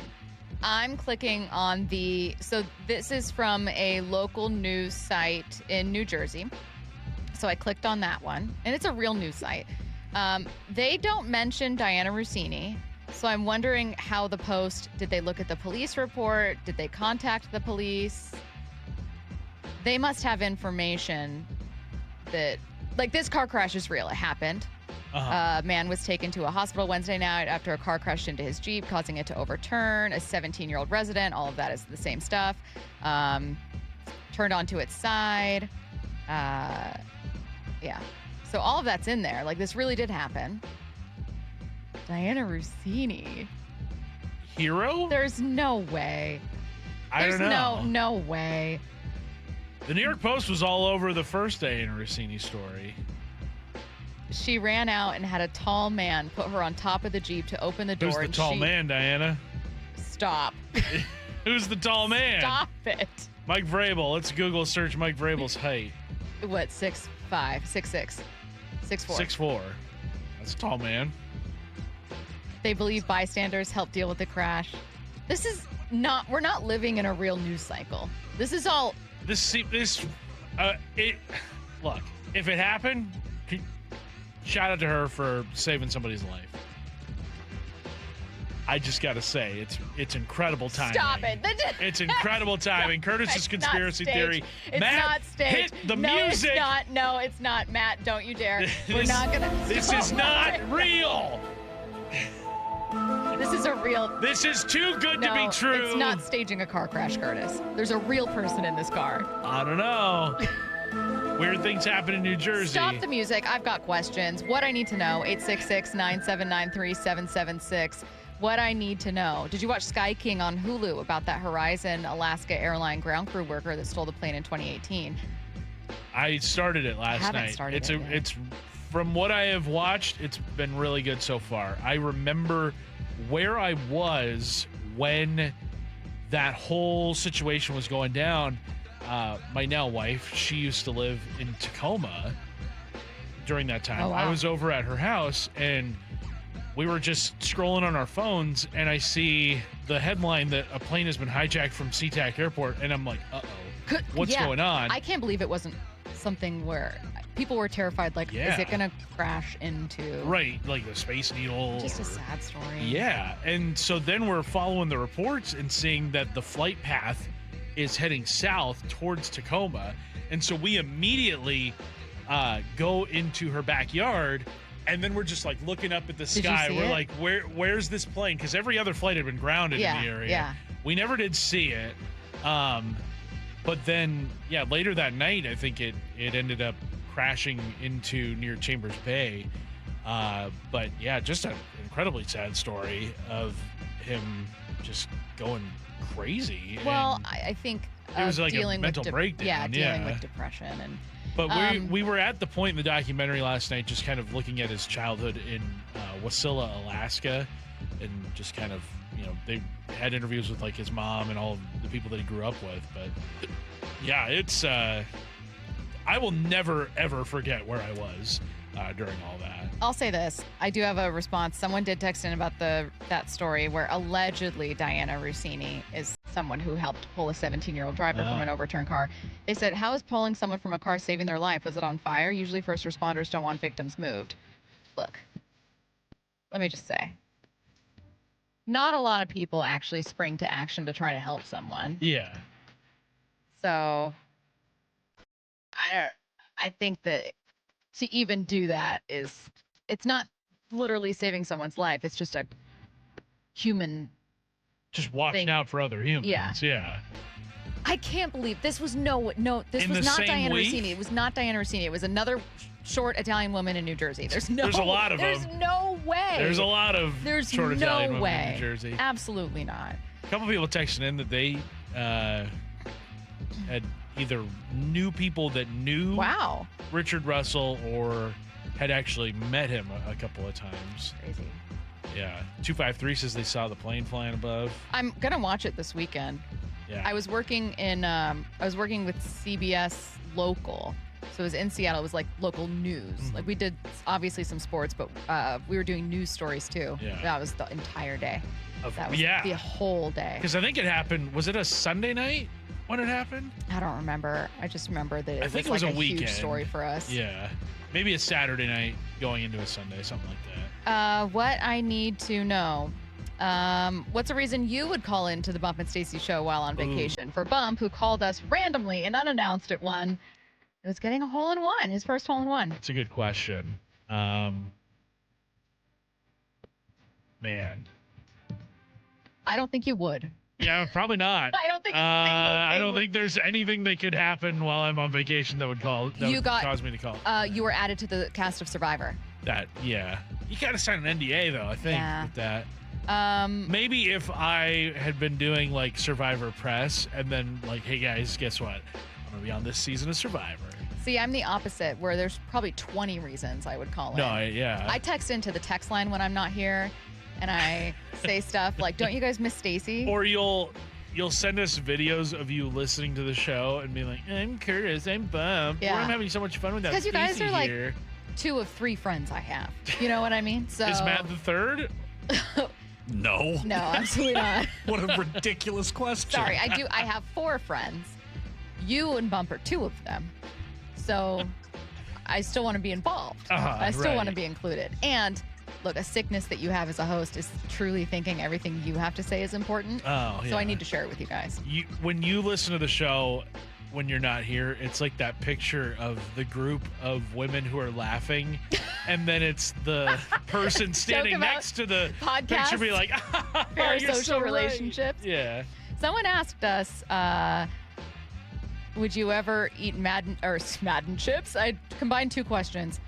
Would you ever eat tortilla chips by themselves, no dip, salsa, or cheese? I've done it before. Yeah. Look, sometimes there's a snack. Sometimes you need a snack. Yeah. Or a sweet treat. If you got nothing else, tortilla chips aren't the worst. How many times have you looked at a sleeve of Ritz crackers and been like, I guess this is all I have, and then you eat the whole thing? Yeah. Look, it happens to the best of us. It's fine. No one's judging you. No one's even looking. Yeah. No one sees. No one's going to know. Wyman and Bob coming up next on Seattle Sports and the Seattle Sports app. After reaching the NFL's mountaintop, the Seahawks win Super Bowl 60. The work continues for the Seahawks to keep the foundation strong.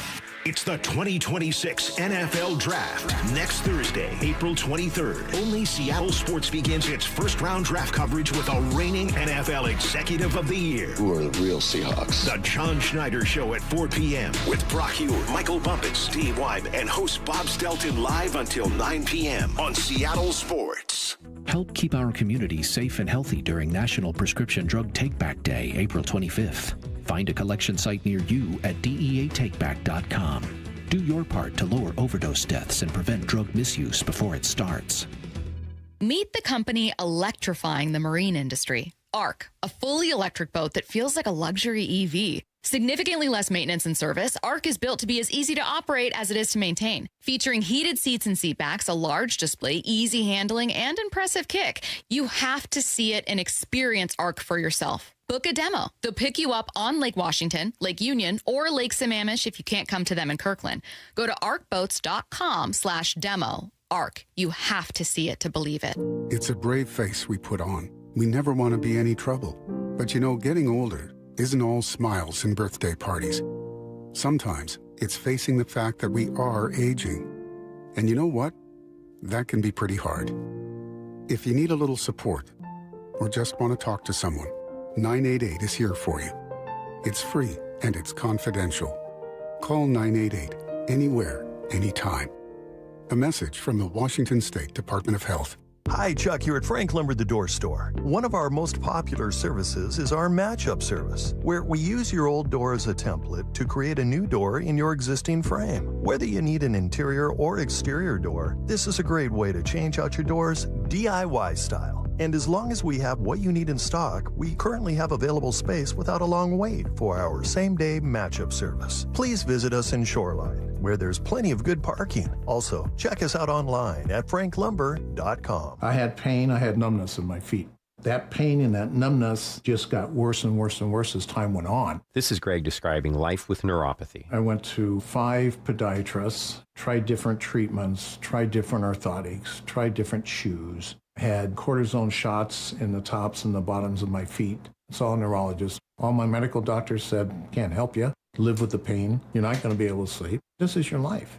And then I just gave up until I found Sound Pain Solutions. I'm Dr. Mark Shelley, a chiropractic physician and board-certified functional neurologist at Sound Pain Solutions. Our neuropathy treatments can rehabilitate damaged nerves. We use FDA-cleared, non-surgical, drug and pain-free procedures that help neuropathy sufferers like Greg find relief. I feel better. I mean, just feeling better is huge. If you experience numbness, shooting or burning pains, or loss of balance, call us. Sound Pain Solutions, 855-996-0025, or click soundpainsolutions.com. You can count on the Seattle Times for local news and information on your teams and your scores. Get inside the game and go beyond the stats with game summaries, player interviews, and play-by-play analysis every day. Read our coverage at seattletimes.com/sports. Get in the zone, AutoZone. Annie's first oil change wasn't as hard as she thought because she went to AutoZone, where a friendly AutoZoner helped her find the right oil and save on an oil filter.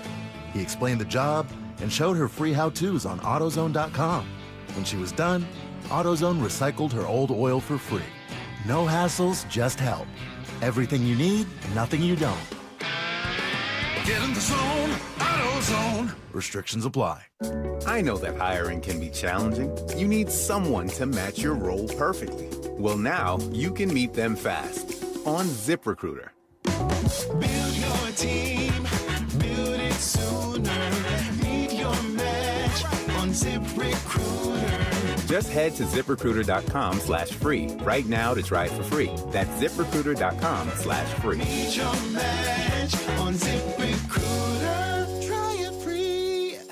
So, how's your research going? Surprising! After I figured out the top-rated TVs in our price range, I went shopping for deals. And who's the best? It wasn't the internet, and it wasn't the Warehouse Club. But? It was video only. They had better deals on the Samsung, LG, and the Sony TVs that got the highest scores. Better than online and at the club? I know! Video only beat them all. And now we can afford an even better model for the same price. My research really paid off. If we buy it video only. Exactly. Otherwise, we'll be sorry. At Video Only, you won't find huge stores with refrigerators or microwaves, but you will find the best deals on top-rated TVs, soundbars, and monitors. Shop around. Just make sure you visit Video Only, because if you don't, You'll be sorry. In South Center, Bellevue, Linwood,